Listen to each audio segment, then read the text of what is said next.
Alright, hello, ladies and gents, everything in between, whoever's watching, welcome to the most must-see career mode on the YouTube and Twitch space. Of course, bear with me, guys, I feel like I'm about to sneeze, but it's the best career mode that you'll ever see. And if you're seeing any better, then you're. I mean, you can admit it if you want that this one's the best. I won't tell anybody. But anyway, welcome to the season 4 finale of the Hartlepool United Road to Glory Youth Academy career mode. We are in a bit of trouble, if I'm being completely honest with you.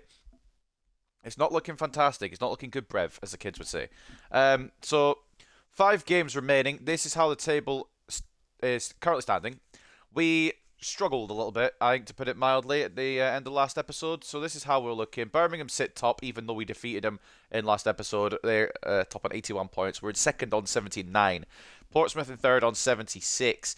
Rotherham in fourth on 75. But a game in hand, a win with that game in hand would put them to within 1 point of us.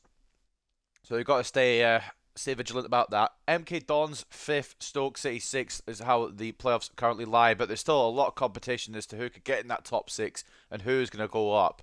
I think we've guaranteed top 6, haven't we? We pretty much guaranteed top 6. With the goal difference, we're definitely going to finish in the top 6. But we might need to go one better because the manager rating's a bit at the moment. We'll get to that in a moment. So this is how the table is looking with 5 games left. Some teams have got 3 games left. Some teams have got 4 games left. Us personally have 5 games left because of our deep cup runs. We haven't been able to play. I say deep cup runs, our somewhat deep cup runs. We haven't been able to play as many as other teams. So Walsall, Wickham, Rochdale, and Tranmere are currently in the relegation zone. Tranmere are, here we go, confirmed to be relegated. Rochdale are well on their way there. Wickham are just about down as well. It might be a case of Wickham get eliminated or get relegated before Rochdale do, despite being above them, and then it's going to be a final battle between, I guess, 3 teams. It's going to be between Walsall, Charlton Athletic, and Accrington Stanley as to who gets that final relegation spot. So that will be interesting as well. So it's a little bit of a fight for relegation, survival as well, I should say, not relegation. You don't want to fight for relegation. There's a fight for top 6 with some teams down to maybe about Mansfield. If I'm being generous, it's probably down to about Sheffield Wednesday, but Mansfield could sneak in still as well. And Northampton, after a good start to the season, they've finished in mid-table, which they'll take probably, absolutely. And then this is the top 6. There's still a title race on here between, I would say, the top 5. But what I really mean is us and Birmingham are really the main contenders for it. But the problem is, we've just come off the back of possibly one of our worst episodes in a while. So looking at last episode, we kicked off with the win we absolutely needed. A win, I don't know if we deserved it, but we needed it against Birmingham. A 2-1 win at St Andrews. But following that, we kind of not stuck to what we want to be doing here, which is continuously winning and getting towards that title. So we drew 2-2 to Rotherham, lost 2-0 to Derby, lost 3-2 to Cheltenham, although that one was BS. I'm not going to even go into that one in too much detail. And then we drew to Burton Albion. And the ones that were Rotherham and Burton, I think we got last minute equalisers just to secure a point. So at the moment, it has been a bit of a struggle for points, but the only good thing out of this is that while we've been slipping up, Birmingham have also been slipping up. In the last episode, they lost 3 games, like we did. Well, we only lost 2 games, but they lost 3 matches. One of them came against us, and they drew a match as well. I think the only match they won was Mansfield, and that's the difference between us and them at the moment. They lost to Accrington, as you can see. They lost to Peterborough as well, and if I go back to March, I'm going to have to scroll all the way down, so bear with me. They did lose one more as well, which was to us, and then they played another game in between that as well, where they beat Cambridge. So 2 wins, 3 losses last time for Birmingham City. So it really is going to come down to the wire. So for our run-in, for anyone interested, if you haven't really kept up with these episodes, we have got Wickham for our first game. Birmingham have Northampton. Northampton could do a job there. Cambridge for our second game, with Birmingham going against Oxford. For a third game, Birmingham have Burton and we have Shrewsbury. Following that is where it gets difficult for us because we've got Portsmouth. They've got Peterborough though, so that could be a tripping. Oh no, I can't read. They've got Rochdale. I read that as Birmingham. It was actually Bristol Rovers that have Peterborough. So they've got Rochdale, which won't be a stumbling block for them at all. On the final day, we've got Sheffield Wednesday. They've got MK Dons. So it genuinely could come down to the final day as to who wins the title. Honestly, we should have it wrapped up by now, but some silly results over this season. We haven't been able to sort that out. Now, today, ladies and gents, like we said, the 5 games, I'll just show you off the calendar so it's a little bit easier to read. We've got Wickham away, Cambridge away, Shrewsbury at home, Fratton Park away, Portsmouth, and Sheffield Wednesday away. So we've only got one home game left. We've got 4 trips away to try and secure this League One title. And the problem is, the manager reign at the moment is sitting at a 50, which it's not great, obviously. And if we don't win the league title, we might be out on our ear. But I've got contention with this because we've done this objective, as you know, the brand exposure. We signed a crucial and an important first team player. The important one being Achille Blanchard, the crucial one being Malik Diop. And for some reason, he hasn't marked it off. So maybe he'll mark it off at the end of the season. I don't know. It should be marked off by now because I've done it. And then make a 2.6 million profit from youth player sales within 2 seasons. I don't know if it counts for this season, but as you can see from our transfer history, we've probably made about that. Maybe not quite that amount, but if we go through the transfer history from, I guess from start to finish, so we made 150, 1.2 million, so that's about 1.3 altogether, and then add another. We made play. In fact, off of Jean-Paul Sarr, we've made that money, unless it just means academy products, and even then, when you don't factor in Jean-Paul Sarr and it's just academy products, so we still made that money. So I don't know if it counts. I don't know what the situation is with that. But what I do know is that it's going to be a difficult route to the end of the season because we've also, I think we picked up an injury, didn't we, last time as well, to a very important player. At least it was somewhat important. Malik Diop, yes, he is out for the rest of the season as well. So dislocated shoulder means we won't be seeing any more of Malik Diop this year. So we are going to have to absolutely rally here. Of course, we've got injuries that are still occurring for some, well, for one one player as well, 2 players, sorry. McGregor's still injured. He's been injured for a lot of the season. Munoz we won't see back for this season, maybe in a Hartlepool shirt. I'm going to make a decision on that, of course, for next episode. And then Malik Diop as well, injured now for 2 weeks with that dislocated shoulder. So it's they're dropping like flies at the moment. I think we'll have enough to get through the season, but we're going to have to sign another centre mid, I think, or at least when the loan players come back in, we might have somebody special that we can use at centre mid. Bear with me. I'm just trying to see the. So we've got Malangu coming back. He could slot in. Hopefully his potential still is good. Isakson, I'm probably going to sell on. We haven't decided yet, of course, on anyone. Like I say, it's going to be a matter of we'll go into next season. I'll figure out next episode who I want to move. Well, maybe I'll make some decisions at the end of this episode as well. But we'll figure it out as we go. So, first of all then, let's get into the news. Burton denied by late Blanchard equaliser. Burton denied by late Blanchard equaliser. I just read that twice. Burton and Albion were denied victory by Blanchard's automatic equaliser, which helped Hartlepool to all draw. Mansfield lost to Birmingham, which puts them 2 clear of us. A massive surprise to the league encounter between leaders Hartlepool United and bottom half strugglers Burton Albion ended a stalemate. It was a great performance from the team in the wrong half of the table as they succeeded in frustrating their high-flying opponents to grab a well-deserved point. As Wickham look to improve against us, we beat them last time around, and they are. I mean, if we beat them today, they're probably down, which I don't want to relegate a team if I don't have to, but I do need to win to keep up with Birmingham. So I apologise, Wickham, if we do win. It's nothing personal. It was all too easy for Hartlepool United last time the teams met, as they countered to a 3-0 victory against Wickham Wanderers, who will be looking for a better performance this time around. And then, of course, the club news. We have Player of the Month shortlist. Ochoa making it for the 3rd month in a row. He gets another nominee. Does not get the award, unfortunately. Blanchard as well for Hartlepool in there, along with Vera of Birmingham City and Udo of Shrewsbury. And Vera, I've got to give him credit. Fantastic player this season from Birmingham. He's fired him to the top of the league. I think he's the top scorer in the league at the moment as well. If not, it's close. He has got the Player of the Month award from March. I believe that's his 3rd or 2nd Player of the Month this year. And I don't usually check this before I start the episode, but it's just to refresh my memory. How is the Golden Boot race looking, as well as the other races as well? Rodriguez and Blanchard just one behind Vera. So it is open for interpretation, that one. Assists, I think Rodriguez is going to clear that with no problem. And then clean sheets, we still could get the Golden Glove. It's not likely. It's still possible, though. Logan Duncan on 9, but at the moment, Moreau for Birmingham currently sat on 12. So up next then, or up first, I guess, to start the day, to start this season finale for Wickham against Wickham for Hartlepool. Jesus. We're going to have to do a bit of rotation. Tiredness has crept in following that last game. So we're going to drop Cochrane back. I know he doesn't like that too much. He's not a big fan of it, but he doesn't mind it, I suppose. And we'll throw in Marius Thomas here. And Kosey's fine on the bench. I know he's a little tired. We're bringing Ollie Dalton actually on the bench. We're starting Rodriguez. And Howell comes to the bench. I think I tried to wrangle and it didn't work out really. And Ronnie Hansen's getting very unhappy, so we're going to give him a start. And he better fucking perform on it, or he won't be getting another one. And I suppose Ollie Dalton, why not? We'll slot him in because he's getting unhappy too. So that's what I think we'll go with. The only other change I was considering was Palacios for Ochoa, but I'm not going to do that.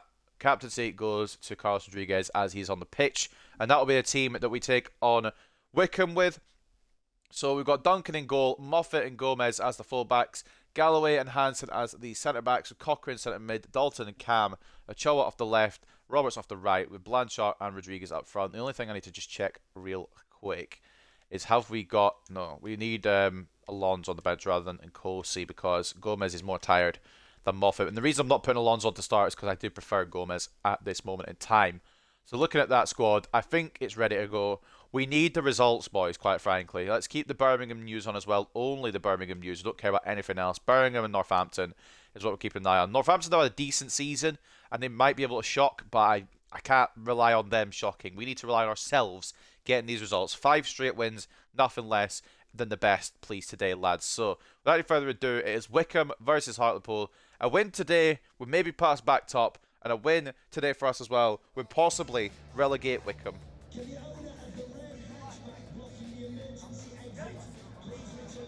Number 28 is retiring at the end of the season for Wickham. We'll keep an eye on who that is. See if I recognise who it is. So at Adams Park, I just did Google the name, I'm not going to lie. It's Wickham versus Hartlepool United. I'm going to get a drink while this loads up because my throat is dry already and we're 12 minutes in.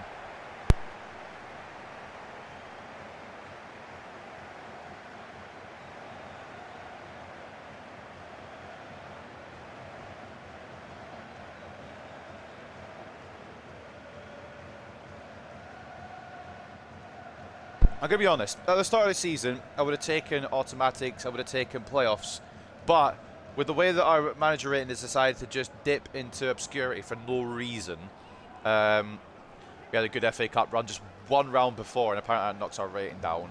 Josh Scowen, the captain, he's going to be the one retiring, just for the record. And then in the Papa John's Trophy, we got a hefty way in before losing to Fleetwood.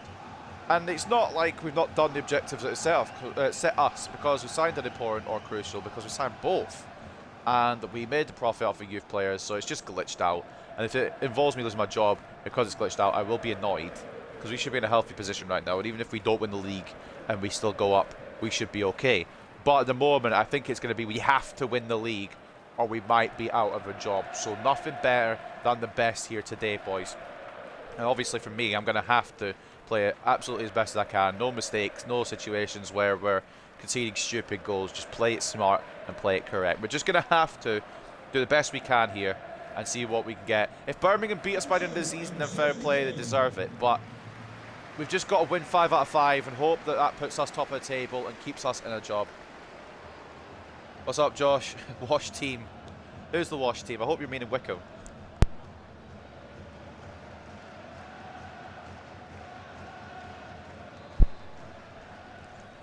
Well, to be fair, it's Hartlepool team recently. We had a shit episode last episode towards the end of it. Didn't get the results we wanted, and now we're chasing the league rather than sitting pretty at the top, which is what I would have liked to have done last episode. Because we beat Birmingham, who were top, and then we didn't win in the last 4, well, the other 4 of the episode. Moffat's been not fouled, apparently. If I'm mistaken. Good tackle by Galloway. Right, let's not make any stupid errors here. As best I can, I'll try not to. But if I'm passing it and it doesn't go to my player, I don't know what to tell you. Blanchard through the gap to Rodriguez, but they're very defensive. I'm not going to have enough room here. Back to Ochoa. Cochrane. Roberts off the edge of the area. Good save, Dickinson. It's a good early opportunity, though. We need to be alive and alert today. Rodriguez. Blanchard's offside anyway, but the pass was poor. Especially with Wickham today, we need to be beating them because they're in the relegation zone, possibly on the verge of being relegated. So it's just a matter of not fucking up. Good defence there by Gomez, closing it down. They're talking about the guy retiring, so fair play to him. I guess he's going to retire because his team are getting relegated. That's really the reason. He's not saying it out loud, but that's really why. Cochrane into Ollie Dalton. Blanchard, Rodriguez, please be onside. Oh, that's perfect team play. That's perfect team play. How is that a penalty? I tackled him cleanly. What a play from Hartlepool. And it had to be the captain, didn't it? Rodriguez didn't really perform last episode, which is mad when you think he's probably the best player in this team. But starts off well in this episode. Bottom right-hand corner. A bit off balance, but manages to adjust himself to bury that. And the keeper can't do fuck all about it. Good start, Hartlepool.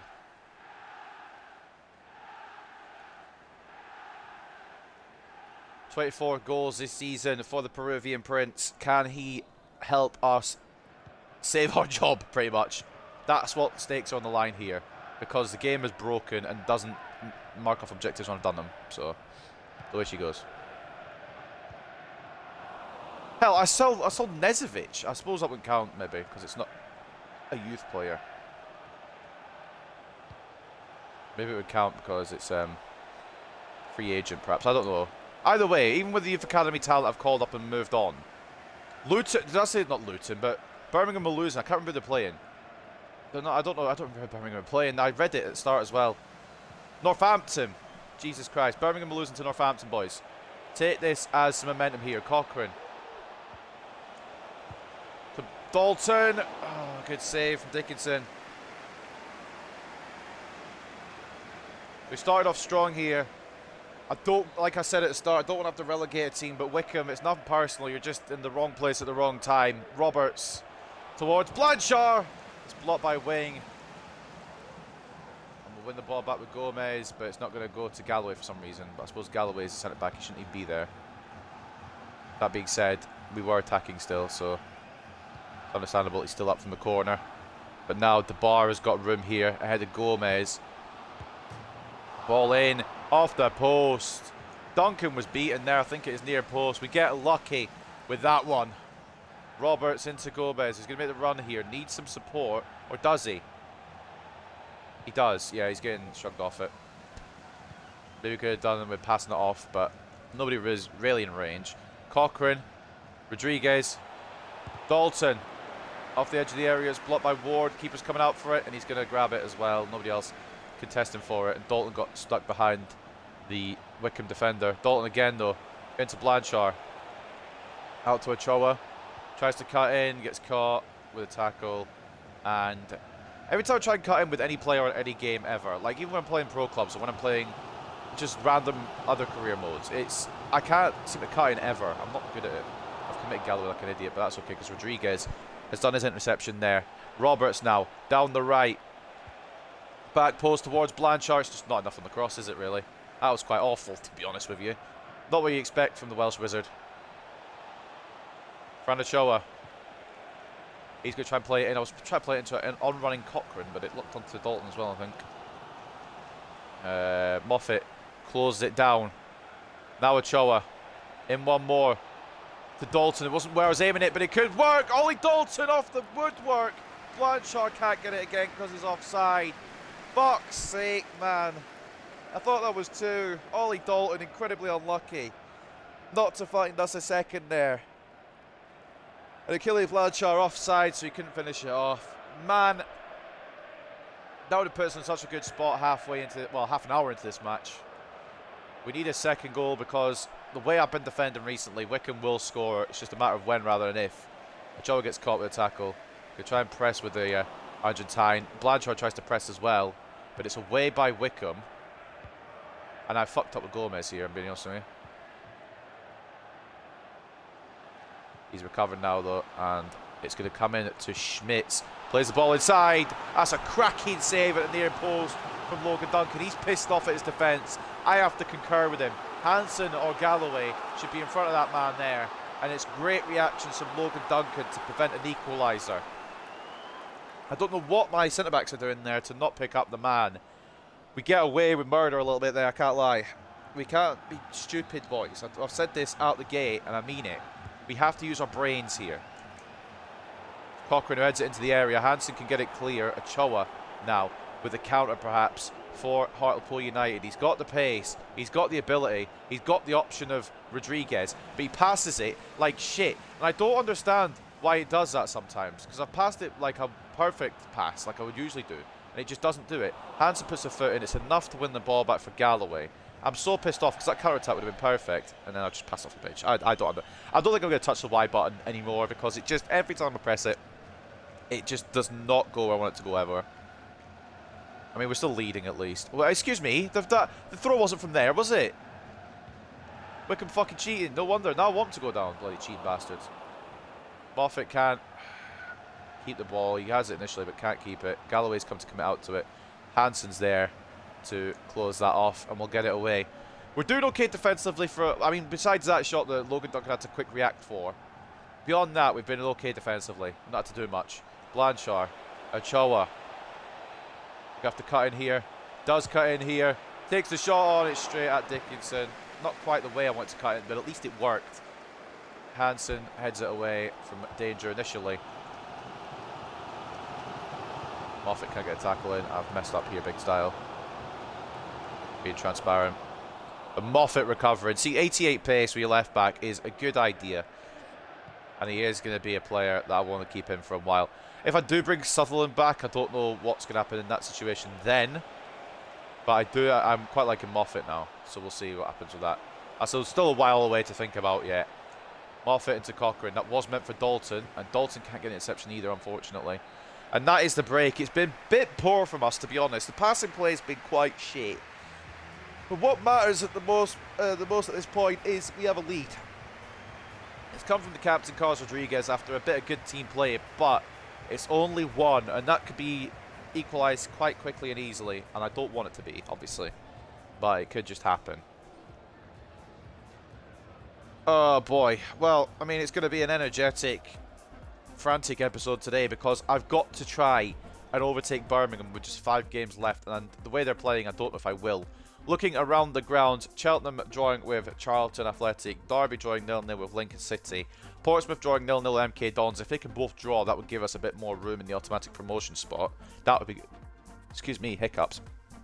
Stoke drawing 1-1 with Tranmere, 1-0 to Burton Albion over Cambridge, 0-0 between Oxford United and Shrewsbury, 1-0 to Mansfield over Rotherham, and the scoreline that's making me happy at the moment is there is a lead for Northampton over Birmingham City. 1-0 currently to Northampton, 2-0 to Walsall over Bristol Rovers, 0-0 between Sheffield Wednesday and Rochdale, and then 0-0 between Accrington and Peterborough. But if Northampton can at least, if they can at least hold them to a point, that would be fine. We would go ahead on goal difference, because our goal difference is good.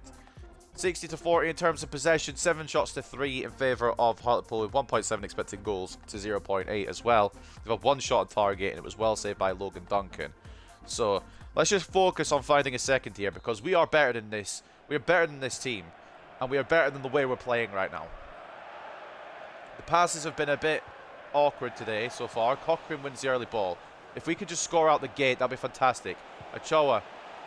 Rodriguez was the one that got the ball. I wanted that to go all the way through to Blanchard, but it didn't work out. Cochrane wins it back again. We're going to just keep pushing here. Moffat into Rodriguez. Now Dalton running over. That's why the pass is so dog. Hansen bodying that fool and then not passing it to the correct player. I don't... If we lose, it's because the passing's been poor from me. If we drop... I say lose. If we drop points at all, if anything happens where we don't win this game, it's because of my poor passing. Gomez will cut that out. I aimed it for Hansen, but I think their player must have got it. A great play from Hansen. He does need more game time, but as we're coming down to the close of the season, I want to have the best players on. Blanchard could be through here for a second. Can he put it away? Achille Blanchard. It's not great. Saved by Dickinson. Dalton wins it back though. Blanchard, Roberts, Rodriguez is on. Rodriguez has been left open. It's 2-0. I didn't know if that was offside, but it wasn't. The captain is coming in clutch to end the season. A bit of relief now as we find a second. I thought it might have been offside, but the centre-back line didn't move. Rodriguez just stood there and put it away like he always seems to do. I'm not going to complain if you're going to give me a goal there, Wickham. Thanks very much.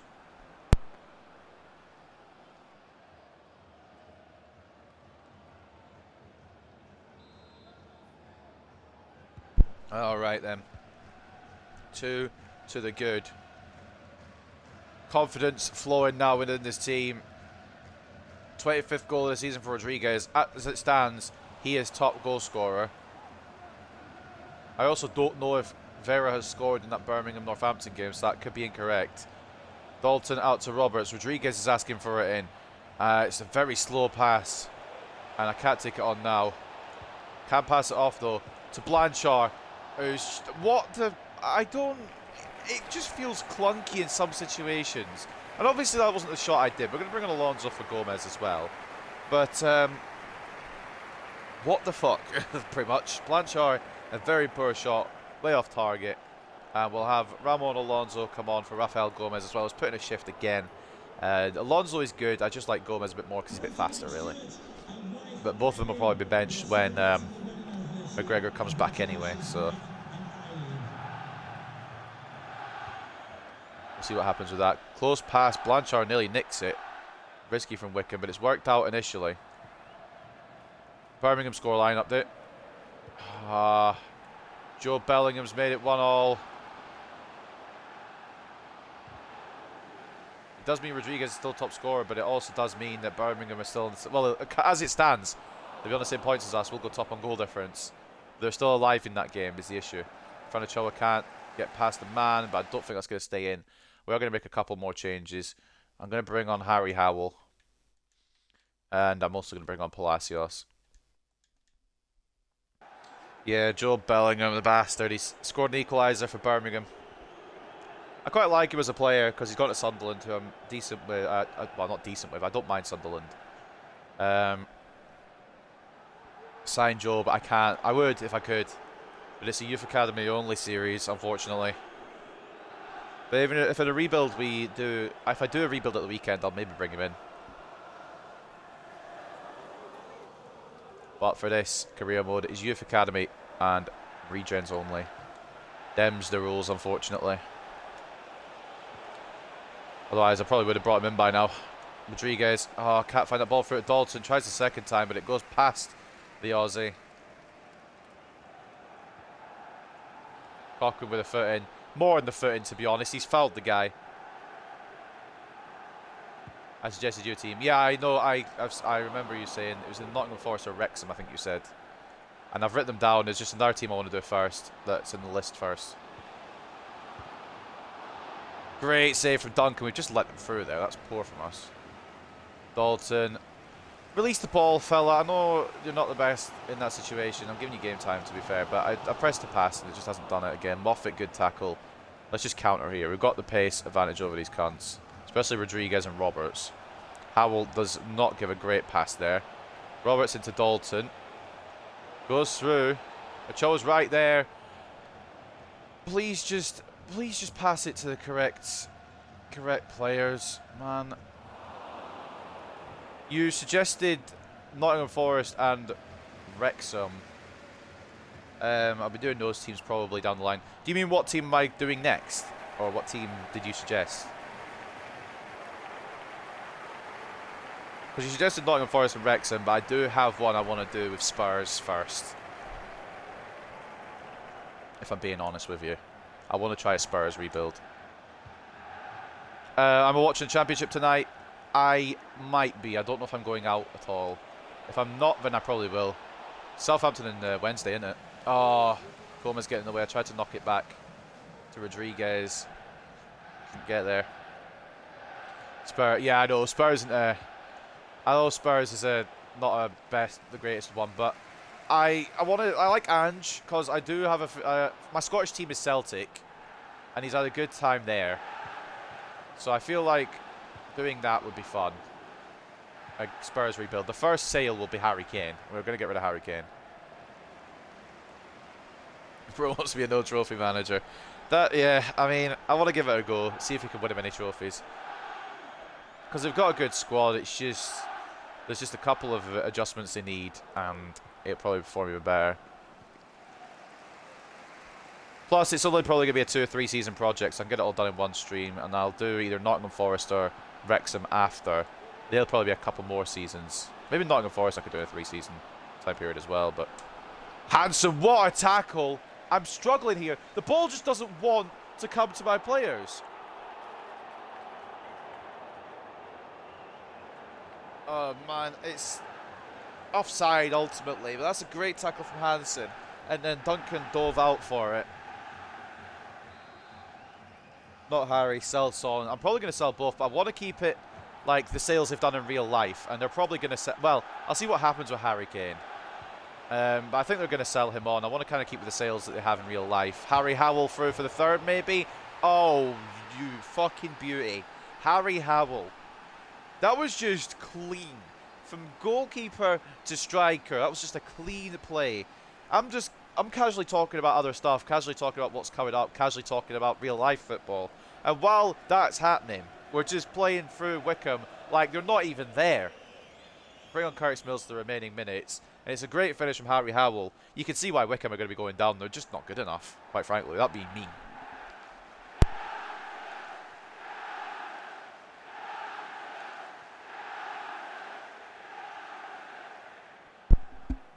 But in terms of the Spurs rebuild, we'll sell all the new... What I'm going to do is, before I start, I'll do it on the main menu. I'll get rid of the players that are gone and sign the players that they've signed. We'll get rid of Lloris will have to go. He's gone to... Did he not go to a Saudi club? Either he went to a Saudi club or he's not gone anywhere just yet. It's the 15th goal of the season for Harry Howell, which off the bench is very good. And it will secure us the 3 points here. A clean sheet would be nice too, but I'm not going to cry if we concede. Because I just want the 3 points. They're going very attacking now. They want to take something out of this game. Galloway it feels like Galloway's stuck in cement there, but he does get the ball. Bring it away. So we'll sign in, if I do a Spurs rebuild, which it probably will be, we'll sign in Vicario. We'll sign in Van der Ven, who's signed. We'll sign in the new guy that just signed our day. If he's on the game, I can't remember his name, but he signed a young Argentinian striker. So we'll bring all the signings in and we'll give it a go. And maybe it will take more than 3 seasons. Great save by Duncan. We kind of half let him through there. Maddison as well. Shit, yeah, we need to bring Maddison in. I'm not going to do it for every single club that we move all the players about because I can't be bothered, but we'll just do it for the Spurs one in particular. It's like Man United will still have Weghorst and De Gea and all that. I can't be bothered moving every single player about because that would just take way too long, but I'll do it for the Spurs team. It's headed away. 5 minutes of added time. Not too sure why there's 5 minutes of added time. Yeah, Solomon as well. I'll get a list of everybody and we'll move them across.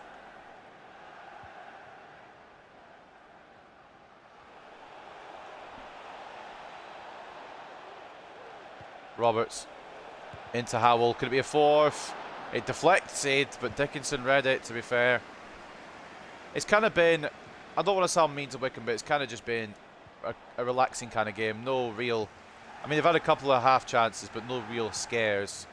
And just a lovely little win for us to hopefully catapult us to the top of the table on goal difference. But I guess we'll see. Rodriguez trying to get back to Howell, but the ref says enough is enough. Yeah, Lascelles will be back as well. I think he's leaving again soon, but at the moment he's still there.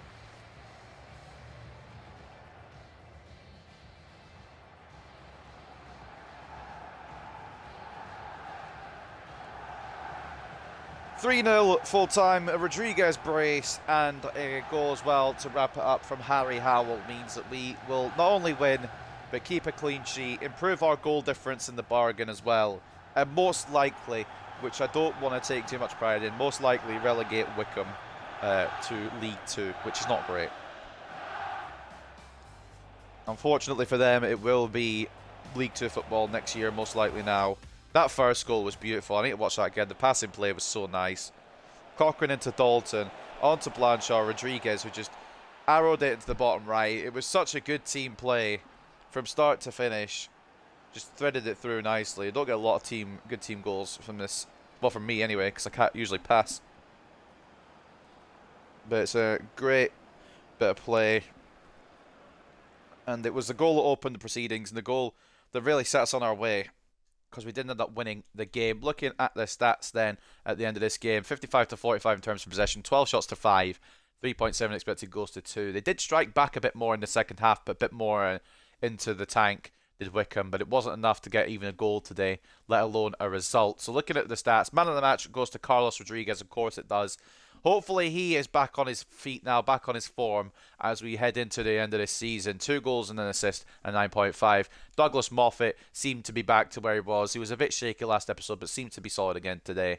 8.4 for him and an 8 rating and an assist for Ethan Roberts. Logan Duncan only had 3 shots on his goal, but was equal to all 3 of them, keeping a clean sheet today. The Scot doing very well there. Galloway, as usual, solid, as well as Howell coming off the bench to bag 7.4. I think Hansen deserves a bit more than that rating as well, but he was good today. And then the other assist coming from Achille Blanchard. As for Wickham, their best player was Wing in a 7.3 rating. Scowen did alright. Got moved to centre back. I think he was a centre mid at the start, was he not? But moved it around, got put to centre back. 7.1 from him. And the goalkeeper Dickinson did keep us at bay for a little while, but ultimately let 3 goals in, 8 shots in his goal and saved 5. Some good saves from him, but in the end, we were just too much quality, overpowered him with the quality as well, and we win our first game today.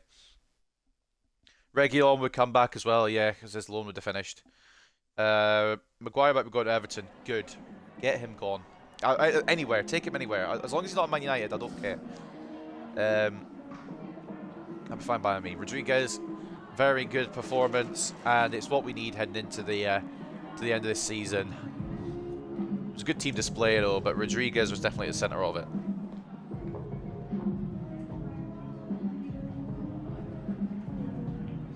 Twice a bit in Wickham now. Yeah, we beat him 3-0. I think we beat him 3-0 twice. I think that's maybe the only team we had 2 clean sheets over this season, perhaps.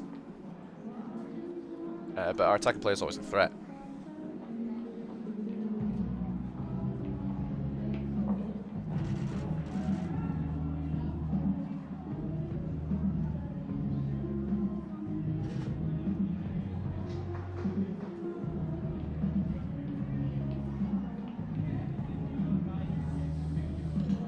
Why do you think Wickham Wanderers were never able to match you? Because we're better, smile. Everton are now favourites. As long as he goes, I don't care where he goes. As long as he's not Man United, anyone, we'll pay you to take him at this point.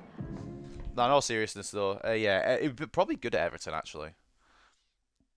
The Cody replacement, because Cody of course now has gone back. Well, he went back to Wolves because he was on loan at Everton, and then Cody then moved on to Leicester. Curtis Mills saying, really appreciate you giving me a game, boss. Sorry I couldn't offer a team more today. Wasn't too bad. You only had 10 minutes on the pitch, so there wasn't really anything you needed to offer. The game was already won. Up next then, Cambridge. And the player returns from injury. Is this McGregor? Yeah. I'm not going to immediately chuck him into action because that is stupid, especially off the injury he had, which I believe was either an ACL or a tibia injury. But at least he's back, kind of. Back in training at least. 3 weeks to go before he's fully back. But we'll keep him about. We'll keep him working on his drills. Get him back up to where he belongs in this team. Still showing great potential as well. So that's good. He'll be the first team fullback next year as well, probably. We've got good options now, that's the thing. But I think what we're going to do with the right back spot, not 100% on this yet, but most likely Gomez sticks around as a backup. We have McGregor starting and Alonso, because he's hit his potential now, 71, we move him on, I think. Because with McGregor, he's got showing great potential. He might be the lowest rated at the moment, but he's got great potential. And he'll hit that probably, most likely, as the series and season continues. And Gomez as well still has room to grow as well. So we'll probably do that. I'm not 100% on that, but it seems the most likely outcome. Did our manager rating go up there for winning? Hold on a minute. They gave us a manager rating, went up 1. Look at that. The board actually rewarding us. This isn't right.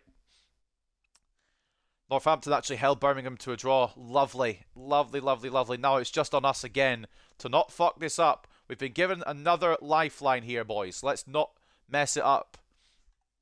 Northampton, like I said, drew 1-1 with 2-2 in the end with Birmingham City, and 3-0 to us over Wickham means that we have the driving seat, but we do have some tough games still. We know that. We know what we've got left. We've got Cambridge, which could be a slip up. Shrewsbury, Portsmouth, and Sheffield Wednesday. All those games are going to be challenging. We're going to have to dig deep for every single one of them. I'm going to save over just because I don't want to lose any progress. But that's a great start to the day. A 3-0 win over Wickham. No complaints there. Man United could be set to make a stunning move for Bayern Munich midfielder Leon Goretzka. I saw that this morning. I would be absolutely fine with that. It's some more quality in the midfield.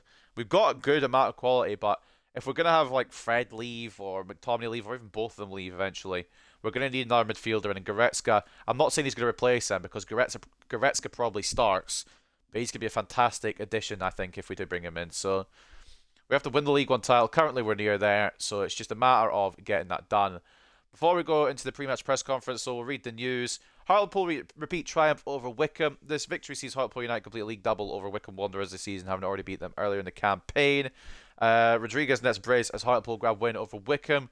Rodriguez got his name on the score sheet for Hartlepool United in their 3-0 win against Wickham Wanderers. Team of the week was announced, and we have two players in there. My apologies, I can't read. Ethan Roberts and Carlos Rodriguez making the cut as the team of the week, although I don't know how Moffat's not made it, but we don't comment on that.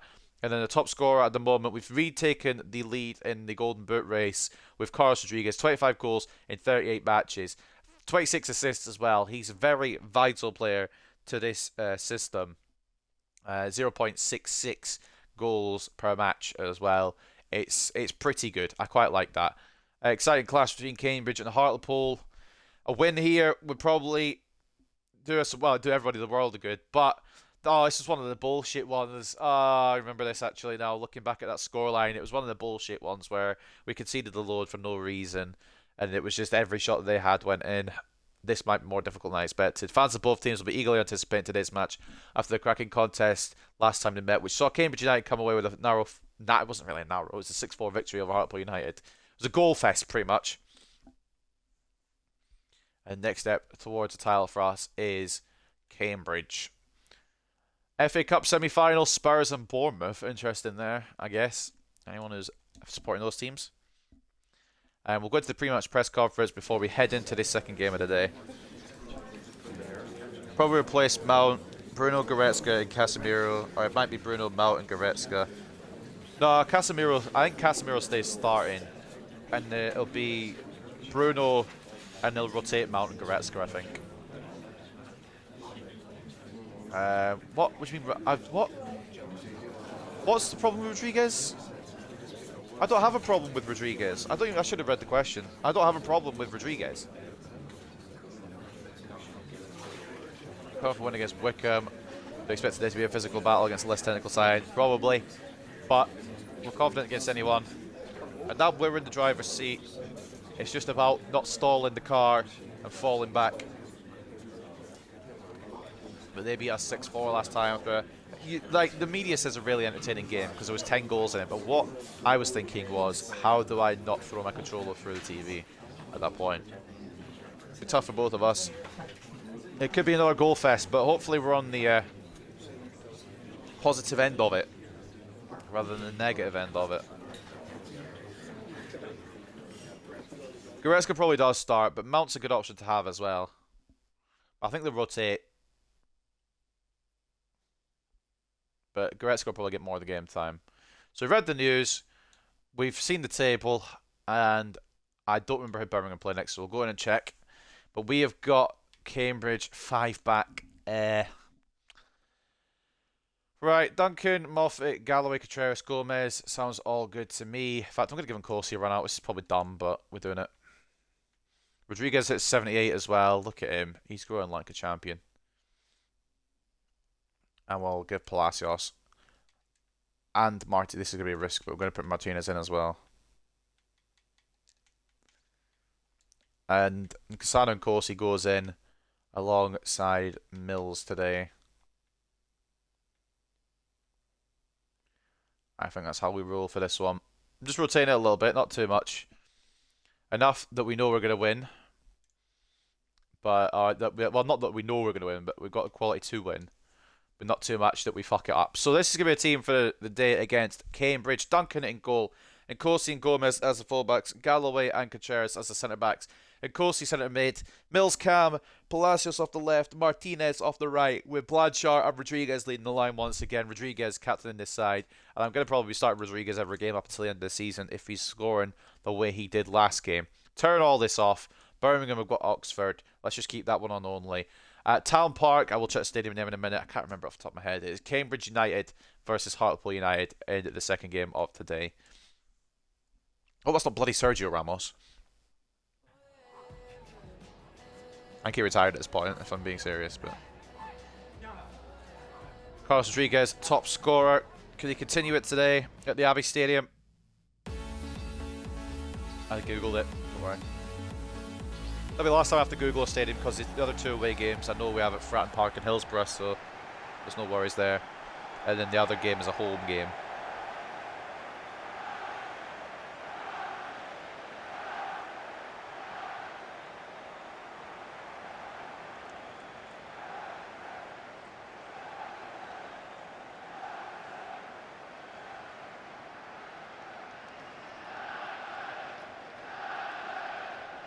Problem is, it's a 5-back, and I'm awful with attacking 5-backs, but we've got the pace, we've got the quality.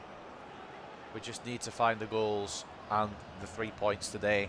We lost to them last time, of course, back at Victoria Park in a very interesting game. We'll call it interesting without being mean. It was really stupid, to be honest, but interesting is probably the correct word. 6-4 loss. Let's just try not to do that again, ladies and gents. I don't remember who scored in that game, to be honest. But there was 6 for them, but 4 for us, which was pain. But with pain comes gain, and we've gained a place at the top spot of the table at the moment. Let's just see if we can see it over the line, boys.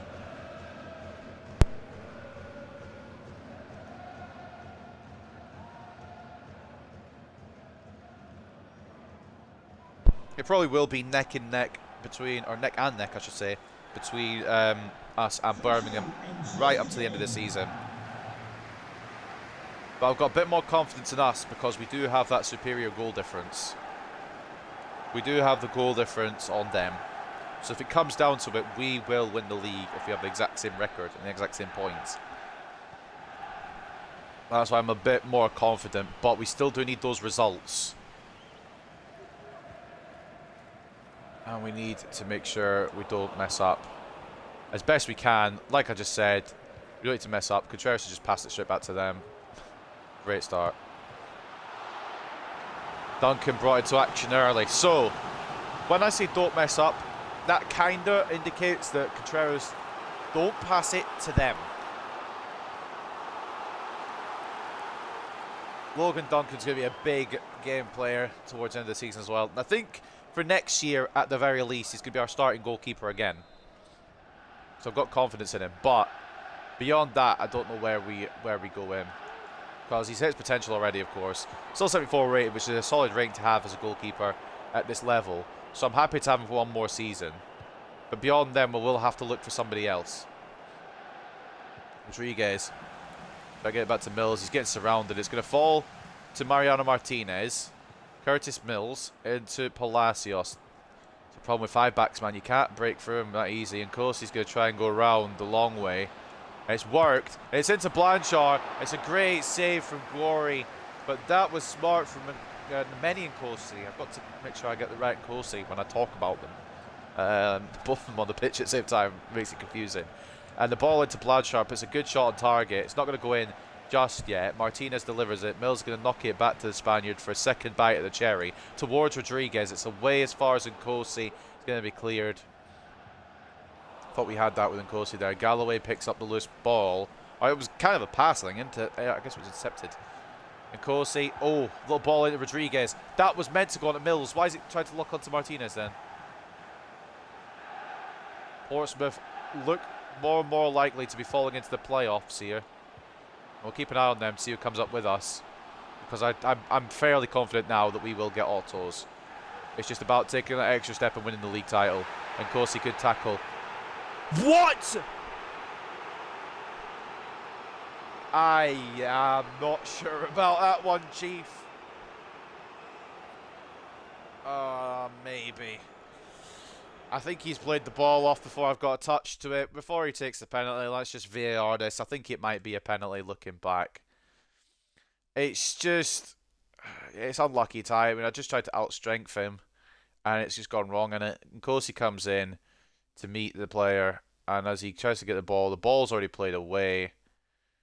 I thought I got a touch to it, but it's just unlucky. He's got a touch here, played it off, and of course he's clashed with him. It's a penalty, but it's very lucky to be one.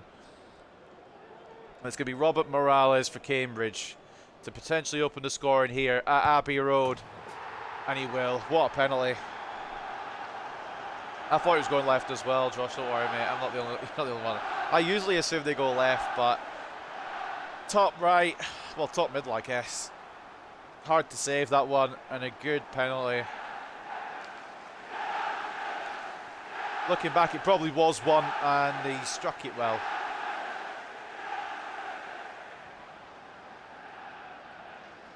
It's unfortunate, but if we can come back from it, we can recover here.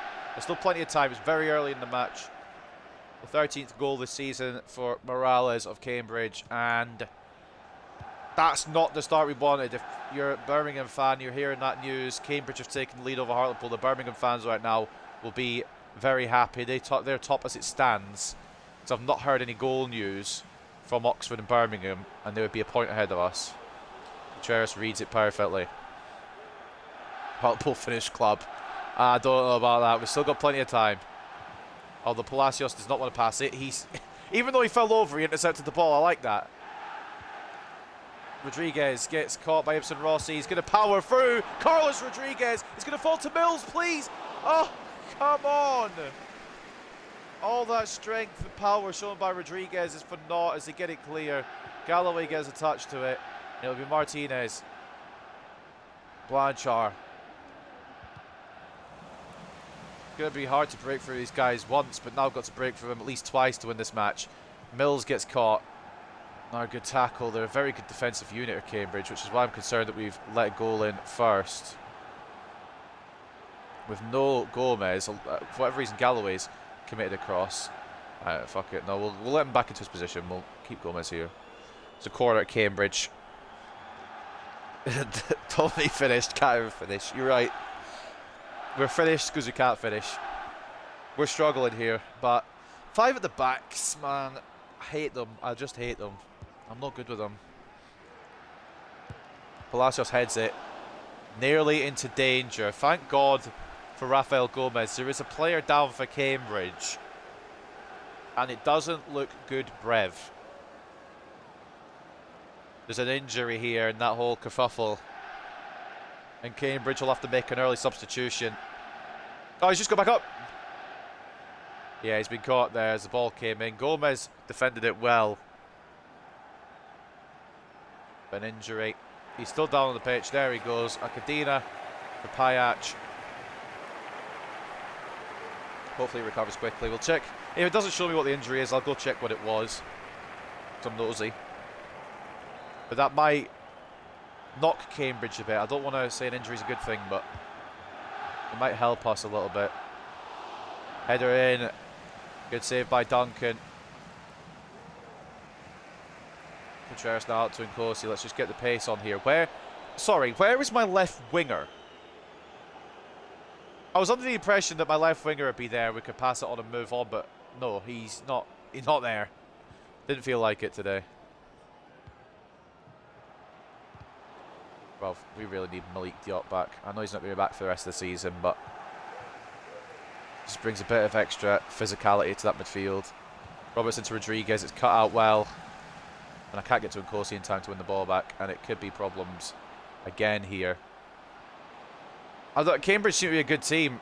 I don't know what they're doing in the... I don't know how they're doing in the league. I didn't really check, but... I mean, that shot does not really go in my statement there. Thomas putting it wide. Boys, we need a rally here. We need a rally.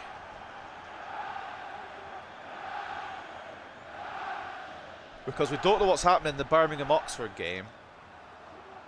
I haven't had any goal news, so I'm assuming there's not been any.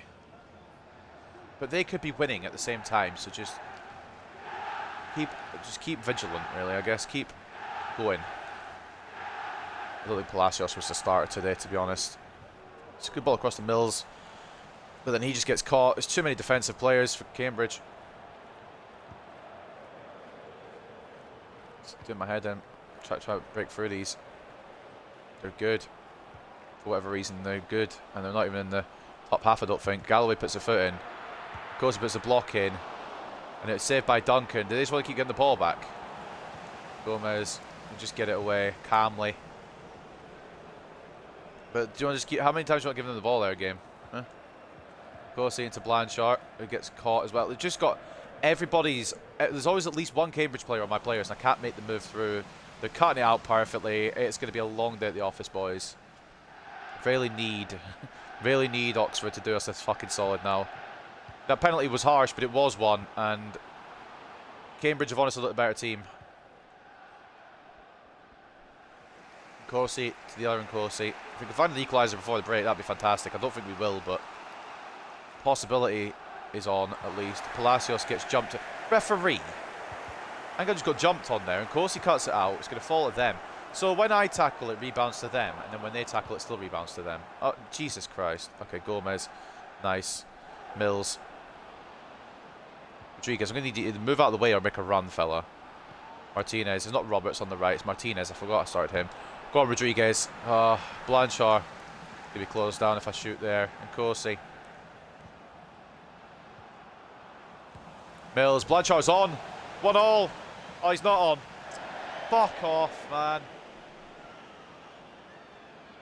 Now, you scored, but it's offside. Barely, though. But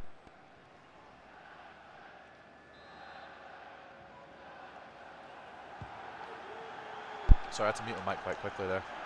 It was offside, is what I was saying before. I rudely cut for myself. I've committed Contreras. Oh, bollocks. Power shot held, well, not held, but saved at least by Logan Duncan. Corsi. Can we get one more chance before the break? No, in fact, they are going to get the chance because I can't pass. Saved by Duncan. They've been better than us, really they have, and it's irritating me. I can't be losing. I can't even be drawing. I need all the points I can get. At the moment, we're not getting any in this game. It's going to be the last chance of the half for Cambridge. If they score here, it could really fuck us. And Corsi. It's an awful header, I think, by Morales. And it's wide. But it's a problem, boys. It's a problem. We haven't heard anything from the Birmingham and Oxford game.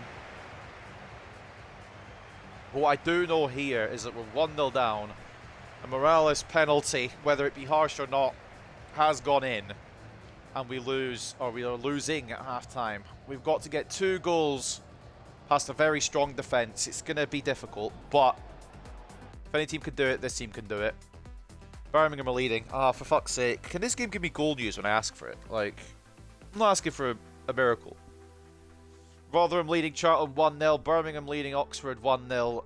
Bristol Rovers leading Burton Albion 1-0. 1-0 to Wickham over Sheffield Wednesday. 0-0 between Accrington and Stoke City. 1-0 to Peterborough over Portsmouth. As we continue to read down the scorelines here, it's 1-1 between Rochdale and Derby County. 1-1 between Walsall and Cheltenham Town.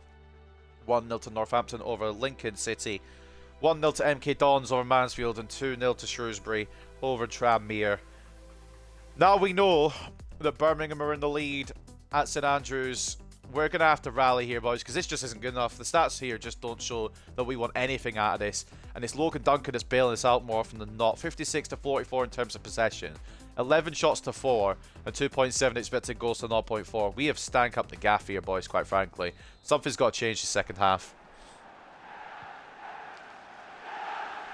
It's hard to break through this fire at the back, but we've barely even tried. United chance here. The away fans, or maybe it's Cambridge United. Either way, there's a United chant about Rodriguez going to get cut off there. Mills can't. I don't know what I can do.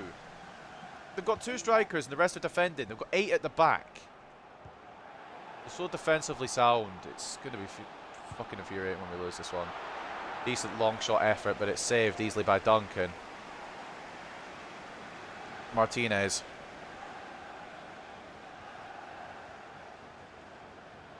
I don't know if I should have maybe rotated as much as I have, but even if I hadn't, I still think it would have been as easy. Martinez has done all the work. Blanchard's missed it.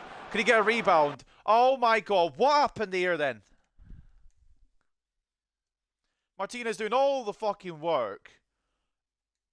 What the fuck? All he needs to do is take it in stride and shoot. I've lunged early, haven't I? And it's just, I've fallen over it. Lunged early, fallen over it. Got the rebound, and then it was just a shit shot. Ah, Christ.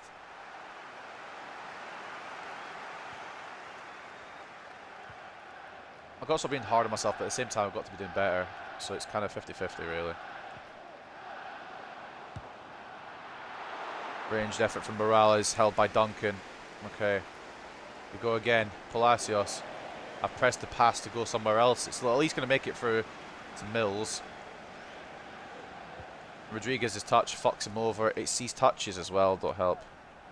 Martinez. Okay. That would be my foul. Brown Cochrane, and Course has not really done enough. We need these players on now if we're going to go for a win here. Usually, I would take a point. But if Birmingham are winning, I can't take that risk. Especially when we've got harder games to come up as well. No offence, Cambridge. Blanchard. Rodriguez.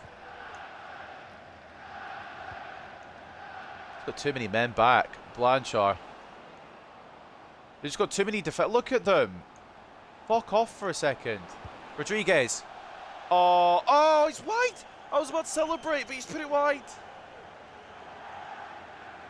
Got a bit of space, turned and shot, but it's the wrong side of the post. Oh, we can't finish. We might be a finished club, honestly. I might be a finished manager if I can't win this league title.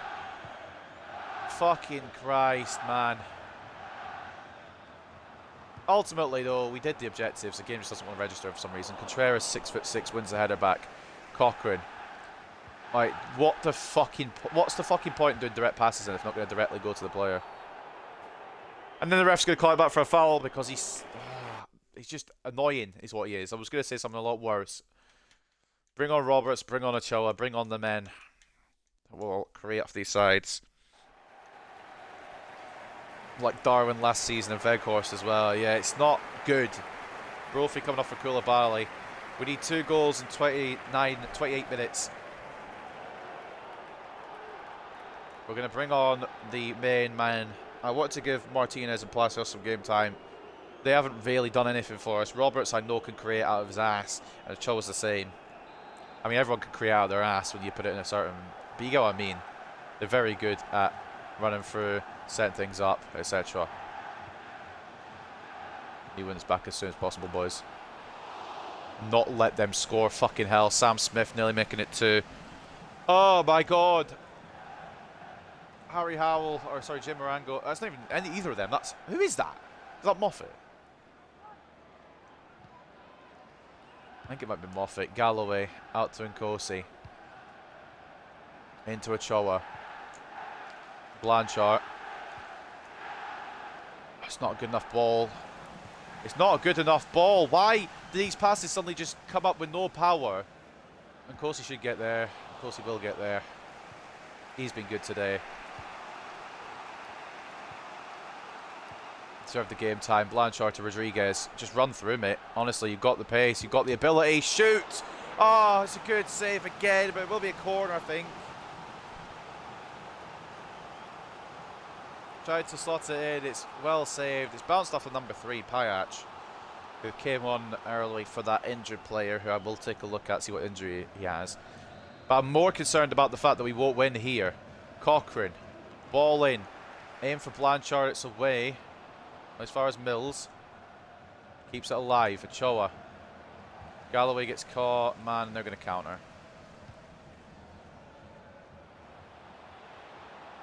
Fuck. Fuck. Fuck. Fuck. Fuck. Well done on Nkosi again. At the double. Ready to go. Ochoa. Rodriguez. Gets caught with a foul, but the ref doesn't want to give me a foul. Okay. Cochrane. Mills. Into Blanchard. Roberts. I can't! Oh, I'm going to scream! And then it's locked off of Cochrane, but I want to say Cochrane. Okay, just auto change my players up my wanting to. Contreras heads that the wrong way. Just relax, boys. Just relax. Maybe Oxford have got an equaliser. Maybe we could just get away with a point here. Maybe this game's just going to not give me free kicks when I'm getting fouled. Who knows? All the above, perhaps. Apparently every tackle that Cambridge have done today has been clean as fuck.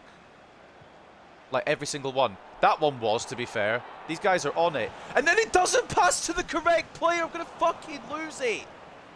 And Galloway loses it because it doesn't pass. Boys. Title might be off. Get your celebrations away, boys. The title might be gone. We've got some difficult teams to overcome as well. Blanchard doesn't feel like he's running at all.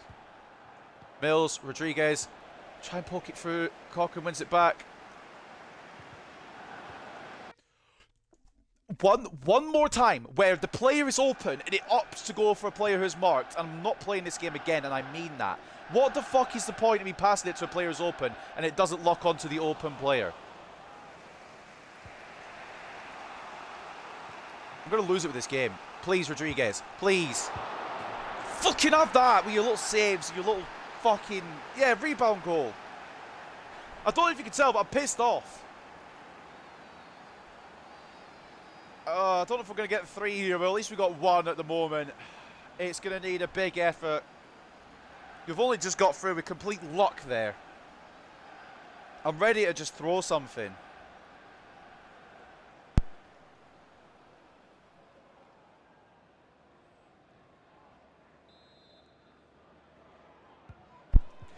You can complain if you like, but at the moment, swearing's what I need. Swearing is what I need to get me through this. Cochrane intercepts. Go on, boys. Go for a winner now. On for the winner. Rodriguez. Blanchard, please. Blanchard, please. Oh, yes, this team! We've rallied, and we've taken the fucking lead. Thank God, man. It's been like trying to break down a brick wall with your bare hands. You're just not going to get through. Oh my God. The relief behind that. The absolute relief behind that finish. Achille Blanchard puts it just through the gap between the goalkeeper and the goal. You never heard me swear before. I try not to, but when I'm absolutely frustrated, I can't help it. I'm trying to limit the swearing in general. I'm trying to swear less, but frustration kind of sends me over the edge. You don't really care if I swear. Okay, that's fine then. Not too bad. I try and cut it as much as I do, but this game sometimes makes you just want to curse the entire dictionary of swear words with some of the decisions it bloody makes, man. Oh, okay. Boys, let's not fuck this up now. Let's just hold on. Last chance, possibly for a point for Cambridge. It's over the top by Bennett. Boys. Just injury time to hold on. I don't know how we've done it because their defence was hell to break through. But we've managed. With 5 minutes of added time on the clock. We might retain our spot at the top of the table. It'll be all thanks to those 2 fantastic strikers we've got. Carlos Rodriguez with the equaliser not too long after as well. I'm going to vomit because that pass is the most direct pass I think I've played all day, and this game's trying to get them an equaliser. Of course he reads it, lovely. He has been immense today. Back to Duncan, just launch it, man. I don't really care as long as it goes away from our goal, I should say. Roberts to Gomez, down the right hand side, inside. Rodriguez is asking for it. It's going to lock onto nobody. That's really interesting how I aimed it for Rodriguez and it locked onto nobody. Cambridge might still have one more roll of the dice here on. We're just going to try not allow it. And Corsi again. He has been wonderful today. Out to Ochoa.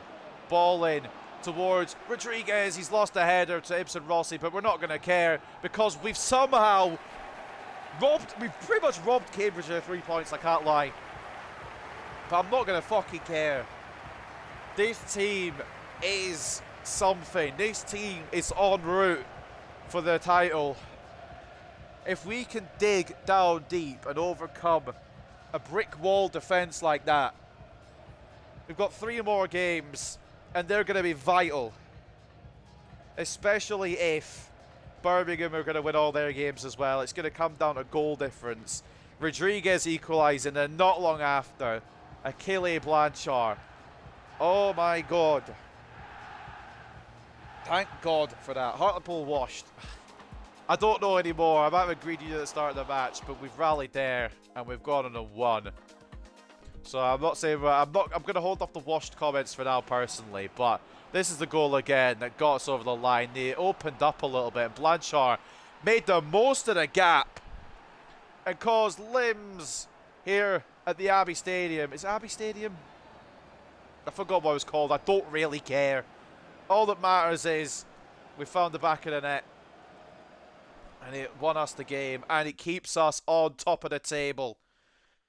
With 3 games to go. Especially if Birmingham have won. If Oxford have somehow pulled off a madness.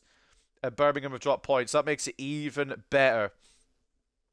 59-41 in terms of possession in favour of us. 15 shots to 10 in favour of Cambridge. And 3.6 to 3.2 in terms of expected goals. We have that advantage. Honestly, should have been a draw. But in any other situation as well, I would have taken one.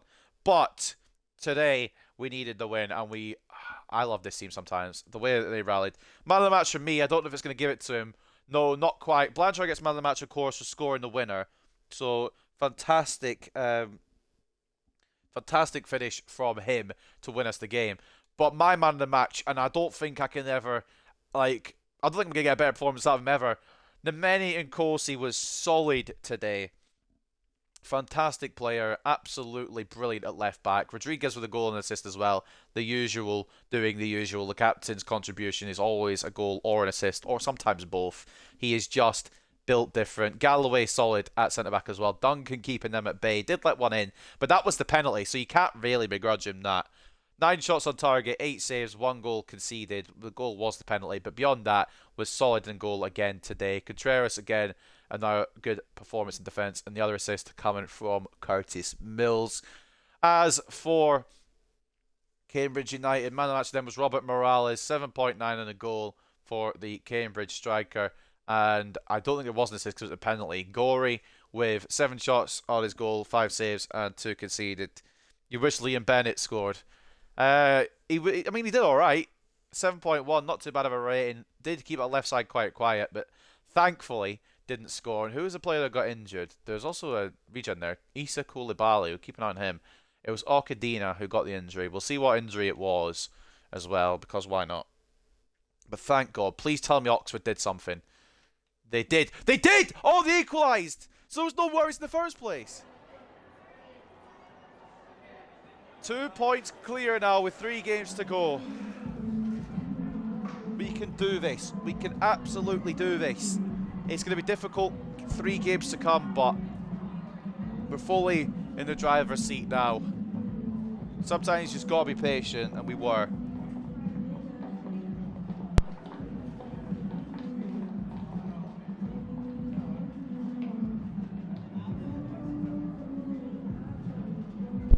Cambridge were pretty fucking good.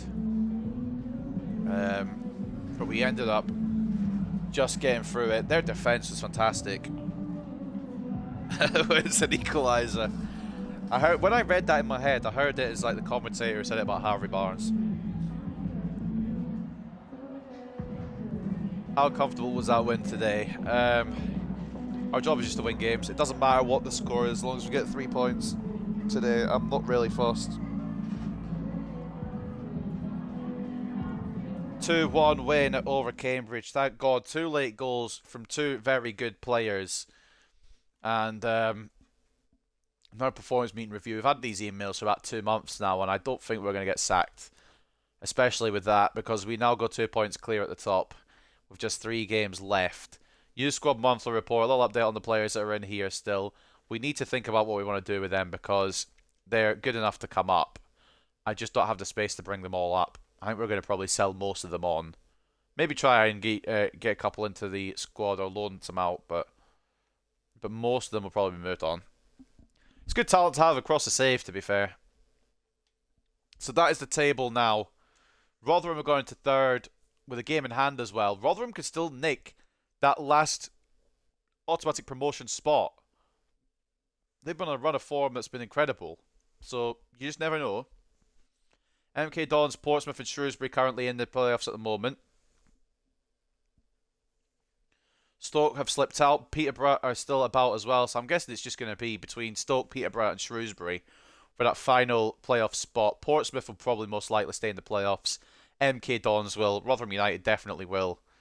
So it's going to be an interesting end to this season, but we might, if Birmingham keeps slipping up, which would be absolutely fine by me, we might be able to wrap this title up early, and that would be fantastic. But this is how it's looking in the table, current standings at the moment. So not too shabby. Relegation zone, let's see how that's looking. Have we got any idea who's going to be going down? It's looking like Charlton, to be honest with you. It's looking a lot like Charlton. Wickham have been confirmed to go down. Rochdale haven't been confirmed to go down yet, but they're about to be probably, because they've got Birmingham next. And it's Charlton Athletic will most likely be going down with them. But there's still time for them to get it back. They've got better goal difference than Walsall, so it could still be Walsall that end up going down as well. It's just a matter of seeing who goes down. Tranmere definitely going down. They haven't had a goalkeeper all season, so there's no way they're staying up. So that's how the bottom end of the table is looking. But at the top end, it looks as if, at least we're in the driver's seat. We might not definitely do it, but we're in the driver's seat. 3 more games to go. One will be a tough one against Shrewsbury, which will also have implications on that final playoff spot, as well as our title run here. Rodriguez scores in Hartlepool's 2-1 win over Cambridge. Rodriguez managed to get his name on the score sheet in Hartlepool United's 2-1 win against Cambridge United. We maintained the title charge. The league leaders marched on in impressive fashion by wrapping up another 3 points against opponents from the bottom half of the table. Cambridge United were never really in contention in this game, and Hartlepool United continued their run at the top. I mean, it's not the. I mean, they were in contention. They had control for about 84 minutes, and it was very late on that we managed to turn it around. Team of the week, absolutely. One player gets in from our team, and it's a player that deserves it completely and utterly. Nemeni and Nkosi gets that left back spot, so fair play to him. Fantastic performance from him in that game. Both teams looking for winning in this Hartlepool versus Shrewsbury ones. I'm assuming we drew last time. We can't afford to draw. Shrewsbury fans still haven't forgotten the excitement of the 3-3 draw at their home ground last time the teams met. That said, they'll be hoping to go one better in today's return fixture at Hartlepool United. And then the player of the month shortlist, if we've got any nominees, we do. Carlos Rodriguez, back among the nominees, along with Leahy of Shrewsbury, Randall of Peterborough, and Rodney of Rochdale as well. Rodriguez is still about. I think our manager rating went back down 1 despite us winning as well, so that's always interesting. Lovely. So up next then, it will be Cambridge, or not Cambridge, sorry, we just played them. It'll be Shrewsbury. Rotherham to go win the league, Rotherham. I mean, if I didn't have to win the league, if it wasn't my objective, I wouldn't be opposed to Rotherham doing it, but I've got to push for the league title, ultimately. At first, I wasn't going to go for it. I thought we'd just get automatic promotion. But because those other objectives didn't get marked off for whatever reason, don't ask me why. Because I couldn't tell you. It's a bit more important that we win the league now, unfortunately, for anyone fans of Rotherham. We're going to bring in Howell for this one. And you know what? Man gets his return. McGregor can come back in. Have it. Oh, no, he can't come back in, apparently. It doesn't allow him. Okay, well then, never mind. We won't be doing that. Alonso can come in for this one, then.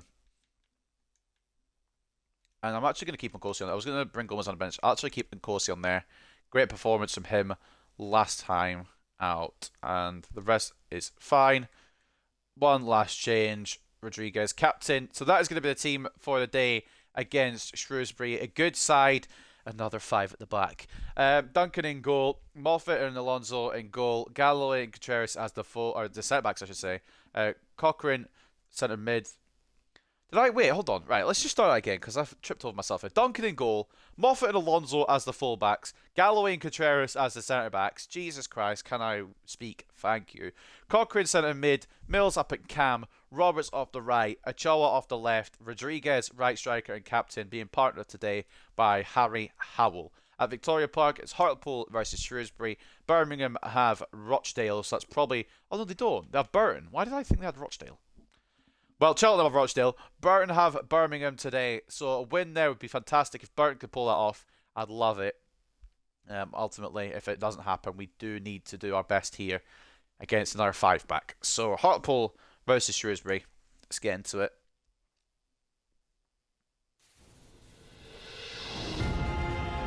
Oh boy, the final game at Victoria Park this season.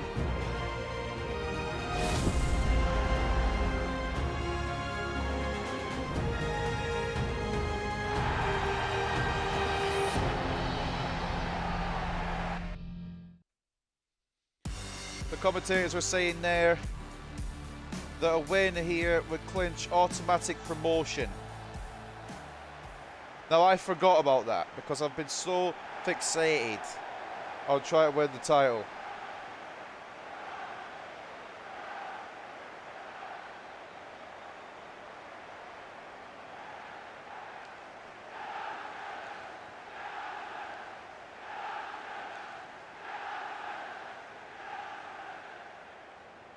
Well then, a win today, like I just said, will mean that we play Championship football for Season 5. But we don't want to just get the automatic promotion spot. We want to do as much as we can to secure the League One title and secure our job here at Hartlepool United. But failing that, if we somehow can't win the league title and we just get automatically promoted, hopefully that'll be enough for the board. We've got some difficult teams to come up. We've got Shrewsbury, who are fighting for a playoff spot. Portsmouth, who will already be in a playoff spot and will probably most likely consolidate that. And then we've finally got Sheffield Wednesday, who, despite having an awful season in terms of them, they still have a good side. So 3 difficult games now. Birmingham have got Burton, Rochdale and MK, I think, if I remember correctly. So they've got a tough challenge at MK Dons, but they've got Rochdale and Burton, which they will probably win both of. So we've just got to keep going at this level, keep playing our best. Better than that last game anyway, but the last 10 minutes or so of that game, we just kept pushing and we won. We just need to not fall behind, boys.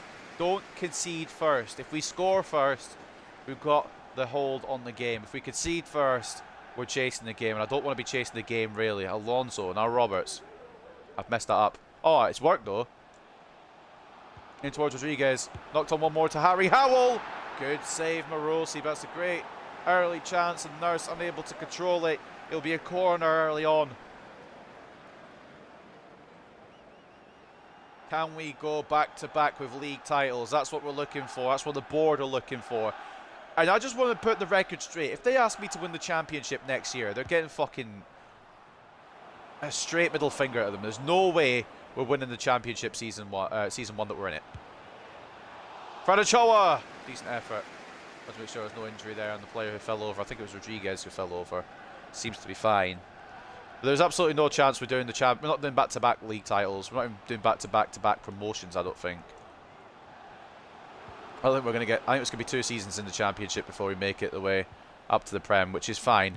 Mills. Cochrane from range. It's straight at Morosi. Back to Cochrane there. Good 1-2 between goalkeeper and midfielder. Rodriguez can't get the ball. And it would be brought away by Shrewsbury, who, again, very much in the playoff race. A 3-way battle at the moment between them, Stoke and Peterborough for that final playoff spot.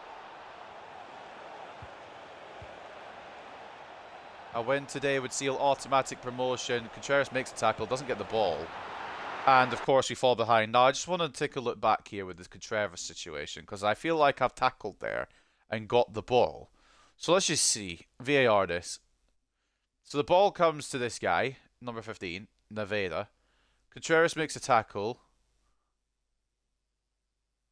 And it just... What? So Contreras gets his foot to it. And it just bounces... Oh, of course, it bounces off the back of his foot. It's just an unlucky bounce. And then they can play it around and score. It's a pain. But there's one thing that we can do. Is he's suing on me! The one thing we can do is come back from defeats. We did that literally last game.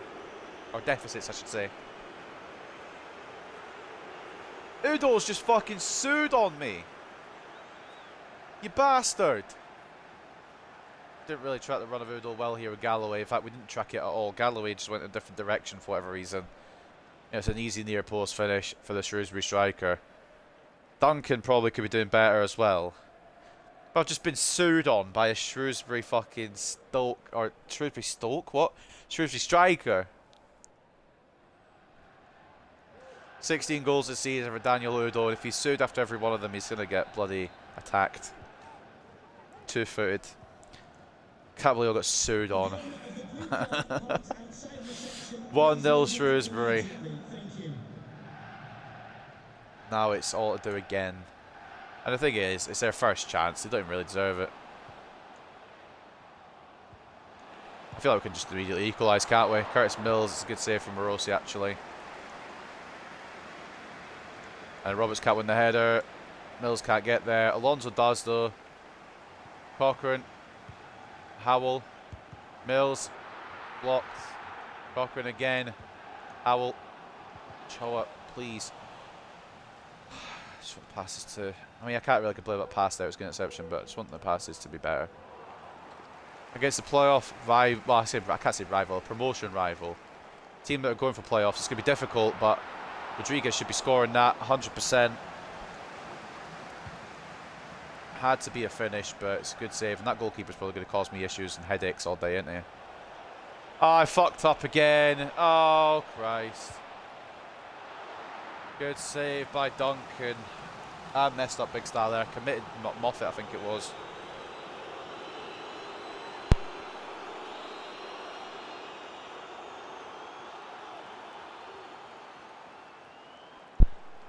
Corner Shrewsbury. We can't lose. The worst we can get is a draw, because we're still 2 points clear. If Birmingham win, we'll take a draw, honestly, but I would like to win everything I can. Rodriguez has got the pace to counter.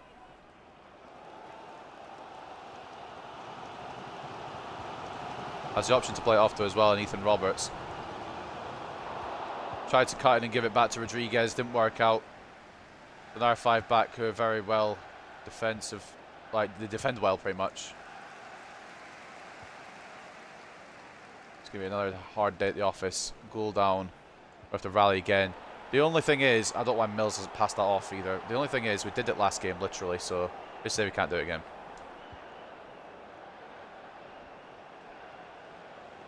Moffat closes it down. And doesn't really have anything on. Galloway's there, I suppose. Cochrane drops deep for it. Into Mills. We go again, Rodriguez. Howell. It's a good idea, but aim it towards Howell rather than the defender. Pass had been any good, it'd probably be through there. Might be even been 1-1. That's going to be Duncan's all day long. Come on, boys. The last home game of the year. Let's send it off with a win. Let these fans celebrate with a win here. Oh, fuck off. Or just pass like shit and then we'll just see another goal. Cochrane, great tackle. Mills is just taking a heavy touch. We always seem to have a lot of the ball, but we never seem to do enough with it. Udo's not be able to control that somehow. I'm not really sure how. It was easier to control and to play out of the pitch there, but it's fine. Cochrane, Alonso, just too many players around at the moment. Roberts, Rodriguez. I just feel like every time I do a through ball, it's just that little bit too heavy. Every time.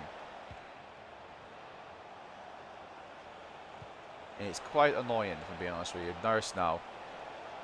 Alonso gets a touch. I think it might be a goal kick. I think Alonso's done enough to give us a goal kick there. Roberts hasn't been able to do anything yet.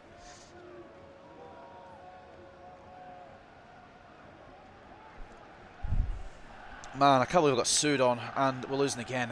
It's a horrible combo. We haven't heard anything from the Birmingham game, but they drew 1-1 last game, and I didn't get any goal news. So maybe it's like 3-1 to Burton. I don't know. Roberts, Rodriguez, Howell, shoots! Oh, fucking no, man! Why is it taking so long to do that whole operation? Just shoot quicker. Granted, I have a whole lot of room to actually take the shot on, but could have directed that into the back of the net somehow, surely.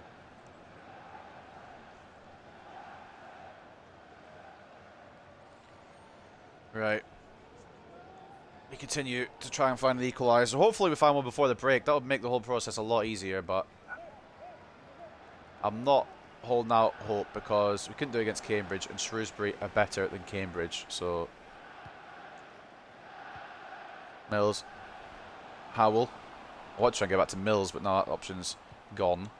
Cochrane, Rodriguez, Howell. On target, good save again, bruv. We're going for it. And we should be in the lead, but this goalkeeper for them, Morosi's been fantastic. We've made enough chances to be in front. We just haven't got in front. Roberts, deep towards 6'6". Galloway can't win it. Howell, now 6'6" again. Ochoa tries to find his way through, knocks off to Mills. It's 1-1. What a bit of play. Curtis Mills with the equaliser before the break. Thank God. I should be more happy when we score. I mean, I'm very happy when we score, don't get me wrong. It should be more a feeling of happiness than relief that we've actually done it. It's not like we've not deserved it either. Curtis Mills finds space off the weak foot into the bottom right. And it's 1-1. So whatever is happening in the Birmingham game, we are still top of the table. Whether it be on goal difference or whether it be by 2 points, we sit top. The good thing is we've got a tiny bit of breathing room, so if we do drop points here and they win, we still got goal difference. We'll be going back to the same points as the Blues, but we will be what we're going to say, we'll be on top either way. We're top of the table. 3 minutes of added time. Ball in. And it's... yeah, cool.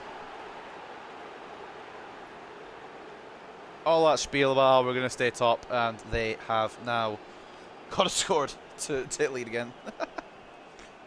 Ah, pain!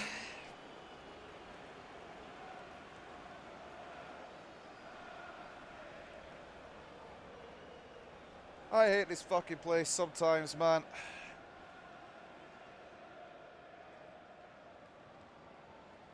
All that work to get back into the game and then you go and take the lead again. Don't ever play career mode on stream, boys. It's not a good idea. It will send you off the deep end.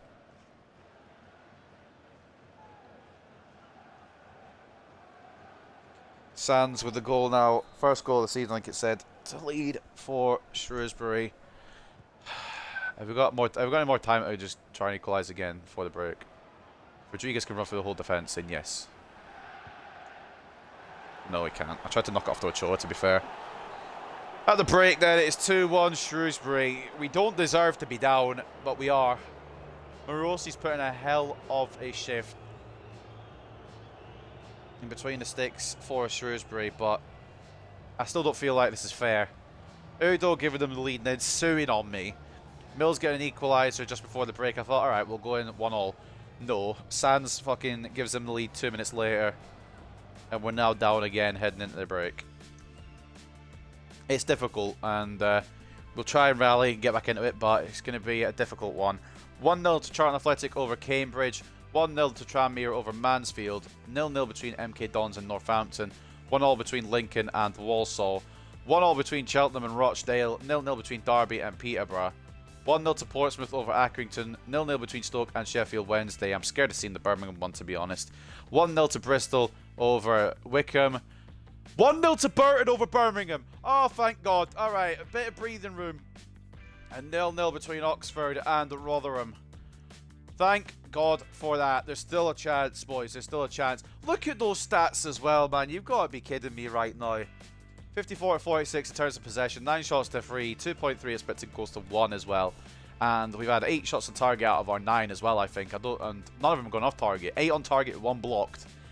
Their goalkeeper has been on a mad one, to be honest with you. To just be straight up transparent. Second half is underway, and we are looking for an equaliser at the very least. Because if we go 3 points clear of Birmingham, that gives us a very good spot. Obviously, a win would be even better, but we've got room to drop points if we need to. But obviously, we don't want to. Contreras takes that off of Udo. I've lost the ball. I'm not really sure exactly how I've lost the ball, but Alonso does a good job in blocking. Early scare for us in this second half. But thank God Birmingham losing at the moment.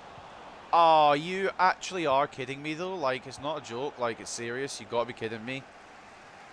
Sans a player to watch. Regen for Shrewsbury did put them in the lead, to be fair. You've got to give them credit where credit's due.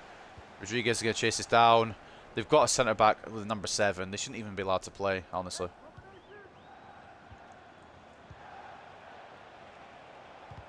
It's just a crime against shirt numbers. Blocked by Galloway. Ochoa. Rodriguez. Roberts should get clear of Nurse here. Does. Going to go for the Roberts byline run. Off to Howell. Oh, what a ability! What a beautiful bit of... Oh, man. I can't even speak, but that's such a good bit of play. The Roberts byline run. Harry Howell can't get out of the net to celebrate. I'm trying to drag him out, but he won't come out. He's having fun in the net. The Roberts byline run off to Howell, who just taps it into an empty net. Beautiful. What a finish. 2-2 now. We could still go for the win. There's still plenty of time, but I don't want to be counting my chickens before they hatch. What difficulty is this? It's on world class, but I've got sliders in favour of the computer, so it's a bit more difficult. It's sort of like legendary, I guess, but the computer actually crosses in and still makes realistic plays rather than just being annoying. I can't do legendary. Legendary just pisses me off. With world class and sliders, it makes it a bit more fun. Duncan saves. Come on, boys. The win is on here now. The win is on. Not for passing like that, though, you wanker. Moffat, mate. Come on. Ochoa, equal to it. Needs an option. There isn't one. Very late coming in, Rodriguez. We needed a bit more aliveness from the rest of the squad there, because Ochoa did well to intercept that throw in and just didn't have anyone on to go for with the pass. Knockback. Galloway closes down Udo. I would do legendary. Every time I try legendary, I get absolutely just rattled and destroyed, and I'm not having it. I like it a difficulty where it's a challenge, but I'm still managing.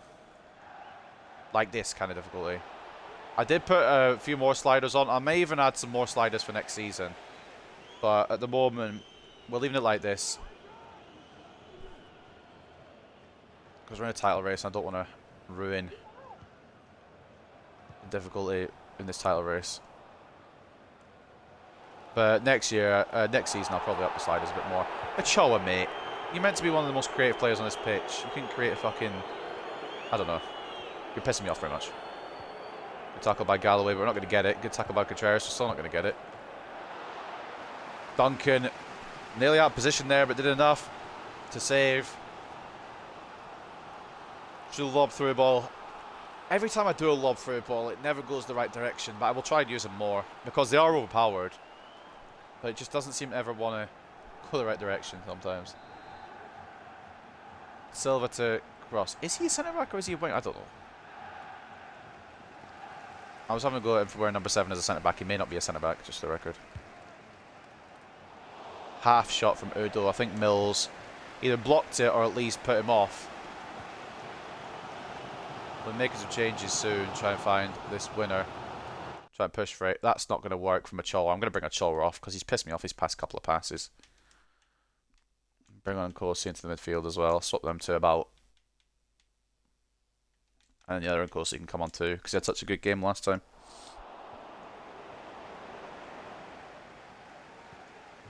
Oh, I've lunged with Galloway. Right, Contreras should have enough physicality to take him off the ball. It hasn't done it. Shot could have been held on to, but we'll take the corner because it means we can make our substitutions. Two Nkosis and the Palacios come on for Ochoa, Moffat and Mills.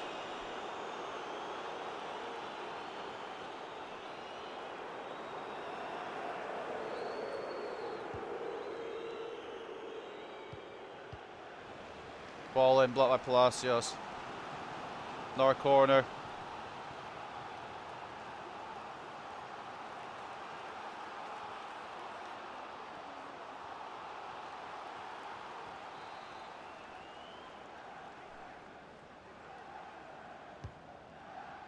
Ball in.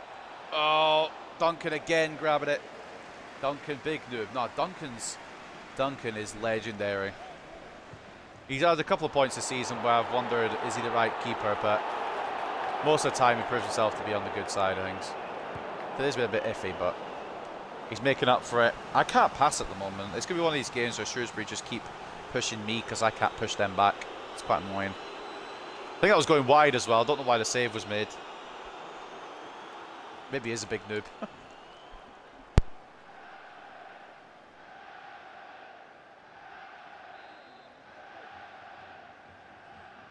Bayliss to deliver. Ball in. Palacios can get a bit of a head to that. Galloway is now going to counter. The centre-back's running up. He said, fuck it. We need this win, boys. Brilliant run by Galloway, and he plays through Rodriguez, and it could be, and it's not going to be. It's hit the fucking crossbar. All that effort wasted with Galloway. Cochrane keeps it alive, though. Roberts cuts all the way in. Oh, I tried to switch onto the right foot, it got blocked. Oh, that run from Galloway was fucking magnificent as well. Maybe he could have tried to go the whole way, but pass looked nicer to go to Rodriguez with. And now it could be Shrewsbury here with the winger shooting at Galloway. 7 minutes to go.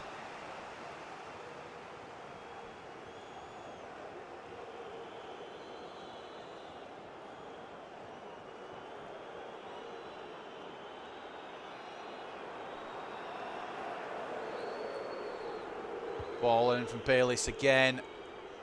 Decent header. It's blocked by Palacios. Will get it away. Not fully away though, which is a concern. Nkosi, the big South African, initially in the way. But, oh what? No. No, no, no. I refuse this. I refuse. No. What the fuck's happened there then?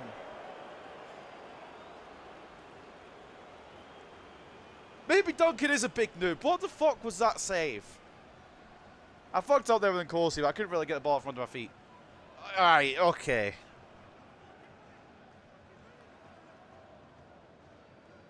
Duncan's tried to switch position and he's just completely misread the whole fucking situation. Christ almighty. I'm really hoping Birmingham aren't winning, because if they are, we're in trouble. Santiago Nevada might have just got the winner for Shrewsbury.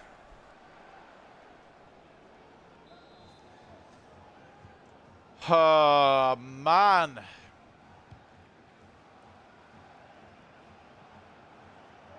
feel like we deserved this more today, genuinely, but they've rallied and they've got the lead now.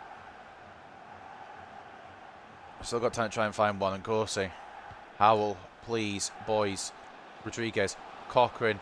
You fucking idiot, Rodriguez. Why have you put it there? Oh, no. How long have we got? Injury time wise, we're going to have nothing because I'm the one chasing the game. Nkosi. Rodriguez, 4 minutes. Not too bad. Off to Cochrane. Back to Rodriguez. Blocked. Nkosi. Rodriguez. Nkosi. Please, second time's a charm. Oh, will you go away saving everything? Roberts can't get the ball. It's done. It's done. Is it? Yeah, it is. I thought I made the tackle. I guess I didn't. He's going to give it back as a foul. Fucking hell. That's not good. It's only good if Birmingham have lost as well. But even then, I don't want to be losing.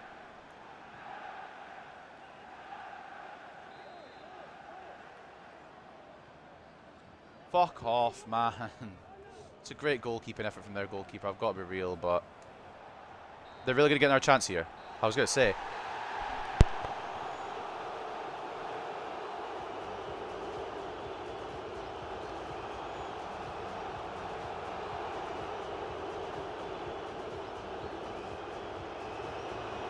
Fucking Christ, boys. That was not what we needed. Nevada getting the winning goal. We lose in our final home game of the season.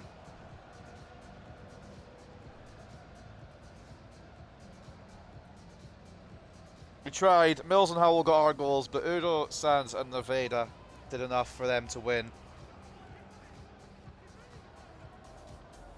Oh man, I don't know how Duncan let that last one slip past him, to be fair. But here's the limbs for Shrewsbury again.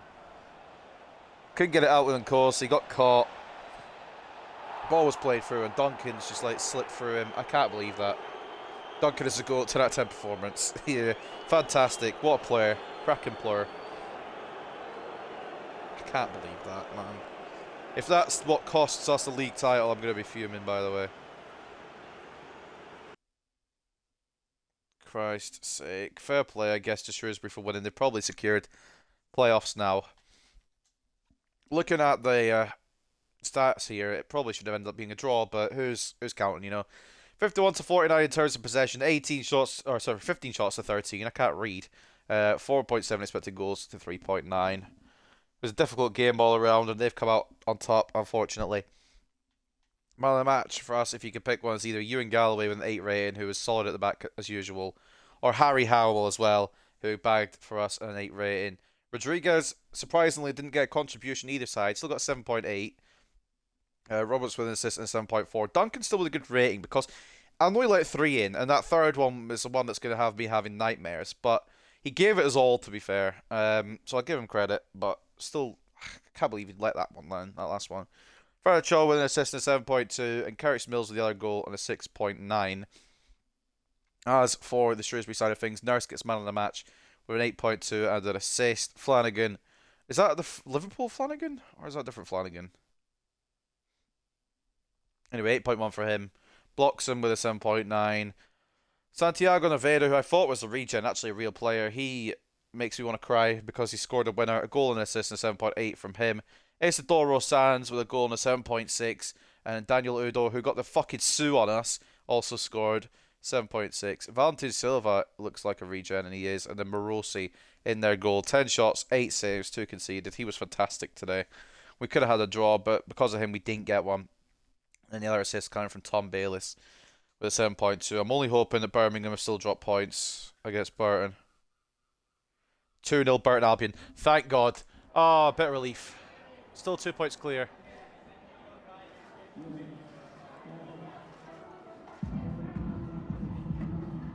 Christ almighty. It's a different Flanagan, okay.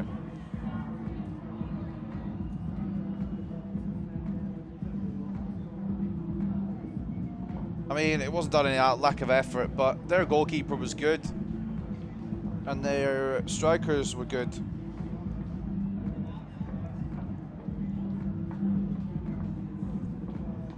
Taking formal league position into account, you must be disappointed. I wasn't really too bad. I mean, we were alright. I guess we couldn't get off the ball. We didn't have as much possession as we'd have liked. But Shrewsbury are a team fighting for playoffs, and we are a team that are fighting for a league title. It was pretty much going to be a difficult battle either way. One team was going to have to lose out and lose something. But we just have to improve these last 2 games. We've got Portsmouth at Fratton Bloody Park. And then we've got Sheffield Wednesday at Hillsborough. It doesn't get any easier for our last 2 games. But the relief is that Burton did beat Birmingham. And that we're still very much alive. Curtis Mills is happy to be a right winger or whatever. He's not a right winger. He's a right attacking mid. After a week's break, we've got Portsmouth, who are only 5 points behind us. Looking at the table here, Birmingham could actually lose their automatic spot. Oh my god, this has got so much closer than I expected. If Rotherham win, they're only a point behind us. Rotherham could actually win the league here. Rotherham could actually steal the league. Mate. I don't like this at all. I don't like this at all. If Portsmouth beat us, we might be fucked. The stakes are fucking well and truly high now. We're 2 points clear, but with goal difference, we might be alright. The goal difference might send us through because we scored so many. But it's Portsmouth and it's Sheffield Wednesday. I'm scared, honestly. I'm scared that we might not win this. Rotherham at third with a game in hand. Who have Rotherham got left? They've got Walsall, they've got Rochdale, and they've got Lincoln. They've got three piss easy teams, man. If they win all them, they'll be on 90 points. So we have to physically win our last two games. Because Rotherham could sneak in and take this title. Man, I didn't realise it was that close. I didn't realise it was that close in capital letters. Rotherham have been on a mad one, quite frankly. I think they lost at some point, but they've been on incredible form. Right. Two more games to go. With that loss, it kind of sees us in an awful situation. We have to win the last two games. Nothing is sealed. Nothing is secured. Nothing is definite yet for the championship. With two games left, it's all to play for. Late drama season evader. Sale Shrewsbury win. Porto play out a 1-1 draw with Bayern Munich. Fair play, Porto. And we beat Bruges 3-2. Sometimes you don't get what you deserve from the game. Cry about it, mate. And then Kimpembe's injured for Man United. Crying in the chat. Exciting clash between Portsmouth and Hartlepool. Fans of both teams will be eagerly anticipating today's match after the cracking contest last time they met, which saw Portsmouth come away with a narrow 3-2 victory over Hartlepool. So last time we played these guys, we lost.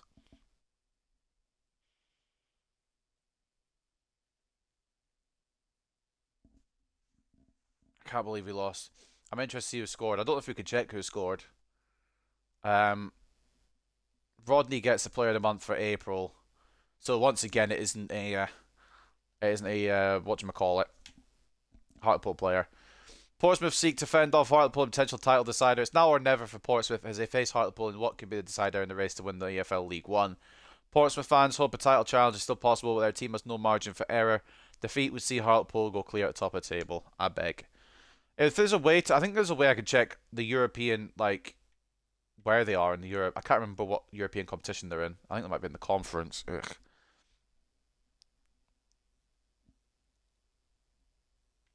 Yeah, pain. They're in the conference. So these are goal scorers. Moise Keane has been on a mad one, apparently. Rashford as well has been doing well. 7 goals. Diallo with 6. Casemiro with 3. Anthony with 2. Guimaraes with 2. And Mabry with 1. For whatever reason, we're not using Isak in the... We've got a cracked squad, you know. This squad is fantastic. Some crazy players in here. Kimpembe's injured. Oh, I never checked the injury of that kid that we accidentally injured in the first game. Or the second game. Who was it we injured? Against Cambridge. I'll go find it.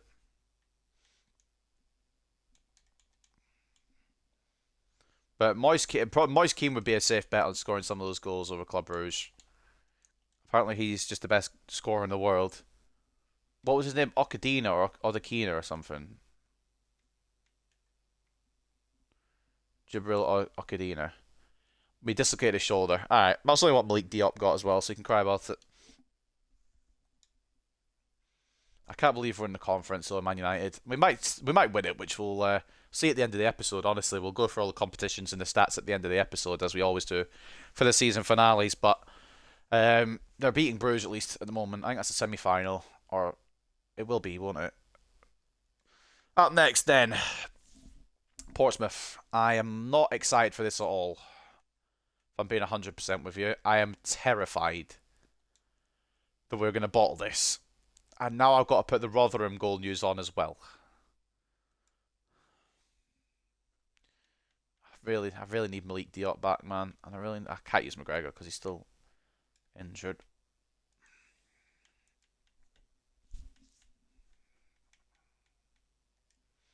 We're bringing Marius Thomas. He's been a clutch player this season. And Ramon Alonso to the bench. And I think that's how we go. We're just gonna have to go for it, boys. Best we can. What rated is Keane? I think he was 86 last time I checked. So mad that he's ended up at United. I don't think we'd ever sign him. Yeah, 86. Has that special something. Looks quite good, actually. No wonder he's destroying the conference. Right, let's go and sort his team out again. I forgot that I already edited the team. I should have maybe checked after the game. Right, Rodriguez in, Howell bench,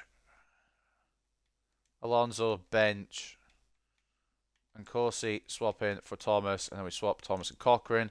Bob's your uncle, Fanny's your aunt. We go with that, and we see what happens. I don't know what's up with Gomez. He missed out one game, and now he's upset. Right, Rodriguez captain. Give it our all, boys. Give it our all. Duncan in goal. Moffat and Gomez as the full-backs. Galloway and Contreras as the centre-backs. Cochrane centre mid. Thomas, Cam. Ochoa off the left. Roberts off the right. Blanchard and Rodriguez up top. Rodriguez captain in the side as well. Goal news. Turn it all off apart from Birmingham and apart from Rotherham. Birmingham play Rochdale. Rotherham play Walsall. We've got the hardest game in the of the lot against Portsmouth. At Fratton Park, then, it is Portsmouth versus Hartlepool United. There is no chance I am simming. There's absolutely not a chance. Because if I lose, then I'm fucked. I'm not risking it.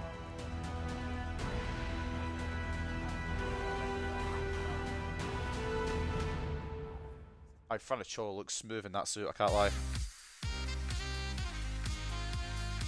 Rotherham and Birmingham will probably both win, which means we need to give everything at Fratton Park. Any slip-ups here could result in Rotherham maybe stealing the title out of this title race. What's mad is, it's been a two-horse race for a lot of the season, and then Rotherham just could come in and nick it right at the end.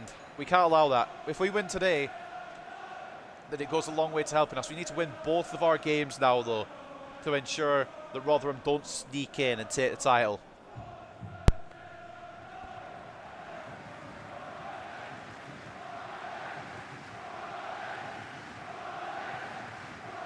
It really looks like it could come down to the last day of the season.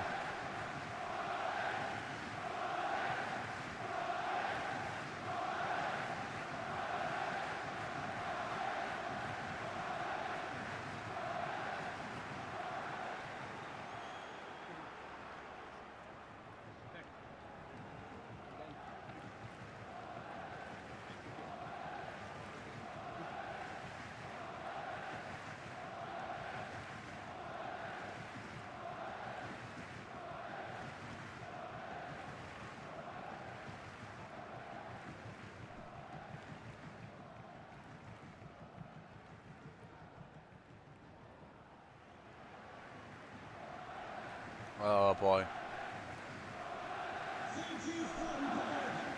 I've never felt more pressure than I do right now. Well, that's actually a lie. There's a lot of times. I mean, within FIFA, I should probably say, I've never felt more pressure than I do right now to see this over the line, to get this over the line.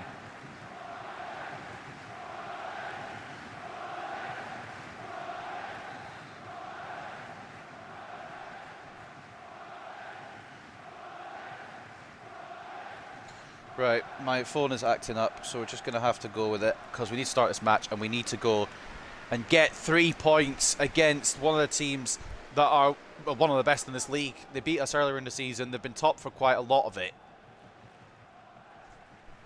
An early goal would do me wonders right now. Blanchard dropping deep. Moffat. We've got no room for fuck-ups here, boys. Anyone who fucks up doesn't get to play the final game against Sheffield Wednesday. So everyone's not going to be playing, apparently, because everyone seems to fuck up in my saves. But you get what I mean.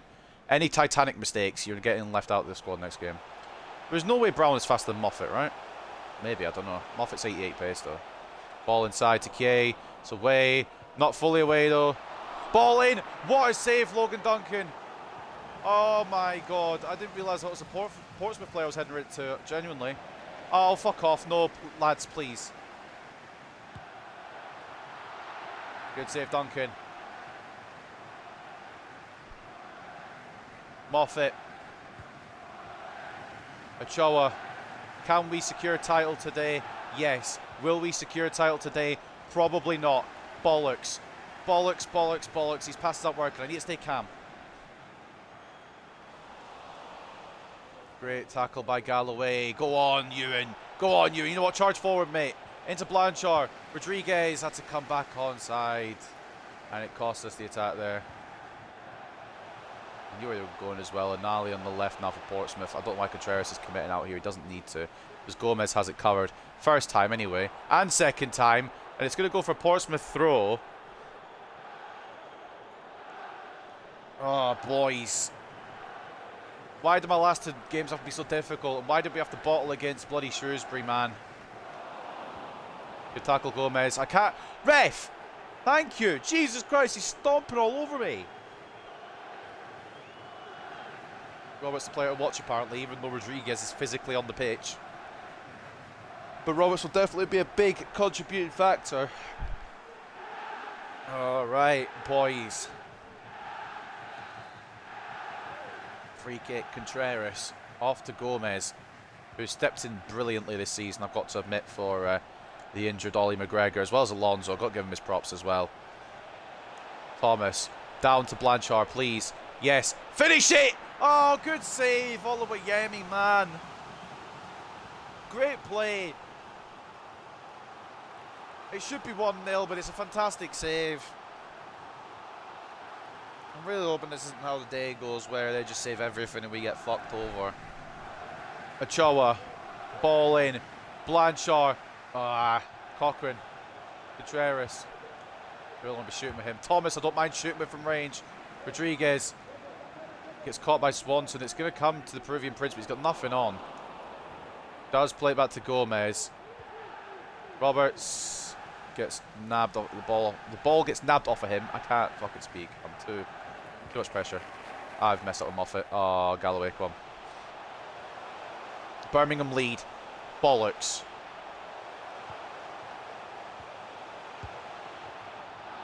And Portsmouth nearly lead too. Cage just putting it wide. It might actually come down to the final day. And even then, Rotherham still have a game in hand. So if Rotherham win all three, they'll end on 90 points. The maximum we can get is 91, but we have to win both games. What the fuck? Not now. Not now, FIFA. Oh, Christ almighty. Great job, Gomez, to recover that, man. Fucking hell. What is that with that lazy pass that just decides to do it out of nowhere that I can't control? So fucking stupid and irritating. Ochoa. Oh, where's Rodriguez, man?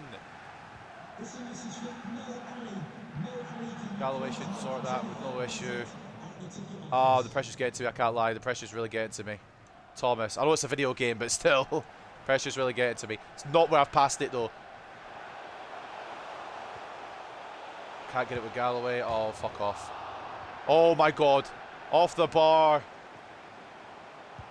Let me go to Moffat. Let me switch to fucking Douglas Moffat, I beg.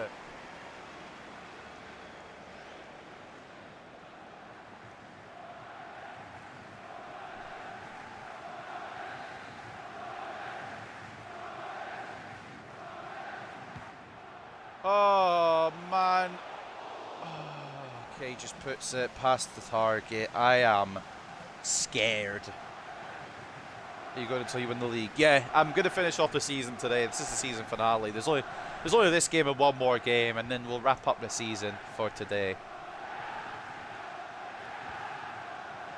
And then next week we'll get into season 5, hopefully in a championship. But at this point, fucking please, play it through to Rodriguez. We might not even make it to the championship, genuinely. Our team is bottling at the worst time.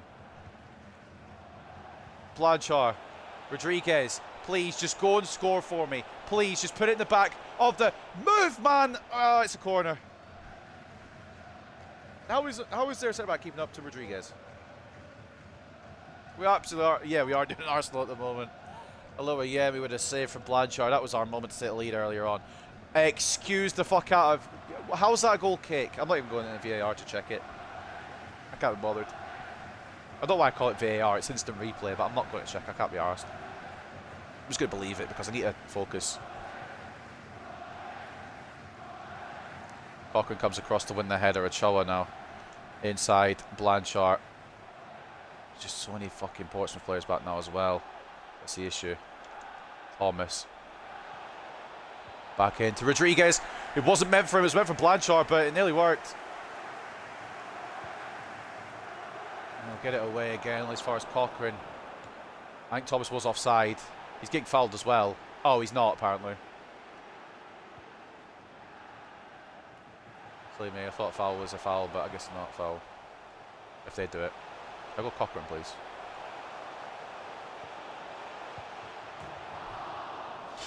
Don't know how that snuck through, but Kay nearly putting Portsmouth ahead again. I am shitting bricks, boys. I'm going to be honest with you. Birmingham are leading. I have no idea what's going on at Rotherham. What I know is we are struggling to even find a goal here. But on the flip side, Portsmouth can't score either, so it's working out for now, but we are going to need to find a goal first. Or if we don't find a goal first, we're going to need to find 2 goals to win this match. Ochoa, what on fucking planet Earth are you doing there? That'll be caught by Contreras. They know I'm going to try to get to Ochoa, so we're going to aim it to Cochrane instead. Or to Moffat even. Get it to Cochrane instead. Over the top for a ball goes not what I wanted to, but Blanchard might be on. He's not. He wouldn't let me go back to Rodriguez though, so I guess I have to go to it with an offside player. Rodriguez wins the tackle, but falls through to Blanchard. 1 goal might be the difference in this one, boys. I can't lie to you. 1 goal might be the thing that changes it.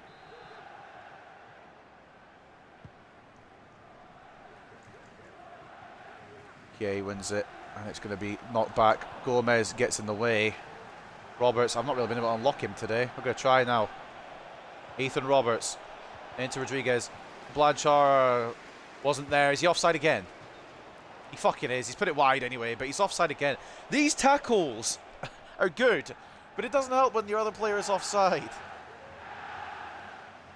And I put it wide as well, which I'm kind of glad it was offside because I fucked up the shot completely. Might be goalless going into the break, which is absolutely okay with me because it means we haven't conceded yet either, which is a bit of a relief, quite frankly. Cochrane out to Moffat. We really need Malik Diop in that midfield to just a bit more of an enforcer role. And against his former club as well, it'd be fantastic. Ref? Oh. Okay. Cho's just trying to keep it alive here, but Portsmouth's going to get it away as far as Cochrane. Might have a chance yet. Rodriguez. Roberts, please go through, man. Roberts. Back into Rodriguez, please. No. Ah, this game is so hard to pass with sometimes. I should do a shot with Roberts and hope. I don't. It's gonna be a difficult one if we lose the league title, boys, because I don't know if we're gonna keep the job. As it stands, we stay top on goal difference, but Rotherham can still sneak in, and that's what I'm more scared of now at the moment than Birmingham, to be honest with you. 0-0 at the break. It's been very even. I'd argue Portsmouth have been slightly better, but their accuracy has not been very good in front of goal. Taking a look at the games around the grounds then. Rotherham drawing, which is fucking big. I'll take that. Cheltenham drawing 1-1 with MK Dons. Rotherham drawing 1-1 with Walsall. 1-0 to Birmingham currently over Rochdale. 1-0 to Bristol Rovers over Peterborough. 0-0 between Sheffield Wednesday and Accrington. What happens if I get sacked? Then the career mode is over and I cry. Pretty much. That's the wrong screen. 58 to 42 in terms of possession. Yeah, Portsmouth have been all over us actually when I look at it now. 7 shots to 2. 2.4 expected goals to 0.5. We've had 1 shot on target all day. They've had 3, I think, or 4. 3. So they've been better than us. Boys, pick it up next half. If I get sacked, it'll obviously be the end of Hartlepool career mode. I'll probably just do rebuilds up until AFC 24, to be honest, unless I do a short-term career mode, but I don't really want to do a short-term career mode. In fact, I don't really want to get sacked, is probably what I should be saying. Brown cuts inside Moffat. Playing it well, they're playing it well. Blocked by Alonso, or by Gomez, sorry. Contreras gets it away. There's a fucking press and a half on here, though. I'm just going to boot it. I don't trust this game. Roberts. Oh my god, that could work perfectly. That could work perfectly. A little bit of luck for Achille Blanchard, please. Yes, come on.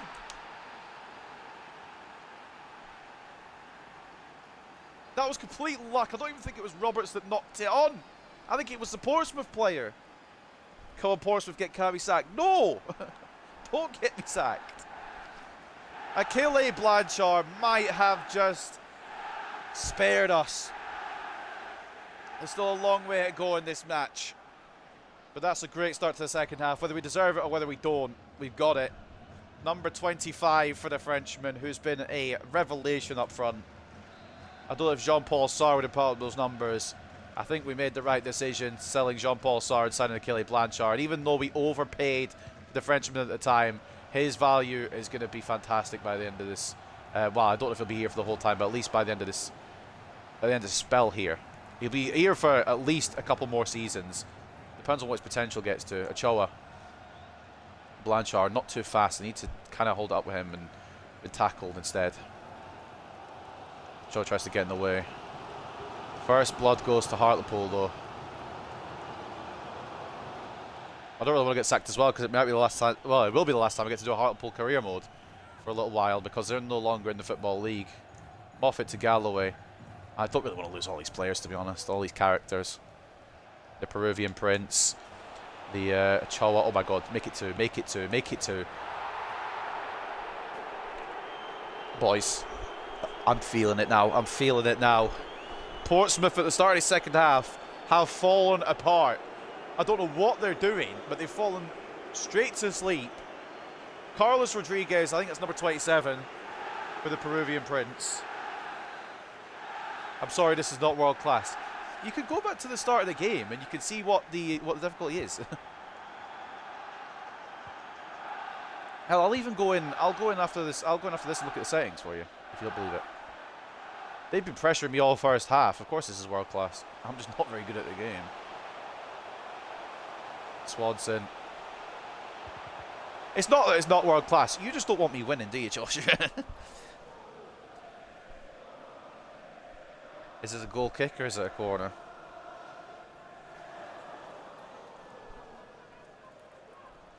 Goal kick. Sweet. Right.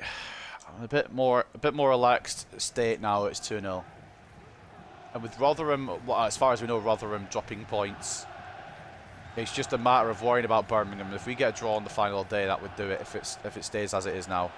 Rodriguez in. Well, it was meant to be to Thomas. It didn't quite have any of the power that I wanted on it, but that's okay. Thought it was a foul somewhere as well. I don't recall doing anything horrible, so let's tell you. Ball inside. It's put me on the wrong defender, but Contreras has done very well. Counter, boys, counter. There's no right back. There's no right back. Fran Ochoa, go, man. Go, man! Ah, oh, good save. It's the only option I could have had. No strikers there because Fran Ochoa just took off like a rocket, but good attempt anyway. It's played over to Anali. Galloway. No card somehow. But a free kick Portsmouth. We're going to just switch it up a little bit. Keep it fresh for the final game of the season. Bring on Alonso for Gomez and Mills for Thomas. That's all we're doing. That's all we're doing. Should be a yellow card, but I'm not going to complain about it. I'm not going to complain about the ref not giving me one. Thomas and Gomez for Mills and Alonso.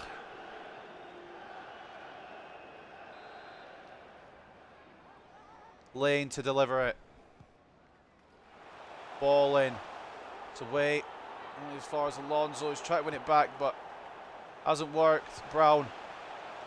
It's still there for Portsmouth to get one back. Can they do it? Lane. Inside. Anali. Duncan, good save. A little bit more panicky than I would like there from Duncan, but at least it's not in the back of our net, which is all that matters to me. That's all that's important to me currently.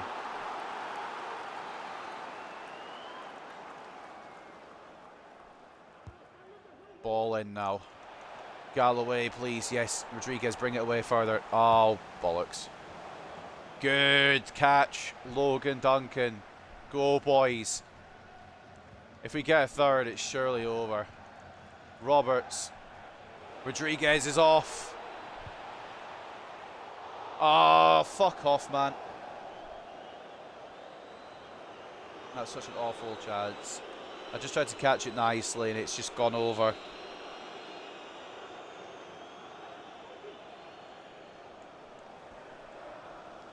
Man, it's a difficult one, but it should be 3-0. But at the same time, I'm just happy to have the lead. I'm just happy to be in a good spot here.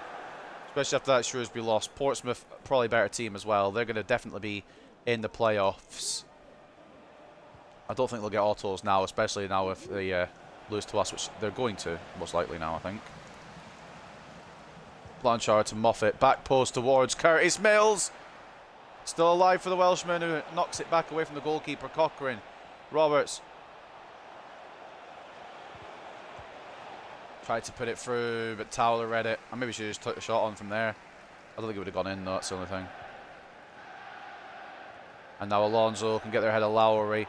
It's a good defensive performance from the boys, I can't lie. This second half.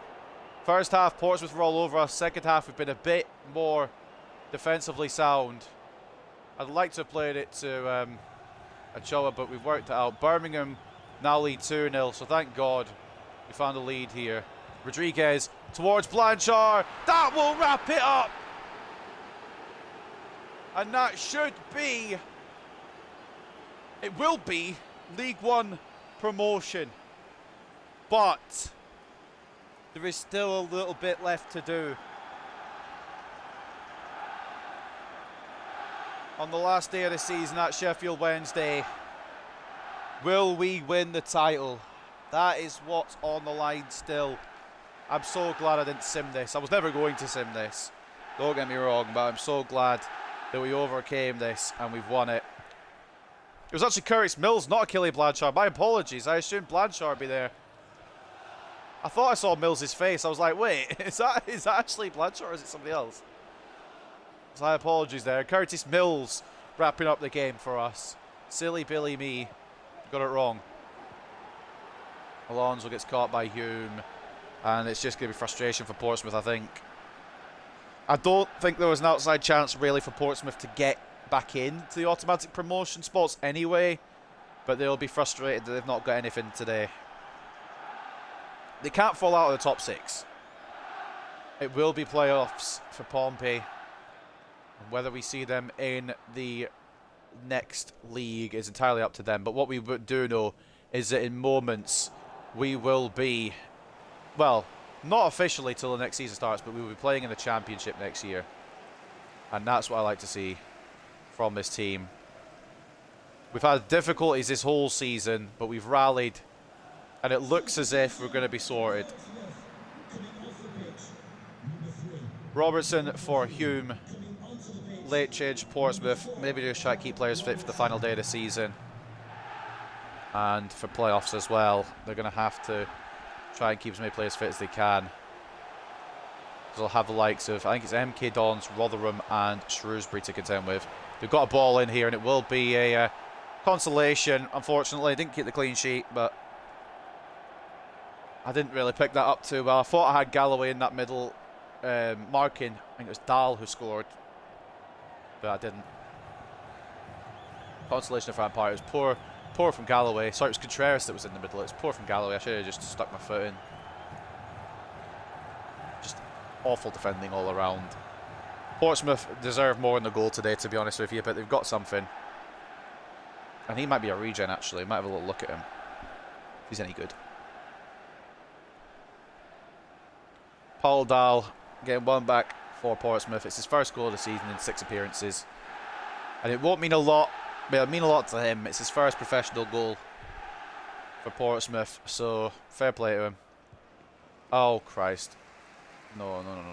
We're not doing this. We're not doing this. I'm not fucking bottling it. 5 minutes of added time. Roberts, plenty of room to run into. And it's just about, can we get the byline run?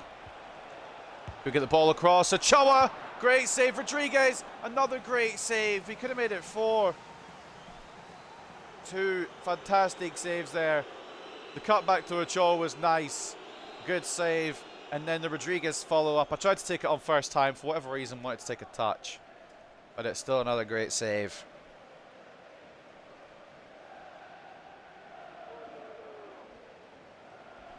Corner to end the game, and probably for Hartlepool. Ochoa, long range 6'6", going to knock it on. Not 21 in particular, apparently. He just decided he's not going to bother. 6'6" coming back in as well. Rodriguez. Oh, the keeper messed up there, and Rodriguez hit the post.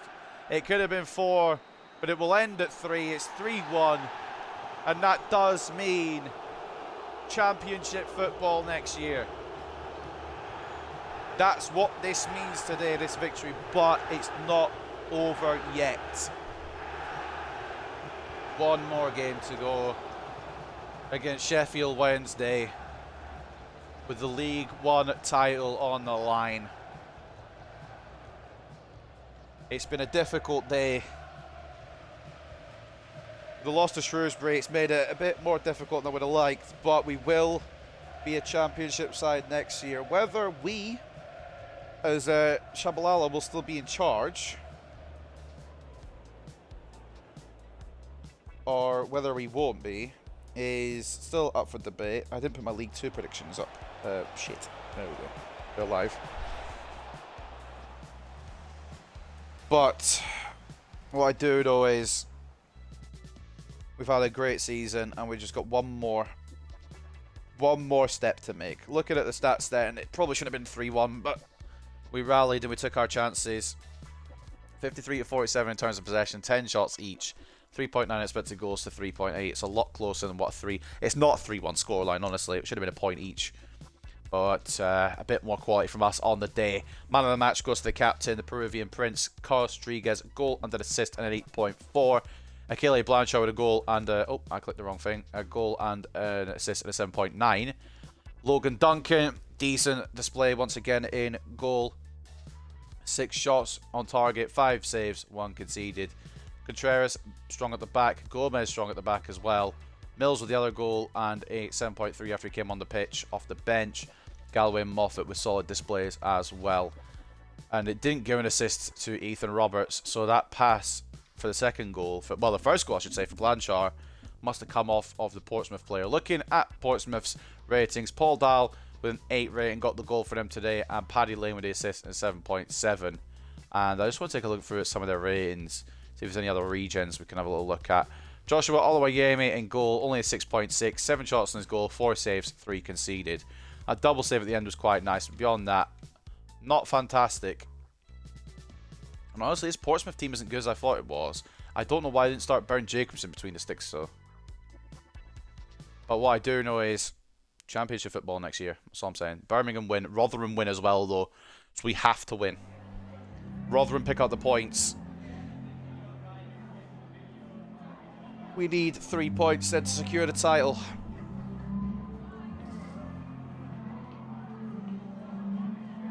We can't sit back because Rotherham still have that game in hand. Took a chance of one. I would say that, but I don't want to lose the morale. Just say every single one of the lads was committed to their job.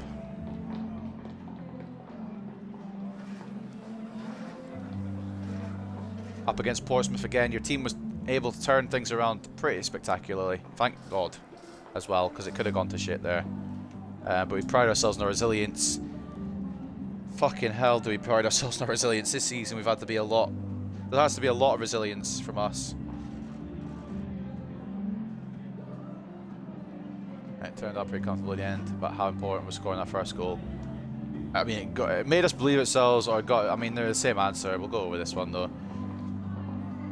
After that, we actually started knocking on the door, and we just let ourselves in. Portsmouth didn't answer, like, who's at the door? We're already inside. So just for clarification as well, for anyone who doesn't believe, we'll quickly go to settings, and it is 6-minute halves, world class, normal speed. Maybe I can slow that down, but we'll leave it for now. The sliders are like this. I have more shot error at 62, similar speed, severity, everything. I've got enough injuries as it is, I don't need any more. I've put the goalkeeper ability up because goalkeepers are pretty bad this year, and I've got more first touch control error. As for the CPU, they've got a lot less shot error, a lot less pass error, and more pass speed, shot speed as well to get through me quicker. Better goalkeeper ability, as well as similar line width and lengths from us in a similar situation with less first touch control error as well. So if anyone unbelieving in the victory, in the difficulty as well as the victory, there it is. And also, we've got, whatchamacallit, we're going to maybe rotate the sliders around next year, make it more difficult. Youth players are unsettled. We need to call them all up because they'll get mad, but we don't have enough space. That's the only issue.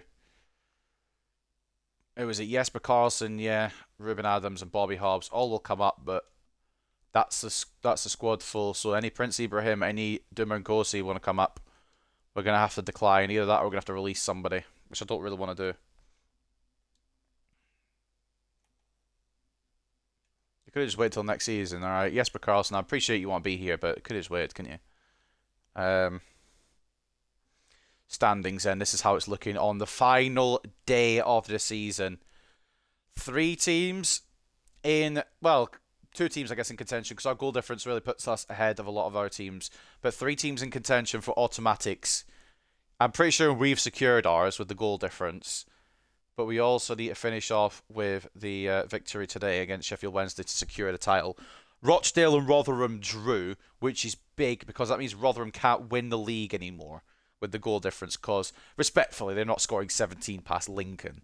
So it really is, if we fuck this up, Birmingham could take the title, but they've got MK Dons. The cards are fully in our favour. Looking at the table at the moment, Portsmouth have already played 46. There's some teams that have already played their final game, so I'm not going to go down the whole leaderboard just yet. But there's some teams that have already played their final games, and there's some teams that will be playing their final games today. The final match day is Peterborough versus Shrewsbury. Sheffield Wednesday versus Harrogate, I was going to say. Hartlepool, fucking hell. Birmingham versus MK Dons. Rotherham versus Lincoln. And Charlton versus Stoke. All of these games have playoff or promotion implications on them for certain teams. So it's going to be an interesting end to this season. If we draw, we're fine. If we lose, Birmingham could steal the league title. Either way, we're going to the championship automatically because the goal difference for Rotherham, it's too big of a gap. It's way too big of a gap. Which is, I'm thankful for these strikers, man, I tell you. Defensively, they've been a bit of a horror show sometimes, but these strikers have really put us over. So, final game of the season then against Sheffield Wednesday. A draw today would see us win the title. So taking a look at some of these news stories then. Mills bags winner against Portsmouth. Mills scores to wrap up Hartlepool United's victory against Portsmouth. Birmingham City 2 points away. With Birmingham City now just 2 behind in EFL League 1 and with only, 1 game to go now. Everybody's asking whether Hartlepool could keep their noses in front with Birmingham City now putting them under pressure. Be a dramatic end to the season for sure. Oh, I mean, if we lose and Birmingham win, then they do it. Rotherham United's promotion dream is still alive despite trailing rivals Birmingham City by 1 point.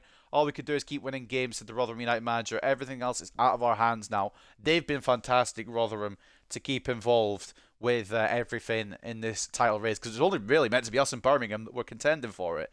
But Rotherham have done a hell of a catch-up job, been in a brilliant amount of form. Josh is cheering for Job in the chat.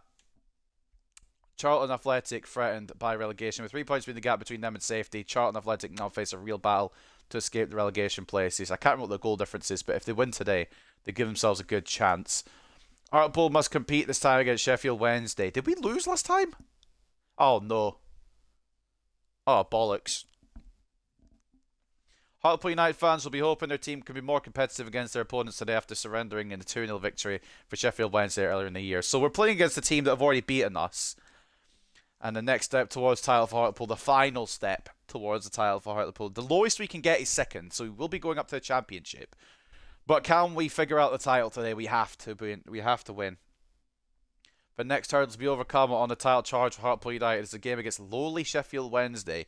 They might be lowly. They might not have made playoffs themselves, but they beat us earlier in the season, so I'm still panicking. The high-flying outfit should have little trouble in collecting the 3 points from this encounter. I'd hope so. However, the leaders need to make sure they don't slip up against the team they're strong favourites to sweep aside. Anything less than a win would hand the initiative to the chasing pack. So like I said, as it stands, I will look at that article in a second because there's a nice little article there to read. As it stands, we just need a draw. We just need a point against Sheffield Wednesday to win the title. Anything else, if we lose, Birmingham will sneak past us and take it. But again, the lowest we can finish is second. We will be playing Championship football next year because of the goal difference. But we've got Sheffield Wednesday, who are going to be a challenge. Birmingham have got even more of a challenge because they've got to face MK Dons. And Rotherham have got Lincoln, who they will probably beat. So really it's between Birmingham and Rotherham for that second spot, as well as us trying to secure the title. If we lose that 19-0, yeah, I mean, I hope not. But, yes, true. If we lose by a huge difference here, Rotherham could steal the title from us. But I'm more happy that they dropped points, because if they beat Rochdale, they would have been 1 point behind us, ready and willing to try and take the title off us. So, pre-match press conference, the final one of Season 4, boys.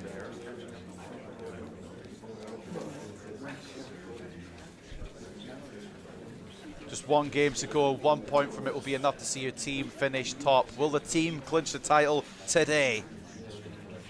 We want to do it with a win, but we can't let it slip. I'm going to say we can't let it slip. We're very close. We can't afford to be complacent today. Sheffield Wednesday beat us earlier in the season, so it's not going to be easy. Last time we played, Sheffield Wednesday beat us. Have we got any chance of winning today? There's pride at stake. Not only that, there's a lot more at stake than pride.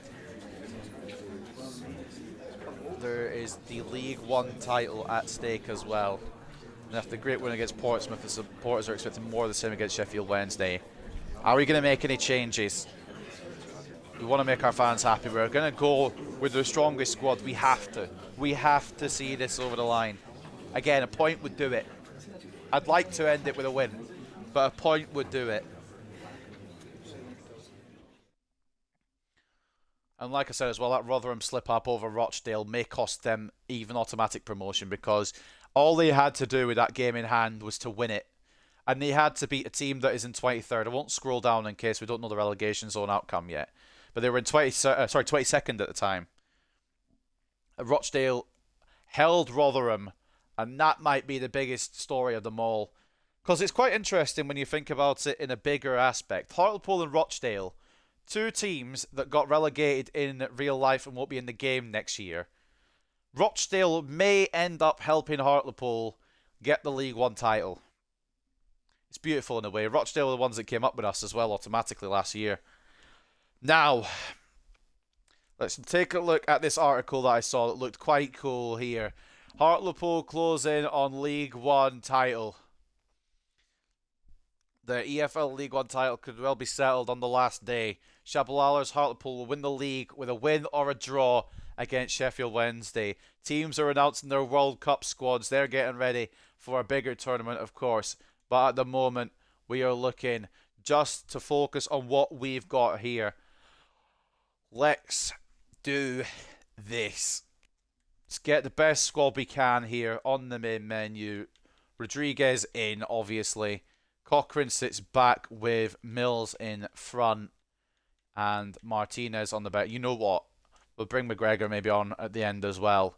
Martinez comes onto the bench, as well as these new signings that could potentially watch us do the job here. Harry Howell makes his way to the bench as well, just in case we need a super sub. But I'm probably, unless injury strikes, I'll probably stick with this 11, who deserve to be the 11 to win this if we do. Gomez will probably make way for McGregor. That may be the only change we make. But beyond that, that might be it. So, I can't state this bigger enough. This is only League One as well. It could get even worse for us in later leagues. A win or a draw would win us the league title, would probably save us our job, quite frankly. Even though we've done the brand exposure, even though we've done the financial, the game doesn't want to mark it off for some reason. So, it's going to come down to the final day. 1 point would do it. If we can absolutely destroy these guys and it not matter, that would be even better. But 5 back, including a CDM. The goal news is on. Birmingham and MK, Rotherham and Lincoln. But today, at Hillsborough, it is Sheffield Wednesday versus Hartlepool in the final game at Season 4. Duncan in between the sticks, Moffat and Gomez as the fullbacks, Galloway and Contreras as the centre-backs, Cochrane centre mid, Mills at cam, Roberts off the right, Ochoa off the left, who's now grown to a 79. He's still looking brilliant, by the way. And Blanchard and Rodriguez sit up top with Rodriguez captaining the side. So at Hillsborough, can we win the league title? Can we remain in a job? All it needs is a point. Hell, we don't even need to score. Just as long as we don't let them.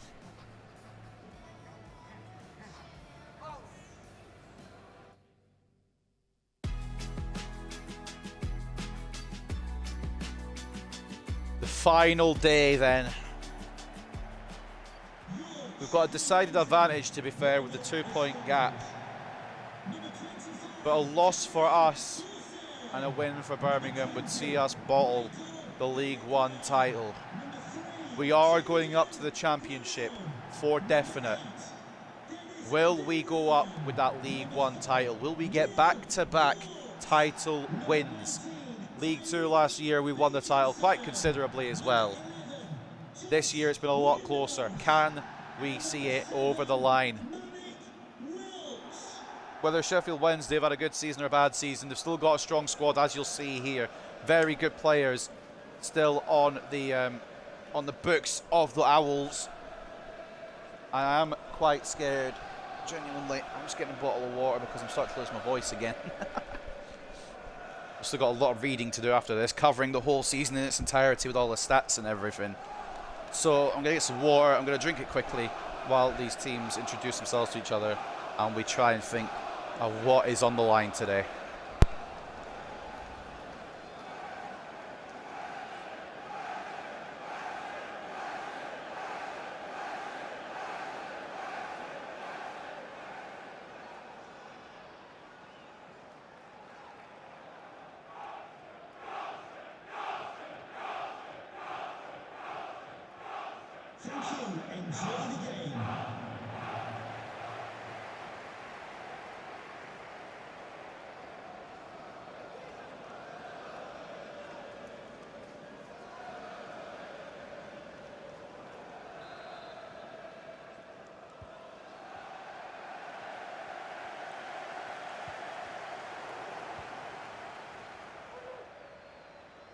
I forgot to unmute my mic. But as it stands, at the moment, we are on for the title. All we need to do is hold it here. No goals conceded, no goals scored. That would do it. That would be enough. But obviously we want to end on a high. We want to end on a victory. Cochrane. Moffat. Into Fran Ochoa. The Owls fans really wanted to see the Hartlepool party spoiled. Curtis Mills. Try to get it back to Jack Cochrane. And here comes Sheffield Wednesday. Of course, we just need a point. Galloway, good tackle. We'll bring it away. I'm so glad that Rotherham dropped points. I'm so glad we beat Birmingham in that game as well, because if we hadn't beat Birmingham, we'd probably be in second right now chasing, and it might not have ended good for us. We had a dodgy episode last episode, but we've made up for it this episode besides the Shrewsbury loss, which was a bit unlucky. It's just about seeing it through. No, no, no, no, no. No, no, no, no, no. Good save, Duncan. 6s and 7s with the defence there. The first corner of the match goes to Sheffield Wednesday at Hillsborough. The atmosphere is going to be cracking. A lot of Hartlepool fans travelling here to see if we will do the deed, if we win the title. Cochrane tries to header it away. It's not fully away. Blocked by Contreras. The fall to Brown of Sheffield United outside now. And they're going to play it inside now. And it's going to be a save from Duncan now. The rebound off the bar. Oh my God. Duncan gathers. My God. Heart and mouth moment. Really should be 1-0 down, I can't lie. But we get away with it. Cochrane now Ochoa. Can we counter? Fran Ochoa trying to knock it back to Cochrane. It's not quite gone the way I planned it to, but it's fine.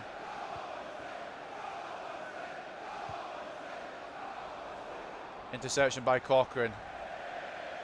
That's a fucking shit pass, boys. Don't know if you can tell, but it's not gone to my player, so it sucks. Throw in will go to Sheffield Wednesday. Aye. Cheating bastards. Ochoa intercepts it initially, but doesn't get to keep hold of it. Cochrane can't get there. Oh no. Windass.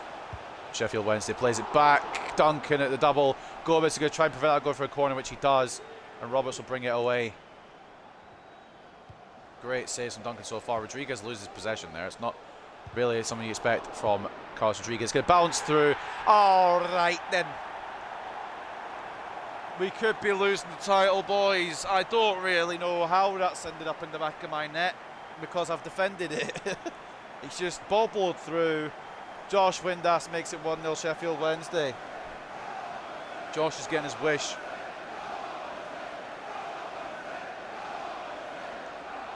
It's a good finish, but it's just the way it's come about.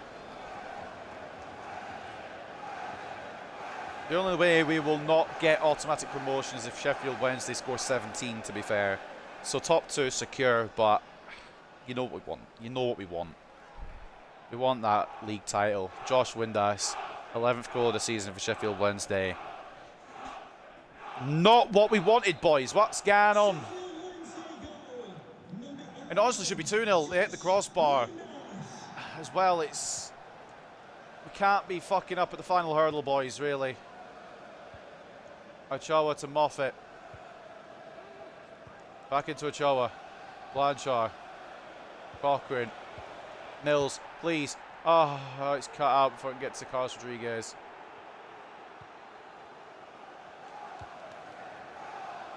And now it's Wilkes. Absolutely slammed on the floor by Contreras, who's actually come out worse from it.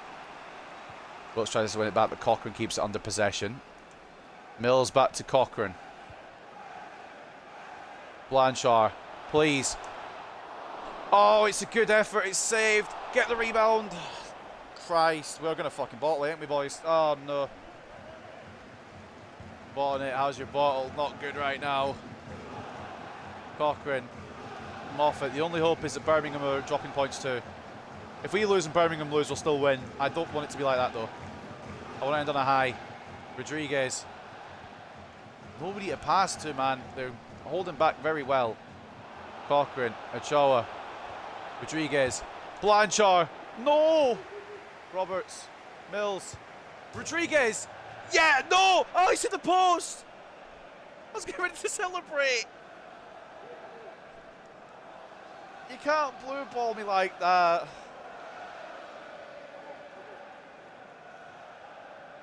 Christ's sake, bruv.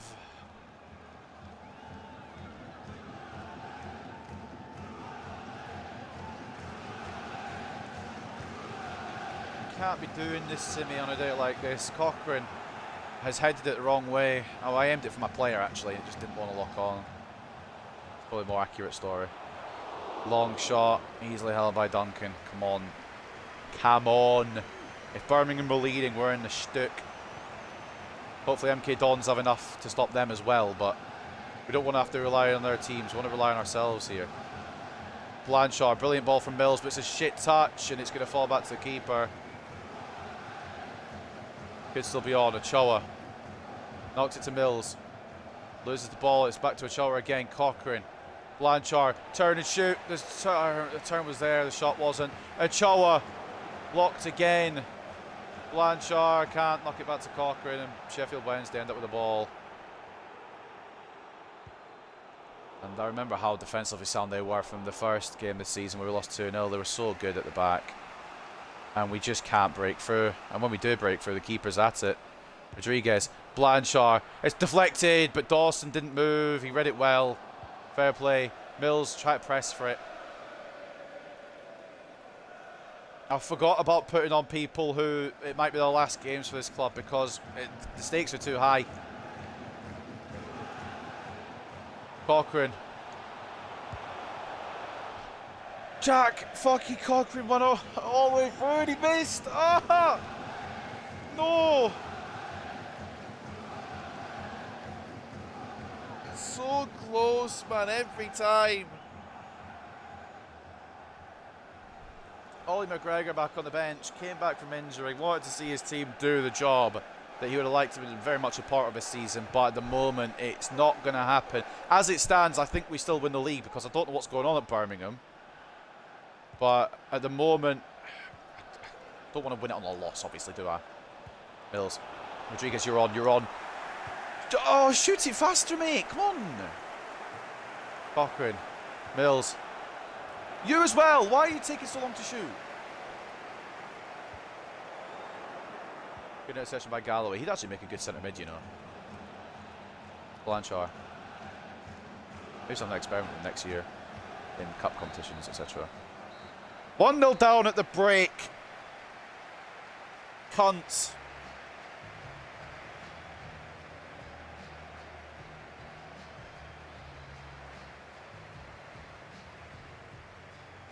As it stands, according to the commentators, we're still on to win the league. So either Birmingham aren't leading or they're losing. I don't know what's going on.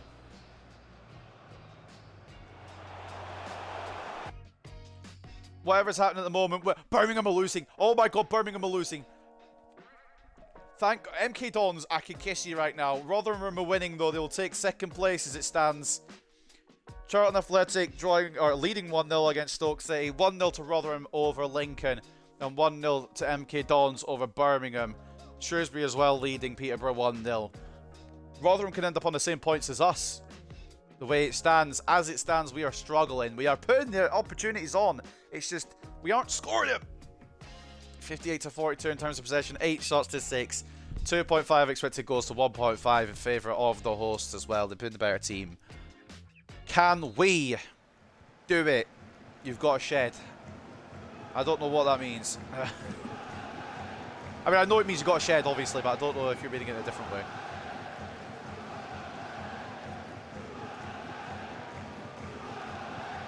They're just so fucking good at the back. Man, I can't break through. Even when I do, they're just equal to me. Or the keeper's equal to me. Or something doesn't happen where I can't score. Oh, bollocks. I mean, the only good thing right now is that Birmingham are losing. That's great cover by Rafael Gomez. But Birmingham can still bring that back and win it. We just need to be alert and about things. Oh, I can't get it through to Rodriguez. Cunt. If this goes 2-0 Wednesday. I thought it was going to be a red card then. Oh, Sheffield Wednesday fans saying it. Alright, fair enough. I thought it might have had another meaning.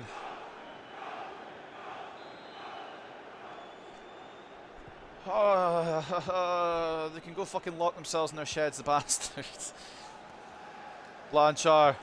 Rodriguez asking for it. I think he went offside though, just momentarily. Can get the ball through anyway. This defence has been fucking fantastic. And you know what? I'll take a point if it means we secure a title. Contreras, great defence. We've got good defence as well. It's just been lucky that they got the goal. Very lucky goal as well. I made the tackle and it just bounced off me into their half anyway. Mills wins it back. That guy falls over. Cochrane. Blanchard. Yes! Come on! 1-1! That seals it at the moment. Oh, man. I mean, I don't know what they were doing. They just weren't watching him. Thank God, Achille Blanchard, man. You're awake.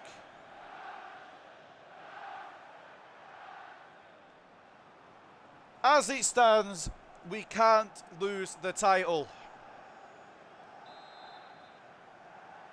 And we lead in the league title race. It's a 1-1 here.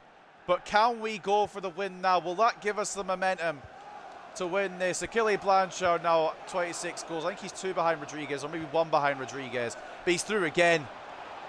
Oh, he's going to have to cut it back. He's panicked there. He's going to get tackled. Mills. That was meant for Roberts because Cochrane was offside, but that's okay. Mills wins it back, or tries to. Doesn't succeed. And that could be, should be, won't be Moffat's. Oh, Christ. Good speed here from Wilkes. Good block by Galloway. Roberts can't get there. Baconson puts it wide, though. And you know what? I think it's time. Give the man an appearance on the last game of the season. After a fractured tibia, he's coming back. Ollie McGregor, the returning hero. broke his way into the first team, and then maybe broke his way to the first team so hard that he broke his bloody tibia. But for the last 30 minutes, he comes back.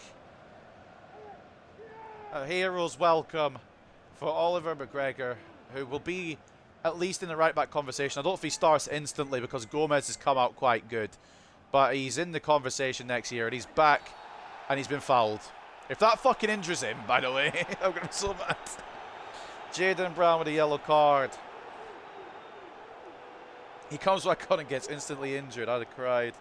Cried with laughter and then cried.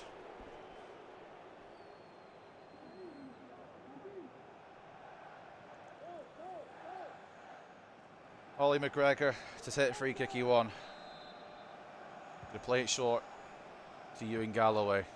Inside, Curtis Mills. Blanchard. Rodriguez is there. Rodriguez blocked.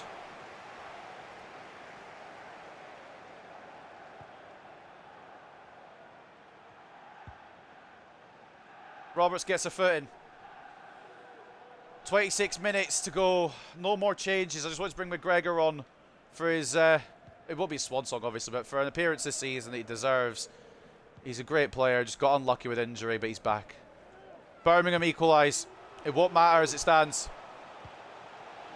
Birmingham would need to win even then. They'd have to secure automatic promotion. I think currently Rotherham are in second in the automatic spot. I think Birmingham bottle automatics at the moment as it stands. Contreras, I don't know if it's a foul. He's definitely injured the man, which was not my intention. And I also thought that was a foul, but we're going to fucking run with it and go. There is going to be play that's stopped now. I think that's Josh Windass. The goal scorer from earlier has picked up a knock. Contreras, I think that was a foul, but the ref didn't agree, which is fine by me. I'm not going to say anything. But it is, unfortunately, an injury. Contreras, he did get the ball, actually, looking back at that tackle. At first, I thought it was a rough tackle where he didn't get the ball, but he does get the football, and it's going to be a change now. And if he's the man, the ponytail man that's just coming on here, ruins my season, I'll cry. It will be a drop ball, and it will be Sheffield Wednesday's possession to have. Rodriguez gets given it. Rodriguez tried to shoot it quickly. Mills, Blanchard. Oh, Dawson, good save. Ayala coming on from Windass. Harry Howell wants on. I'm sorry, mate. I can't risk it. Actually, you know what? I can risk it. Fuck it. Come on, mate.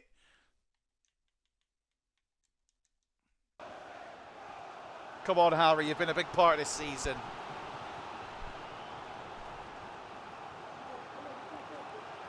Let's see him have maybe one more masterclass up front. I don't know if he's going to be here next year. I'm still undecided on him, but with his potential not growing by much more, we'll see. Depending on what his potential is next year. Mills loses the ball. Because, of course, depending on performance, I think potentials change.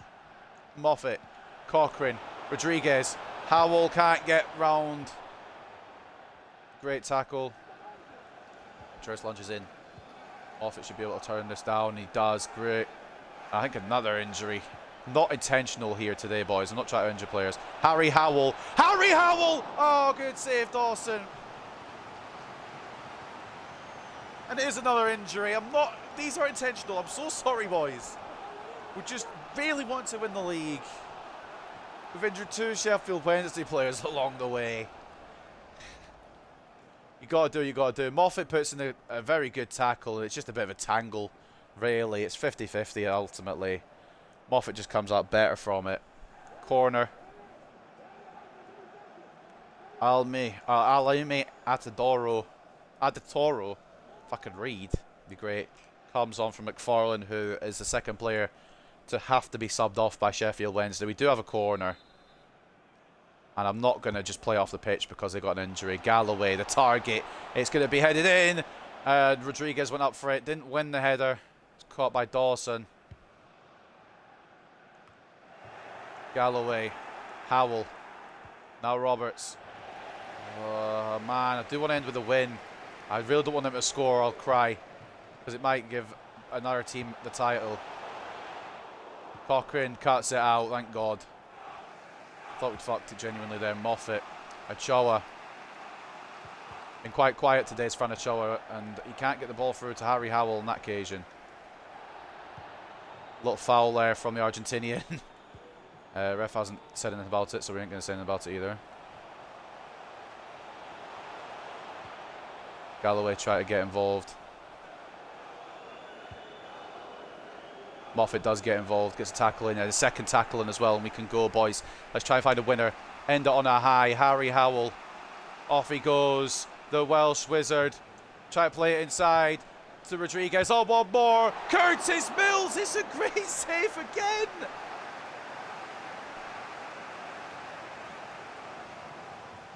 I maybe should bring on Marius Thomas as well. He's had a fantastic season, but Mills a great end to this season. A few goals today to really help us in some sticky situations. So we're going to leave Curtis Mills on. Franachoa is going to deliver this, and it's going to be a goal. Maybe not, because it locked onto Harry Howell. Oh no, Harry Howell's out here. Who did it lock onto then? Mills. Need to find some room here. It's not being afforded any, which is an issue, really.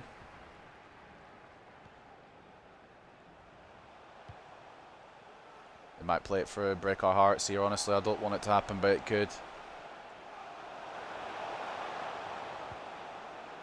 Ollie McGregor, great tackle. Welcome back.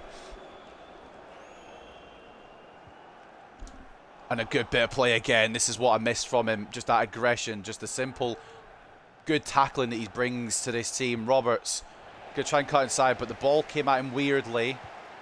5 minutes to go. 5 minutes before we celebrate the league title. Mills. Howell. Roberts. Mills. Rodriguez. Oh, it had to be. But it's offside. Thought he might have just stayed on, but no, he did drift off. And if it's just a draw that we're going to have to get the title, and it's only a draw we can actually earn today, then it's the draw, the biggest draw of the season. It's what I'm going to take, and it's going to win us the title. In a few minutes, we're going to see a parade from the Hartlepool fans. Unless late drama ensues here. We drop points. Contreras. Good tackle again. Roberts. Howell. Gonna need some help here. Roberts. Rodriguez. Oh, what a save again. And it's gonna end 1-1. But it's not gonna matter. Oh, thank God. Blanchar's equaliser gives us just about enough wiggle room to win the title. Hartlepool United, League One champions. I really would have liked to end on a win, and we had some late chances to do so, but what matters is we're going to the championship and we're going up with a title. I'm going to let these lads enjoy it. I think Birmingham lost. I hope they did as well, because it means Rotherham could get up along with us and Birmingham have to fight in the playoffs, which would be hilarious. I'd much rather Rotherham come up than Birmingham, to be honest with you. But here is the captain, the top scorer this season, Carlos Rodriguez, getting ready to lift another league title. Here we go. There we go. The League One title secured.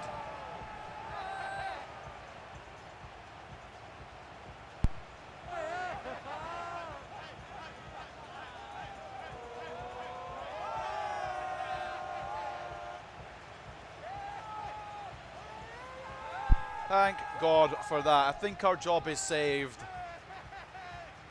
It feels weird not doing it at Victoria Park, but the Hartlepool United players and the travelling fans will be celebrating here in Hillsborough.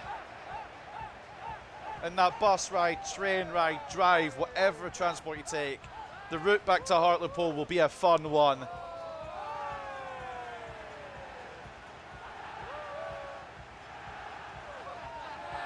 Hartlepool United, League One champions. Josh Windass giving Sheffield Wednesday the lead. But an equaliser from Achille Blanchard made sure that the deal was done, that the game was going to be ours and the league title was going to be ours. We had chances to win it at the end, but unfortunately couldn't find the 3 points. 55-45 in terms of possession. 14 shots to 10 with 3.6 expected goals to Sheffield Wednesday's 2.6. A draw was all we could get, but a draw was all we needed, and this was the goal that sealed us the title technically.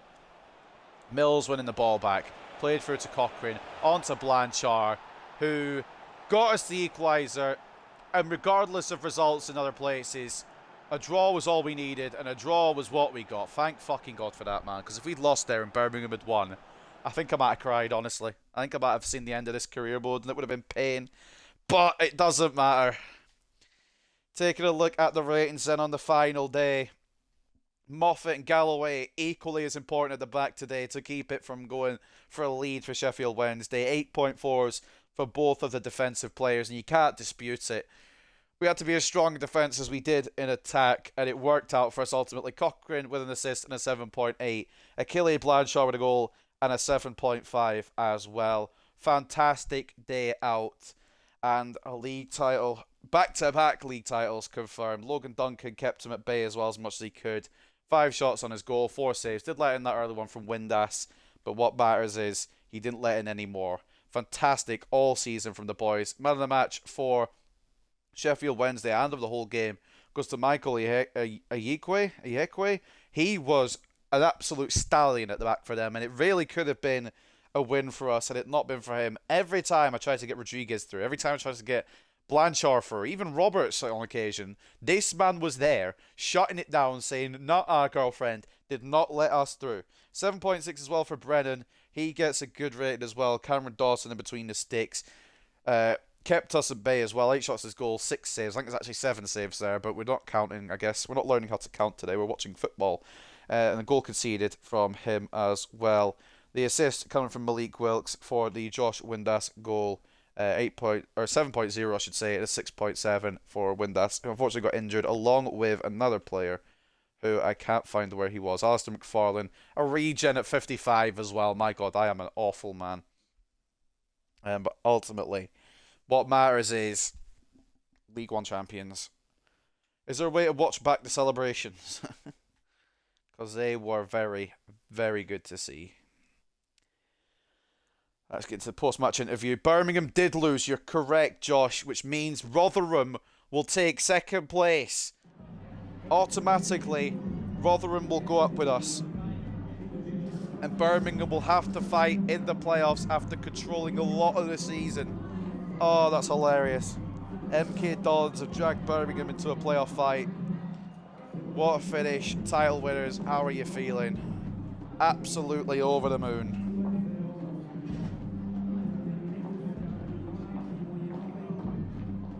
Didn't look good at half-time. We were down 1-0, but we rallied. We got the one I would like to win, but obviously we got the goal we needed.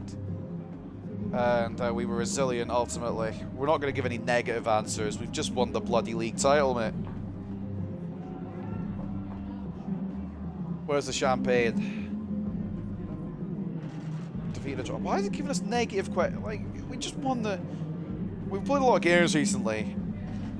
We won't need to play them again next year because they didn't make it up into even the playoffs, so...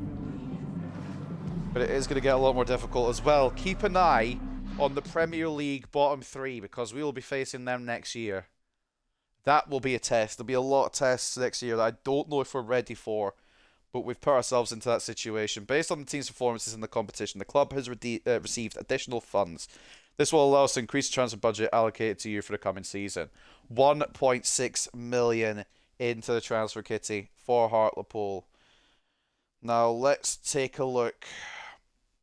There is your finished league table. Rotherham getting within 1 point of the title. And if we hadn't picked up the point, they would have been on similar points to us. We still would have won it on goal difference anyway. But a League One trophy for Hartlepool United. We've overcome some bullshit this season, I tell you. Good points and bad points. But ultimately, what matters the most is we've won the league. And we've made it into the championship. Back-to-back promotions, which is what we wanted. I didn't expect back-to-back league titles. I'm going to be honest. I didn't expect us to win the league this year. But we've overcome all the bullshit and we've got through it to the other side.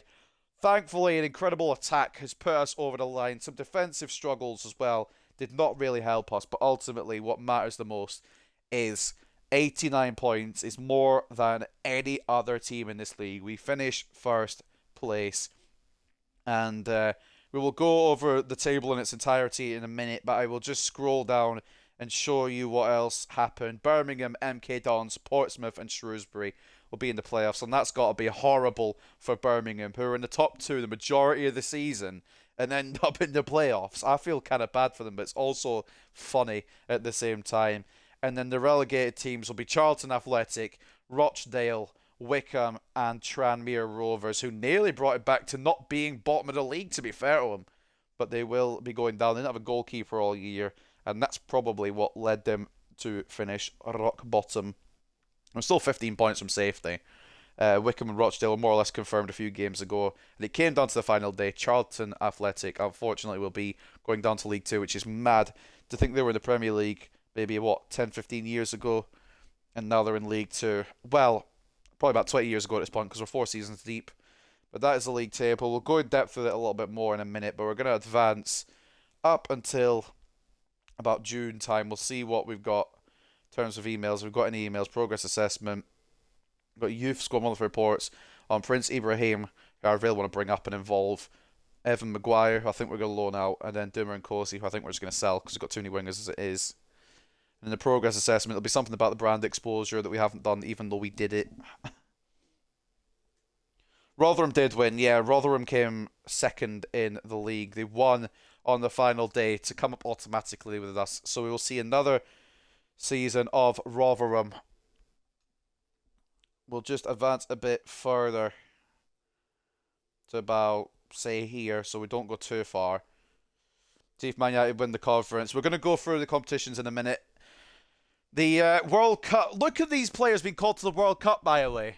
The World Cup teams have been picked. Rafa Contreras for Mexico, Logan Duncan for Scotland, and 3 Welshmen will be going to the World Cup. Harry Howell, Ethan Roberts, and Curtis Mills, as well as the return of injury from Malik Diop as well. He'll be fit and fighting next season. So, lovely jubbly. Right. Time to figure out everything. So, once again, this is the table. Hartlepool United, League One champions on 89 points. Rotherham finished second on 88 points. They will come up automatically. They overtook Birmingham on the final day. Birmingham City in third on 86. MK Dons in fourth on 84. Portsmouth fifth on 80. And Shrewsbury sixth on 77. Finish up the playoffs as we continue to read down League. Stoke in seventh on 74. Peterborough in eighth on 71. Bristol Rovers in ninth on 64. Oxford in 10th on 63. Cheltenham Town on 62 in 11th place, and the final part of the top half of the table, Mansfield achieve a top half finish, which fair play to them. 12th place and 61 points. Sheffield Wednesday finished 13th on 61 points. Northampton finished 14th on 58 points. Cambridge United finished 15th on 57 points. Burton Albion finished 16th on 55 points. Derby County having an awful season by their standards, conceding 69 lol. 54 points for them, 17th place. They still concede less than us, so I don't know why I'm lolling. 18th place for Lincoln City as they finish on 54. Accrington 19th on 51, with Walsall in 20th on 50. They just survived the drop. And the relegated teams, Charlton Athletic 21st place on 48 points. Rochdale 41 points, they finish in 22nd. It's a shame to see them go back down if they come up with us, but it was always going to happen. Wickham on 23rd place, 38 points. And Tranmere, without a goalkeeper all season, do finish at the bottom of the league. 24th place, 35 points. So going through the competitions then, the FA Cup. First of all, we'll go through them in order. Spurs won a trophy. Spurs won a bloody trophy. Are you kidding me? Is this some kind of joke? What is wrong with this game? I cannot believe this. I would hit it. Right, well, FA Cup win for Spurs. They beat Chelsea 3-2 in the final. We got knocked out in the 4th round to Blackpool. 4-1 loss there. Blackpool then got knocked out to Wolves, who then got knocked out to Bournemouth, who then got knocked out to Spurs, and then Spurs ended up winning the FA Cup. For the Carabao Cup, then we got knocked out mega early. What the fuck? Spurs with a cup double? Are you The save's cursed. A 3-2 win for Spurs again. This time in the Carabao Cup over Wolves. Madness in the Carabao Cup. I think we got knocked out second round, didn't we? Because we didn't play first round, and then we got knocked out by Fulham because we did not. Oh no, we got knocked out first round by Fulham because we did not put a serious side out, and they put a very strong side out. We got destroyed. So yeah, 7-1 loss. Then Fulham lost to Crawley.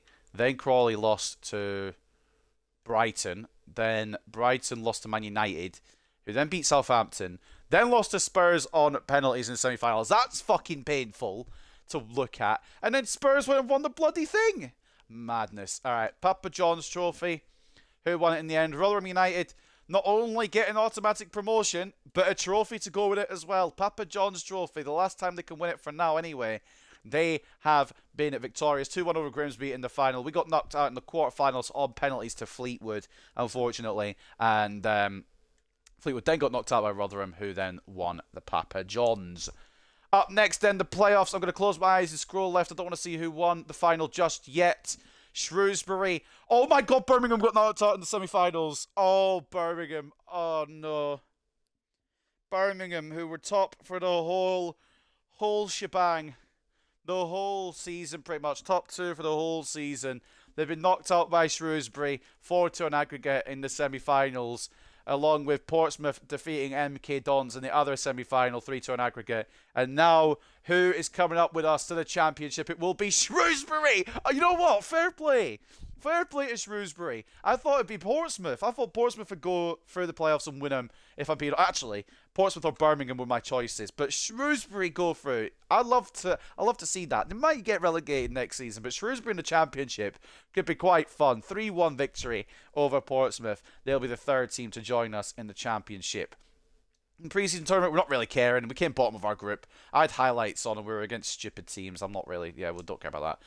UEFA Super Cup was won by Atalanta over Leipzig. Of course, Leipzig Champions League winners in Season 3 and Atalanta the Europa League winners from Season 3. Champions League was won by Bayern Munich over Borussia Dortmund. 1-0 in the final. We've had that final before where Bayern have won, and it's happened again. They who did they beat on their route to the win then? They had Real Madrid, Shakhtar and Benfica in their group. They came top of their group undefeated. Defeated Ajax in the round of 16. Quarterfinals they defeated PSG. Semi-finals they defeated Porto. Shout out Porto for getting to the semi-finals, as well as Arsenal. That's mad as well. And then they ended up winning 1-0 in the final over Borussia Dortmund. Up next then, Europa League was won by Man City. Oh, I can't laugh though because Man United are in the conference. But looking at them then, how did they fare in their Europa League campaign? They came top of their group undefeated, of course they did to Man City. I don't know how they even got here, but then again, I don't know how we've got into the conference. Round of 16, they come up against Southampton, who they demolished 7-2 on aggregate.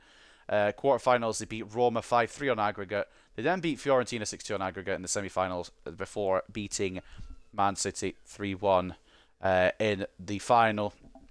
Is Haaland there? I'll check after I've gone through the Conference League here. I will give it a go and have a look. And we lost the... I hate this place. I hate this place. We lost to Braga in the Conference League final, 3-2. Oh, I hate Man United. Don't ever be a Man United fan. There's too much pain. So how did Braga do then on their way to the top, their way to winning? Man United were undefeated in our group as well. The Braga dropped down. Oh no, they're second. They came second in the group behind Feyenoord. Then who did they beat in the round of 16? We beat Rapid Vienna. They beat Standard Liège 2-0 on aggregate.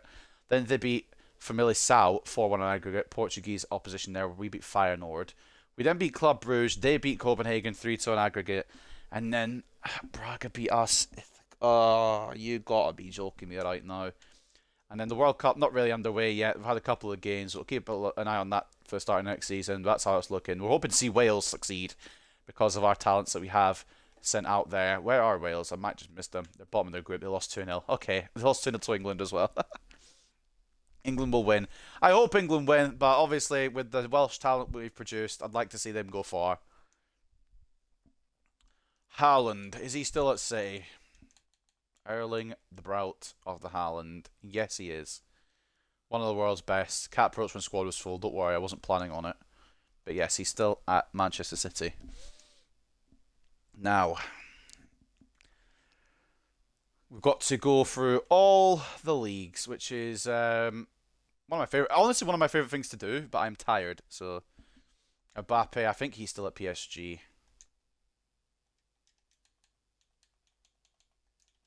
Usually Haaland and Mbappe don't move in career mode unless I move them to my club that I'm going to be managing. Yeah, he's still at PSG. One of the world's best as well. Now then, here we go. Every other league in the world is going to be reviewed here because why not? I have fun doing this, so why not? This is how the Argentinian league is looking. It's just started. So I'm going to read, just for reference, I'm going to read the top four, or I guess anyone with a line next to their name I'll probably read because they'll have some kind of competition going on there.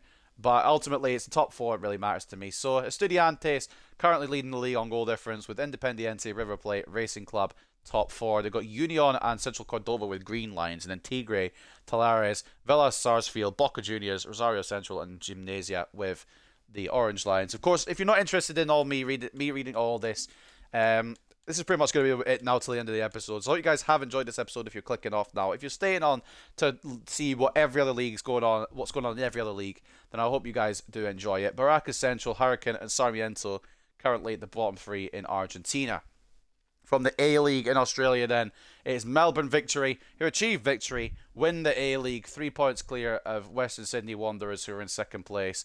Sydney, Central Coast, Wellington Phoenix, and Newcastle Jets have some type of continental football as well. And the bottom three, Adelaide United, Western United, and Brisbane Roar. Austrian Bundesliga then, Salzburg win that 9 points clear of closest rivals Rapid Vienna, who did have a decent run in the European competition, I think, there, didn't they? But yeah, Salzburg, 9 points clear. They win it again with Rapid Vienna in second. LASK, Austria Vienna, Sturm Graz, and Altach will all get some kind of European football. And reading down the bottom three, Austria Klagenfurt, SC Austria, and TSV Hartberg, bottom three of the Austrian Bundesliga. In the Belgian league, it's Club Brugge who win that this time. Aidan Sutherland's Royal Antwerp can't win it this time around, but Club Brugge 72 points, Royal Antwerp 4 points behind on 68 with Anderlecht and Genk, even not Ghent, don't get them confused. They'll have the European football next year. The bottom three are going to be Kortrijk, Saraying, and Eupen. Bottom three of the Belgian league. Man United under 19s are winning 1-0. Love to see it. You absolutely love to see it. I'm looking forward to the Premier League, honestly, to come back just because football. Wuhan Three Towns currently at the top of the Chinese Super League. I don't know how it works. I don't know how many games they play, but currently they sit top, 5 points clear of Guangzhou, Shanghai Shenhua, and Shandong Taishan. I feel like they're cheating though because they've got 3 towns. That's not really fair, is it? I make a joke every time. Bottom 3 in China then is Zhejiang Pro, Meizhou Hakka, and Tianjin GMT-FC. In the Danish Super League then, Midtjylland will once again win undefeated this year. The Invincibles of Denmark, Midtjylland, 52 points. AGF in second place on 45 points with Copenhagen, Brøndby, Odense and Nordsjælland getting some kind of European football. And as we continue to scroll down, it's AAB, Silkeborg and Lyngby who will be relegated. Well, not relegated. Maybe relegated? I don't know how it works. But they're bottom 3 of this league. Now in the League 2, will Bradford come up? They do! Bolton win the league with 91 points, 11 points clear of Bradford City, who will go up automatically. We won't see them because we've also been promoted, but Fleetwood Town will go up automatically as well, with Exeter once again in the playoff fight, alongside Salford, Gillingham, and Forest Green. I wish it was where I could check who wins the playoffs, but I won't be able to see till next season, unfortunately, and even there I probably won't check, to be honest with you. As we continue to scroll down, this is how the rest of the league is looking. Any surprises maybe as we go down here? Probably not, to be honest.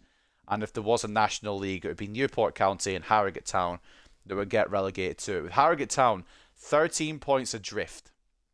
The EFL Championship then, take notes here because we'll be playing some of these teams next year and it's going to be a grind against some of them. This is how it looks. So Nottingham Forest winning the league on 105 points. Fulham getting automatic promotion on 101 points. But imagine if you're Norwich, you hit 100 points and you're still going to have to go through the playoffs. That is painful, and I feel bad for Norwich for that. Norwich, Watford, Middlesbrough and Blackburn will fight out in the playoffs. As we continue to read down, this is how the rest of the league is looking. Bear in mind as well, this career mode is starting in January, so Luton, Sheffield United will all be in here from the start because we didn't start the career mode till... Well, we started on the 1st of January. Relegated teams then to League One that we won't be facing next year are Blackpool, Plymouth and Ipswich going back down. Now, this is an important one. Take a look at the relegation zone here as well. Obviously, we're going to read the top and see that Manchester United won the league. Lovely.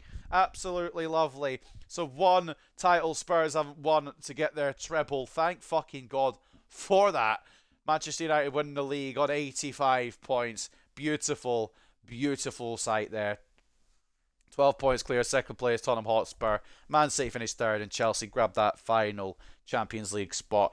But I was going to say as well, as we scroll down here, take a look at the relegated sides because that's who we're going to be playing next year. Liverpool getting Europa League, Newcastle getting Conference, potentially. West Ham around there as well.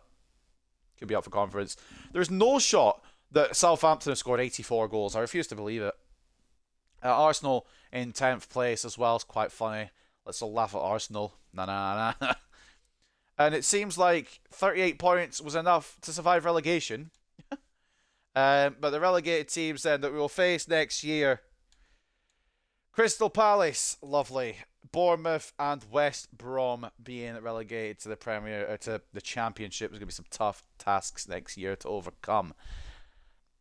Next in the league on Uber Eats, I can already tell you who's won this, but we'll take a look anyway for posterity. PSG, 8 points clear in the league, and they win it again, of course. With Mbappe up top, you can't really struggle. Lyon in second place. Marseille, Montpellier and Stade Rennais as well, all getting some kind of European football. Marseille going to Champions League, Montpellier get Europa League, and then Stade Rennais will get Conference. As we continue to read down, this is how the rest of the league looks. And the relegated sides are Stade Brestois, Bordeaux, Metz and Auxerre. I think Stade Brestois may be going to relegation playoff. Did Man United win the league? Yeah, Man United won the league by 12 points. It was beautiful. It was a beautiful sight. In Ligue 2, then Toulouse win that. Plenty of goals from them as well. At least we're not the only ones scoring 100 plus. It doesn't feel as bad now. But they win the league. Lorient will go back up with them alongside Clermont Foot and FCSM. Reading down here, this is how the rest of the second French league is looking. The bottom three are going to be Stade Lavallois, Havre, AC and Niort. Bundesliga then up next. It is going to be Borussia Dortmund that win the league. So even though Bayern won the Champions League over Dortmund, it was Dortmund who decided not to bottle this year and win the Bundesliga. Bayern Munich comes second, Leverkusen third, Leipzig fourth. They've had a bit of a fall off because they won the Champions League last year. Mönchengladbach and Wolfsburg also get some kind of European football. As we continue to read down, this is how the rest of the teams look. Frankfurt in 12th, Hertha Berlin near the bottom. Hoffenheim go into relegation playoff with Schalke and St. Pauli going down to the second Bundesliga, with Bochum and Holstein Kiel going back up to the Bundesliga. Dusseldorf will have that relegation playoff with Hoffenheim.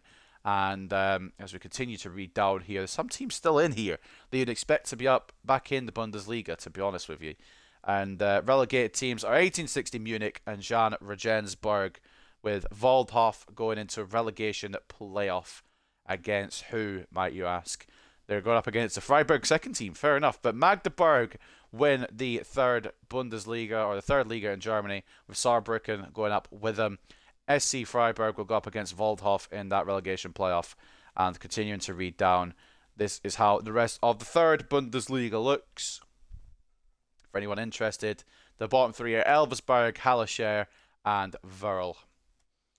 Following on then, the Indian Super League, Jamshedpur win the league. I think they've won the league. I don't know if the season's over 100%. We'll say they've won it.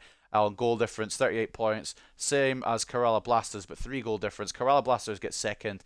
Mohun Bagan get third, and then Hyderabad get fourth. They'll get some kind of continental football. The bottom three, Odisha, Goa and Chennai, who I think we've loaned players to before in the past. Serie A then. Who's winning the Serie A? It is AC Milan with no sight of Inter. We'll get to them in a minute because they're probably ninth, I'm assuming. But Milan win the league in Serie A. Lazio, Juventus, and Atalanta will get Champions League football. Atalanta, I think, have it anyway. Didn't they win the Europa League? Oh, no, they won the Super Cup at the start of the season. I was getting confused there. Roma get European or Europa League, and Torino get Conference League. Where the fuck are Inter? Where are Inter? Napoli 11th. Where are Inter? I don't understand. I didn't even notice Napoli weren't there, to be fair. Fucking hell, what a league. We should manage in the Serie A now. But the bottom three, Venezia, Brescia, and Cagliari get relegated to Serie B, which will be Genoa coming up from Serie B, along with Sampdoria. And the playoffs will be contested between Pisa, Parma, Palermo, Benevento, Cremonese, and Lecce. We didn't win the conference, we won the league. It's beautiful. I know we can't do it in Europe, but we can do it in the Prem, which is all that matters to me. We'll get Champions League football next year with Manchester United anyway. Regina, Modena, and Cosenza, the bottom three in Serie B. On to the Eredivisie. I'm assuming it's Ajax. I am assuming correct, but it's only by a point. Ajax win the league by a point there. Feyenoord will also get Champions League football next year. I think PSV and AZ go into playoffs. I'm not 100% with that, but they finished top four anyway as they continue to read down. This is how the rest of the table is looking, with the bottom three being Volendam, who I know we've loaned up players to before, maybe not in this save, but previous saves, Fortuna Sittard, and FC Emmen. Elite Serie A, and then the Norwegian League, for anyone who is interested, or even if you're not interested. I'm going to read it anyway. Molde winning that league, or at least top of the league at the moment, with 29 points. I don't think it's over yet. Bodo Glimt and Vålerenga football in European spots at the moment for that league, with the bottom three as it stands being Öresund, Kristiansund, and FK Jerv. In the Polish League, everyone knows about the Polish League. Legia Warsaw win that by 2 points over Pogoń Szczecin, which is not too bad. Second place for them. Third place for Lech Poznan. They all get European football, with Rakow, who I think we've loaned players out to before, in fourth place. There's a few teams who've loaned players out to now at this point. The bottom three in Poland is Warta Poznan, Wiedź Łódź, and Korona Kielce. Or Kielce. I don't know how you pronounce it. But Liga NOS then, or the Liga Portugal now. It's not Liga NOS anymore. Use your brain, please, help. Porto win that after getting semi-finals in the Champions League as well. It's a cracking season for FC Porto. 10 points clear of closest rivals Sporting CP, who finished second, will get Champions League, as well as Benfica, who finished third. Famalicão and Maritimo will get some kind of European football, as will Braga, because they won the Conference League, but they finished 8th in the league, so it's painful to say that Braga beat us in the Conference League final, but they did. Not us as in Hartlepool, by the way, us as in Manchester United. Just so there's no confusion.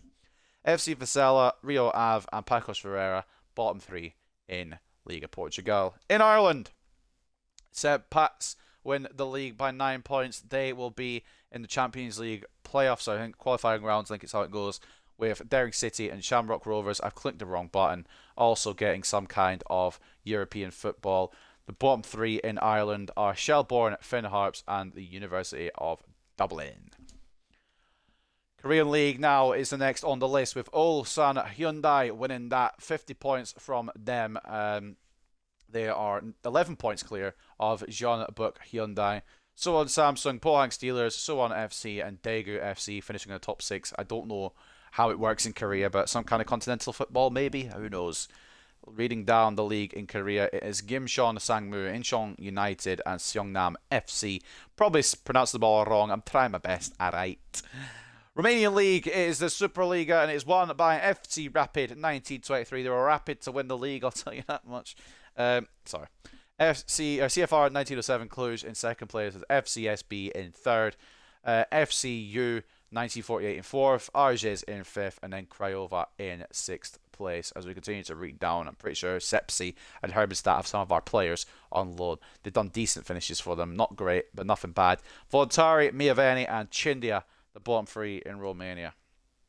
In the Saudi League, it is not another trophy for Cristiano Ronaldo, because I think at this point he's retired anyway. But Cristiano Ronaldo will not win the title with Al Nassr either way, whether he's playing or not. It is Al Hilal, that will win the Saudi League. 13 points clear of closest rivals Al Ittihad, who don't have the players they have now, obviously, but still decent for them. Second place for them, third for Al Nassr, fourth for Al Shabab, fifth for Al Tawoon, and sixth for Al Tai. That is probably some kind of continental football. I don't know how it works at all. I'm not going to go try and figure out. Al Batan, Al Raid, and Damak FC, bottom three in Saudi Arabia. Even with all these signings, I'm still probably not going to watch the Saudi Arabian League. It is another league title for Rangers then in the Cinch Prem in Scotland. They are 10 points clear of closest and, of course, old firm rivals Celtic, who finished on 81 points. I think Rangers go into the Champions League and Celtic get qualifying rounds, if I'm not mistaken. As we continue to read down, this is how it looks for the rest of the season. I believe Livingston go into a relegation playoff. Ross County would go down if there were any in the game. But obviously, they've only played 33 games. They usually play 38. We don't get to see the playoffs because they don't show them for some reason. Celtic might win the league for all we know. But as it stands, it's Rangers. La Liga Santander then was won by Barcelona, 1 point ahead of Atletico Madrid. And I've got a question here. How the fuck have Getafe got top four? Fair play to them and everything, but how? But Barcelona, Atletico Madrid, Real Madrid, and Getafe will get Champions League football. Sevilla getting Europa League, which is where they bloody belong, to be quite honest. And Real Sociedad getting that final spot for the conference. As we continue to read down, this is how the rest of the league looks. I'm just trying to see if there's any shocks. Not really. I don't think Girona, Levante, and Eibar all go down. Nah, not really too shocking, that is it? In the La Liga Smartbank, then the second La Liga. Almeria win that with 94 points. Elche will go up with them as well on 85 points, 9 points behind league winners. Almeria with Granada, Deportivo Alaves, Las Palmas and Malaga all contesting in the playoffs for a space in La Liga. And as you continue to read down here, the bottom three will be Ibiza, Andorra and Burgos FC, or CF, sorry, got it the wrong way around. My apologies. In the Swedish league, the Allsvenskan, then Hammarby winning that league, 23 points, or at least top of it at the moment, 23 points for them. Norrköping on 21 with Malmo in third, 20. They're all in European spots at the moment, with the bottom three being Värnamo, Kalmar and Sundsvall in Sweden. The Swiss Super League, don't worry, we're nearly there. Young Boys top that, 71 points, 2 points clear of FC Basel, who I think won it last year. I can't remember exactly, but Young Boys top the league and win another Swiss league. Grasshopper Club finishing third to get some continental football, and the bottom three in Switzerland are Winterthur, Sion and Servette. They play each other 4 times. That's a bit excessive. Turkish Super League, then up next it's Galatasaray, who wiped the league quite clearly. Only one loss all season. They have 97 points, nearly hit the century, despite only having a 36-game season, which is ridiculous, to be honest with you. Fenerbahce, second place. They'll get the Champions League football on 82 points, with Besiktas getting Europa League, 73 points. And Başakşehir, Trabzonspor, I think, get some kind of continental football. I think it's Conference League, isn't it? I might be wrong. The bottom three go to probably teams we've loaned to. I don't even know. Alanyaspor, Karagümrük, and Umranyaspor. Be good if I could read. Final league to go over, the MLS. It's nowhere near finished, but this is how it's looking at the moment. LAFC currently sit top. Second place, FC Dallas, with Portland Timbers in third as well. Atlanta United, New England, San Jose Earthquakes, and Philadelphia complete the top 7 there. They go into like a playoff, don't they? I really don't know how it works. And continue to read down here. I probably scrolled a little too fast there, but Austin FC, Minnesota United, and Orlando City, the bottom 3 as it stands in the Moles. Well, that's all the leagues covered. Now let's look at all the stats within our league, because why not? Am I right? So, okay, as well, just before we go into this, how is it we won the league title and yet we've still not got any manager rating from it? That's kind of offensive, to be honest. But at least we're not in critical, which is fine. So, let's take a look at then the top scorers. I think it was Carlos Rodriguez in the end, but Blanchard was right on his tail. A good debut season from the Frenchman, but Carlos Rodriguez wins the Golden Boot in League One, 27 goals for the Peruvian Prince, 26 for Blanchard as well. Vera on 24 for Birmingham. Hemmings with 22 for the relegated Tranmere Rovers. Gave it his all, but with no goalkeeper, what can Tranmere do, really? with Campbell and Saito, 21 apiece for the top 5. So I'm going to read the top 5 and then any Hartlepool players that are involved. 16 goals for Harry Howell as well. As I continue to read down, I don't think we'll get anybody else in here. Thomas had a good total, but not enough to break in. Carlos Rodriguez, 28 assists. He wins the assist king as well as the golden boot. He's a mad player. It just feels like sometimes he falls off, but then when he falls off, he just gets straight back on and keeps going. Great if I could speak, wouldn't it? But we've been streaming 3.5 hours, and it's been a long episode. Blanchard, 17 assists. Ochoa with 11. Howell with 11 as well, all for Hartlepool. They flood the top 5, and even technically, Roberts is joint top 5 alongside Udo of Shrewsbury, 10 each for them. Anyone else in here for Hartlepool? I'm thinking Palacios might have snuck in. He hasn't quite. I think he was on 6 assists, so that's fine. And then the Golden Glove ends up going to Bristol Rovers' Albornoz, who we'll be taking a look at next year when we try and find a good backup goalkeeper, or maybe even a main goalkeeper, who knows. We need another goalkeeper anyway, in my opinion. There's a couple of places I'd like to improve next year.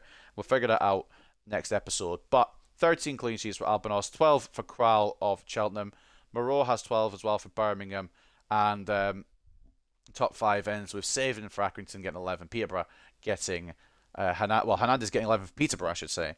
And then 10 clean sheets, double figures for Logan Duncan. I'm pretty sure Rojas got a couple as well, but won't quite make the list, of course, because a couple isn't more than 5. So, taking a look then at our squad stats, and we'll do a squad report as well before we head into Season 5. I'm just trying to think if there's anything I've forgotten. Just trying to remember to go over it. So, the most appearances this season, it would have been Malik Diop had he not been injured, but it's shared between Ewan Galloway and Carlos Rodriguez. You can see how important both those players are to our team. Especially Rodriguez, 56 contributions in 47 appearances. That's more than contribution in game. He is on a nut job one, to be fair. It's a brilliant season for these boys. Can I see top goal scorers in the Prem? I wish I could. I don't think there's a way I can actually access it. Before we go fully into the thing here, I don't think you can. Unless we're in the same league as them, it doesn't work. I can see League One, I can see FA Cup, I can see all these. But you have to be in the same league to see the top goal scorers, which is stupid, to be honest with you.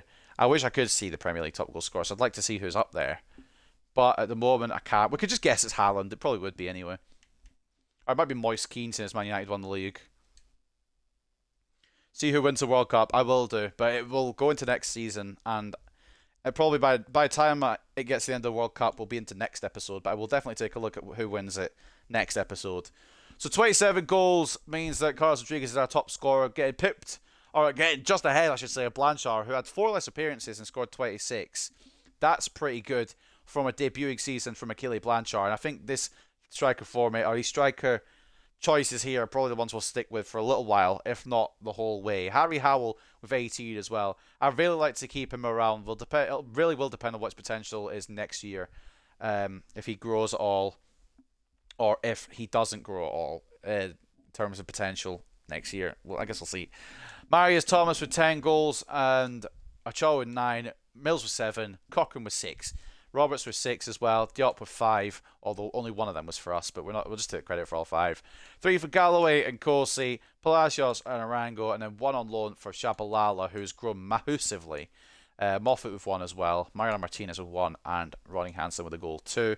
Rebuild on weekend. It'll probably be on Sunday because I've got a plan for tomorrow as well. 29 assists for Rodriguez, 17 for Blanchard, 11 for Ochoa, 11 for Howell, 10 for Roberts, 6 for Palacios, as well as 6 for Cochrane, 5 for Martinez and Rango, 3 for Nkosi, 3 for Mills, 3 for Thomas, 3 for the other Nkosi, 2 Nkosi's, very confusing, 3 for Diop, 2 for Munoz, who didn't play a lot of the season because he got injured, but still got 2 assists.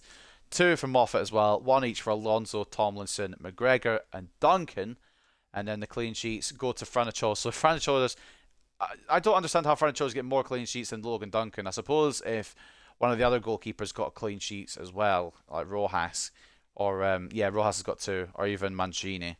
I don't think I used that much this year. That makes a bit more sense then. Okay, so fair enough. That is how we look then. And then the loan players have grown quite well, but we'll do a squad report fully in a minute. This is how the loan growth has gone. There's some players I'd really like to use next year. Some that will continue to loan out, and then some that will just not be here, unfortunately. Man United on tomorrow and Sunday. Yeah, true. Tomorrow and Sunday is going to be Man United games, so I'll have to plan around them as well. I'll maybe just keep an eye on the scorelines as I stream. I think that's probably how I'll do it. So, let's take a look at the squad report then for this season for the boys in white and blue. Logan Duncan then in goal, going up 1 from a 73 to a 74. Domenico Mancini out on loan at Cremonese, I think it was. Let's just VAR that. He's gone up low. He's gone up on loan. Yeah, he has. Up 3 from a 65 to a 68 rated. Eduardo Esposito, he went out on loan to Darmstadt. He has gone up 3 from a 62 to a 65. Sorry if I'm scrolling a little bit too much each time. I just can't remember some of the clubs that took them on loan. Mateo Rojas, he is going up 2 from a 68 to a 70. Samuel Porter has gone up 3 from a 64 to a 67. He was out on loan in Turkey at Alanyaspor. Rob Patterson remains at a 66, and he was out on loan at Famalicão in Portugal. Nemanja Nkosi going up 4 from a 66 to a 70. Douglas Moffat going up 5 from a 68 to a 73. Rafa Contreras going up 1 from a 73 to a 74. Shane McDonald going up 2 from a 61 to a 63. He was out on loan at Legia Warsaw, who won the league in Poland, so he's a Polish league winner. Fair play, Shane. Ronnie Hansen going up 5 from a 66 to a 71. Jake Tomlinson going up 4 from a 65 to a 69. Ewan Galloway going up 3 from a 69 to a 72. Sam Baldwin going up 3 from a 62 to a 65. Rafael Gomez going up 2 from a 69 to a 71. Oliver McGregor staying at 69 because he started the season at 69, went up to 70, got injured, came back down to 69. So unfortunate season for him. Hopefully he can build on it next year. Ruben Adams up 4 from a 56 to a 60. Ramon Alonso up 4 from a 67 to a 71. Mariano Vergara up 1 from a 63 to a 64. He was out on loan at FCSB. Malik Diop staying at a 74 rated. He went up to 75, obviously got injured, has regressed back to a 74. We'll go back up there, obviously, because he's quite good. We'll see what happens there. Lebohang Malangu up 5 from a 65 to a 70. Kasana Nkosi up 4 from a 66 to a 70. Jack Cochran up 2 from a 74 to a 76. Marius Thomas up 3 from a 68 to a 71. Curtis Mills remaining at a 72. Bobby Hobbs up 4 from a 62 to a 66. Linus Isaacson going up 3 from a 63 to a 65. I think he was at Craiova. Lech Poznan. Never mind. Ollie Dalton going up 2 from a 67 to a 69. Lebohang Shabalal going up 4 from a 53 to a 57. He was out on loan at Shelbourne. Riley McGregor going up 7 from a 62 to a 69. He looks fantastic, doesn't he? He's out on loan at OH Leuven just now. Jackson Barlow looks even fucking better, by the way. He was out on loan at... Who was he out on loan at? Vitoria. He's gone up 5 from a 67 to a 72. Hugo Hansen going up 7 from a 62 to a 69. He was out on loan at Başak Şehir, I believe. I'm just VAR and that. Albie Holmes going up 3 from a 62 to a 65. He was out on loan at Villarreal's B team. Mishanguli Shabalala going up 13 from a 56 to a 69. He looks brilliant, by the way. He's gone up 13 ratings from a 56 to 69. Nicholas Palacios going up 3 from a 78 to a 73. Fran Achoa going up 6 from a 73 to a 79. Duncan Wilson growing up 12 from a 60 to a 72 on loan at Austin in America. Gordon Simpson going up 6 from a 57 to a 63. I think he was on loan at Sepsi, but I'm just going to check. He was. Martin Munoz has gone down 1 from a 73 to a 72, which is a shame because his injury's done that. He still has a decent potential, but I don't know if he'll be realising it here now, unfortunately. Vicente Ojeda going up 5 from a 68 to a 73. He was out on loan at Genoa. Thomas Bishop as well, going up 5 from a 65 to a 70. He was out on loan at Middlesbrough. Mariano Martinez going up 4 from a 69 to a 73.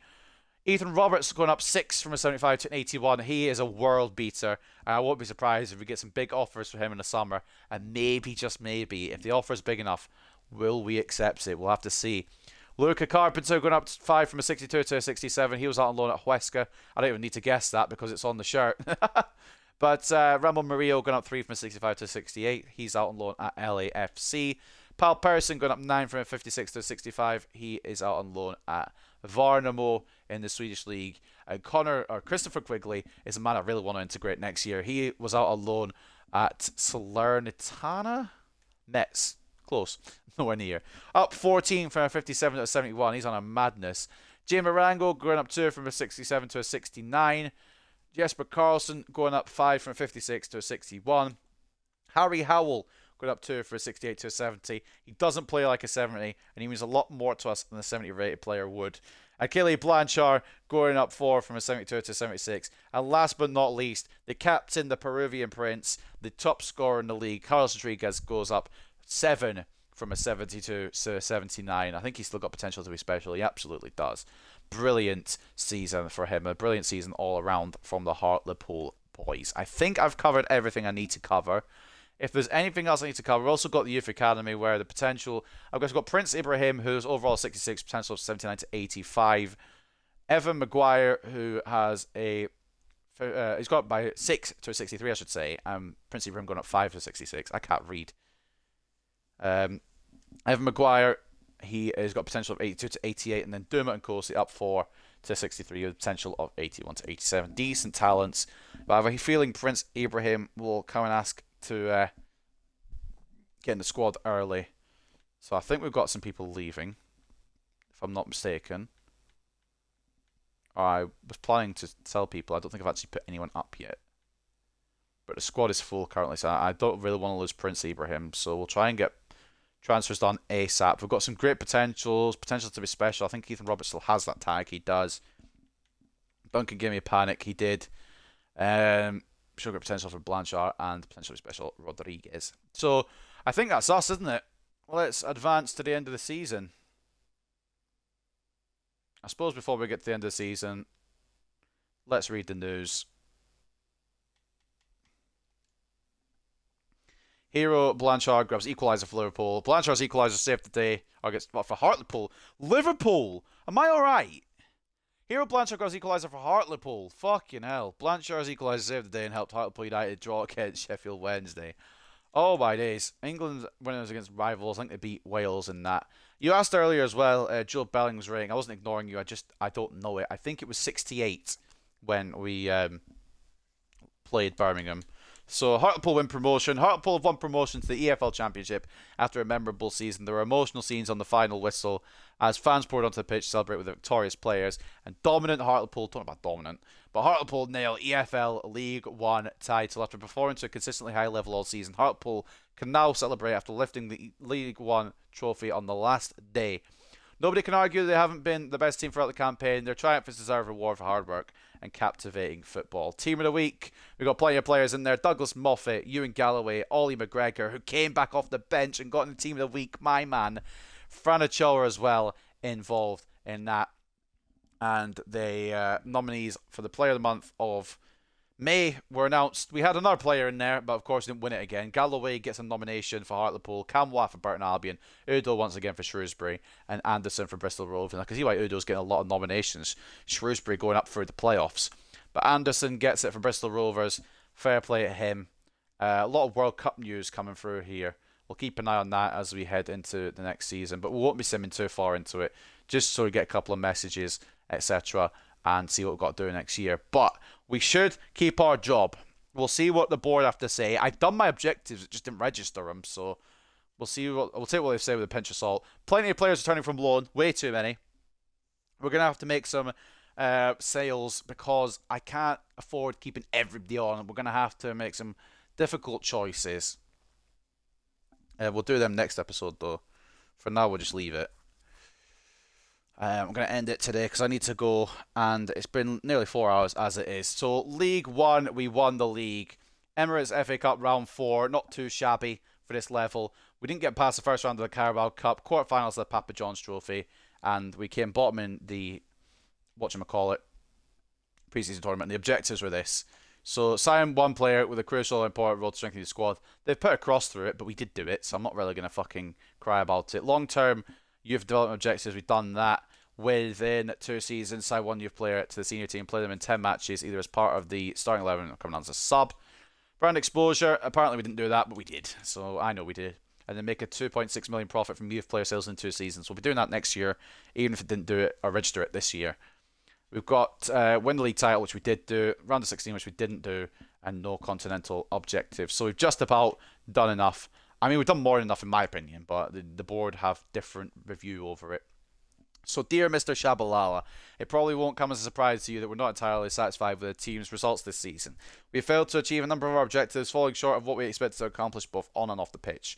We were hoping for a clearer commitment as well as better results from you. However, we aren't minded to rush into a decision on your future and feel you deserve another season to work towards what we all hope you can achieve as manager of Hartlepool. We would like you to remain in post next season. Please contact the club secretary if you wish to discuss the contents of this email. Sincerely, Board of Directors, Hartlepool. I'd like to question how the fuck it got to this point where I'm in a week review, because I've done two of the objectives and marked them off.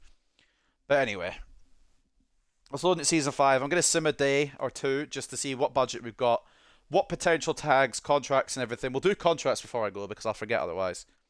Or maybe I'll do them off screen actually. I think I'll do them off screen. But we'll sim a day or two just to see what we're about, what's going to happen. But that is going to wrap up the Season 4 finale. A great day, great stream. Whether it gets uploaded on time is a different matter. I'm hoping I can get it uploaded on time. But ultimately, we do make it to the championship. And that's all we really wanted.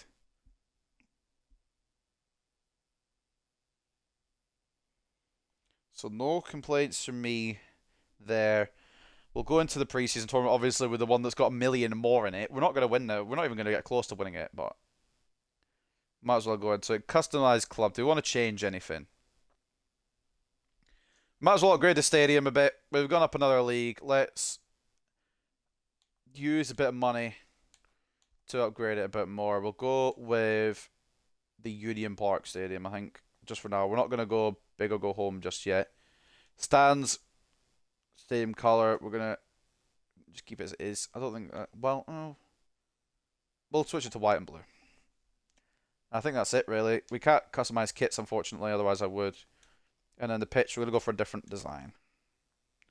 We'll go with the Argyle design. And net, I think, is okay as it is. You know, we'll treat ourselves. We'll put a hexagon on it. Now that's all we need to customise. That's all we can customise. And just to advance a day or two, I've immediately pressed stop simulation, so we'll see where it takes us. Oh, okay, there we go. Transfer budget increase. We've got a good bit of money. We're not going to spend all of it because that's just ridiculous. We did end with a lot of money last year, but we are excited you will be remaining at the club for another season. At least another season. Hold up. They've given us 37 million to spend, and with less strict finance board expectations, more funds will be made available each season from each player sale, and we need to try and hit those objectives, which we'll see in a moment. European International Cup, we've got Genoa, Lorient, Almeria, and transfer market information. So quite a few players' contracts are expiring this coming year, with Contreras, Patterson, Baldwin, Holmes, Dalton, Tomlinson, and Carpenter, as well as McGregor, all going to be expiring. Now, I'm going to sort those out off screen. I'm going to see you as the potential tags. In fact, we might as well take a look at who's got the potential tags just now, who doesn't have contract expiry. Duncan doesn't. Rojas doesn't. Let's just... Moffat's still got his great potential. That's okay. Does... I'm really hoping McGregor still has his, genuinely. Is there any potential growth as well? We'll have to take a look at that. I'll do that all off screen. Gomez hits 72 as well. We don't know about McGregor because he's on contract expiry. Some of these have already reached it. Ruben Adams showing great potential. I'm happy to loan him out. Malik Diop is still showing great potential. Or I don't think he was. I don't think he had a potential tag. He's now showing great potential. Cochrane doesn't have a potential tag, which means he'll probably get to his max soon. Malangu doesn't have one. And Cassano and Kosi doesn't have one now. A couple of players here that we can't get past. Bobby Hobbs has one. Isaacson doesn't. McGregor does. Only showing great potential. He was an exciting prospect. That's a bit of a kick to the teeth. Thomas doesn't. We knew that. Mills doesn't. We knew that. Msunguli Shabalala. Exciting prospect. We know that. Albie Holmes. Don't know because of the contract expiry. Hugo Hansen. Great potential. Nicholas Palacios. At the club since. Yada yada yada. Franacho still showing great potential. Jackson Barlow. Exciting prospect. Thomas Bishop showing great potential as well. Vicente Ojeda showing great potential. Munoz does no longer have a potential tag, and he's still injured. Mariano Martinez doesn't have a potential tag either, so maybe that's the decision there. Ojeda over Martinez. Gordon Simpson doesn't have a potential tag either, which is surprising. He had a decent loan spell, nothing fantastic. Ethan Roberts has potential to be special still. Duncan Wilson showing great potential. Jesper Karlsson showing great potential. Luca Carpenter, we don't know. Christopher Quigley showing great potential as well. Ramon Murillo with no potential tag, as well as Jay Marango, and I don't know if he's hit his potential of 70.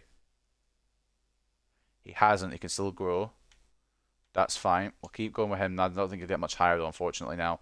Paul Pearson showing great potential. Harry Howell, has he got any boost to his potential? He does not, but he will hit 71 soon. Okay. Unfortunately, doesn't have any boost. Caleb Blanchard still showing great, and Carlos Rodriguez still potential to be special. A couple of letdowns there, but plenty to work with as well. We'll sort the contracts out off screen. We'll sort the development plans out off screen as well. Let's go see if there's any that we really need to change at the moment. Obviously, some with balance, just coming back off a loan. We'll have to put them on plans. McDonald has gained a bit more potential. Let's try and take advantage of that ASAP. Doesn't do any more with that, which is not great.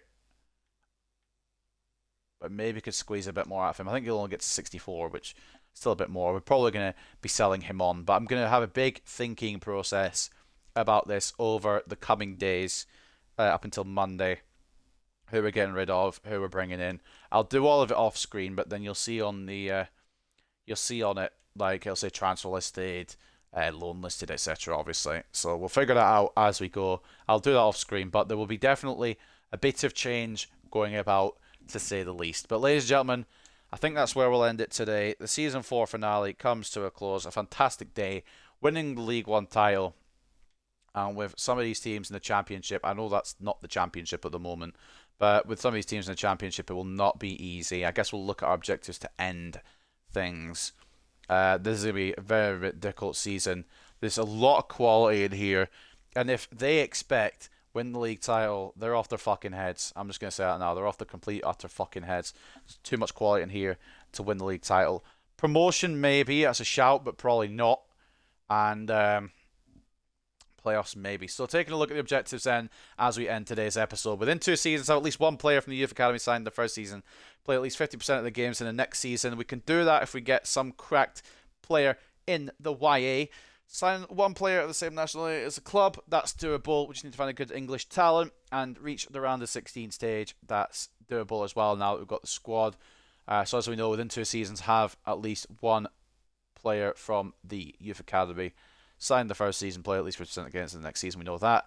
We know the nationality club thing. Make a 2.6 million profit from youth player sales in 2 seasons. We can do that. We will do that.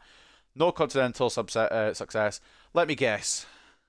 What the fuck am I meant to do with this? This board is stupid. We've got a decent team, but it's not there yet. We can't. I'm gonna just straight up say it now. We ain't getting automatic promotion. I don't think we even get promotion this year. I don't think we even get promoted. I think we'll get a nice mid-table finish. I don't know if that'll be enough for the board, but if we do enough in the other areas, we should be fine. I don't think we're going to be getting automatic promotion. I'm just going to be straight up transparent. But as we know with this board, it's always over expectation rather than under expectation, so no surprise there.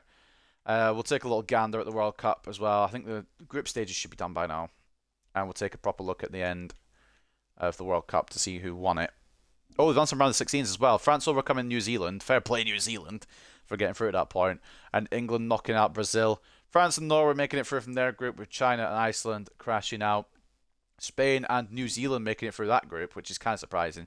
Mexico get knocked out. Unfortunately, Rafa Contreras can't do any more than what he's done there for the team. Northern Ireland also getting knocked out. England go through their group, 3 wins on the bounce. Poland also going through. Australia and Wales get knocked out. Unfortunately for Harry Howell, Curtis Mills and Ethan Roberts, there will not be any more movement in the World Cup for those players. Group D, Germany top that group with Brazil coming in second. No surprise there. Sweden and Morocco succumb to elimination, which again, like I said, not surprising. In Group E, it's a bloody close one, but Netherlands kind of swept it with Ukraine, Ghana and Canada all fighting for that second place. Is Ukraine to ultimately get that second place on goal difference.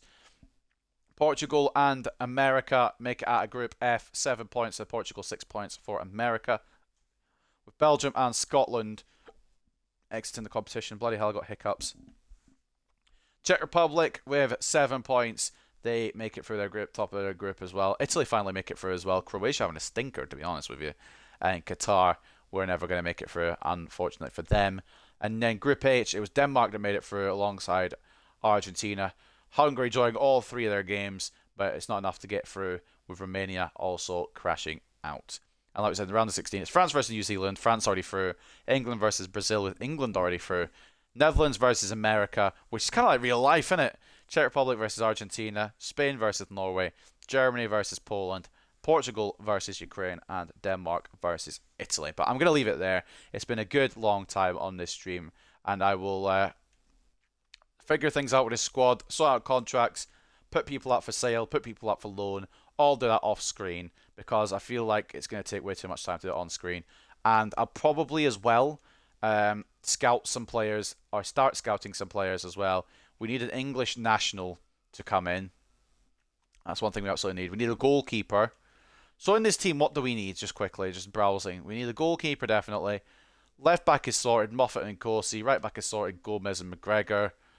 Gomez will start the season, I think, at full back, but McGregor will probably end up taking that spot again if he's still got his great potential, which we'll check after we do the contracts. Contreras and Galloway start in defence again, with Hansen going to be a backup. We'll maybe get another centre back in. I'm not sure on Tomlinson or Hansen. We'll maybe get one more in and loan one of them out. Cochrane absolutely stays in. I think it's going to be Diop here. Let's just do it now so I don't confuse myself. Diop there, Cochrane there. Maybe need another cam. Thomas is decent. Mills is decent, but they're both coming to the high end of their potential. So maybe another midfielder to bring into the fold. Right wing, we're sorted with Roberts, as well as either Martinez or Ojeda. Or maybe even Wilson. We've got to figure out who we're going to send out alone now. Look at all the players we've got. Jesus Christ, man. So wings are fine. Ochoa's fine on the left. He's going to be starting behind ahead of Palacios. And maybe we move Palacios on. I'm not sure yet. I'm thinking about it genuinely.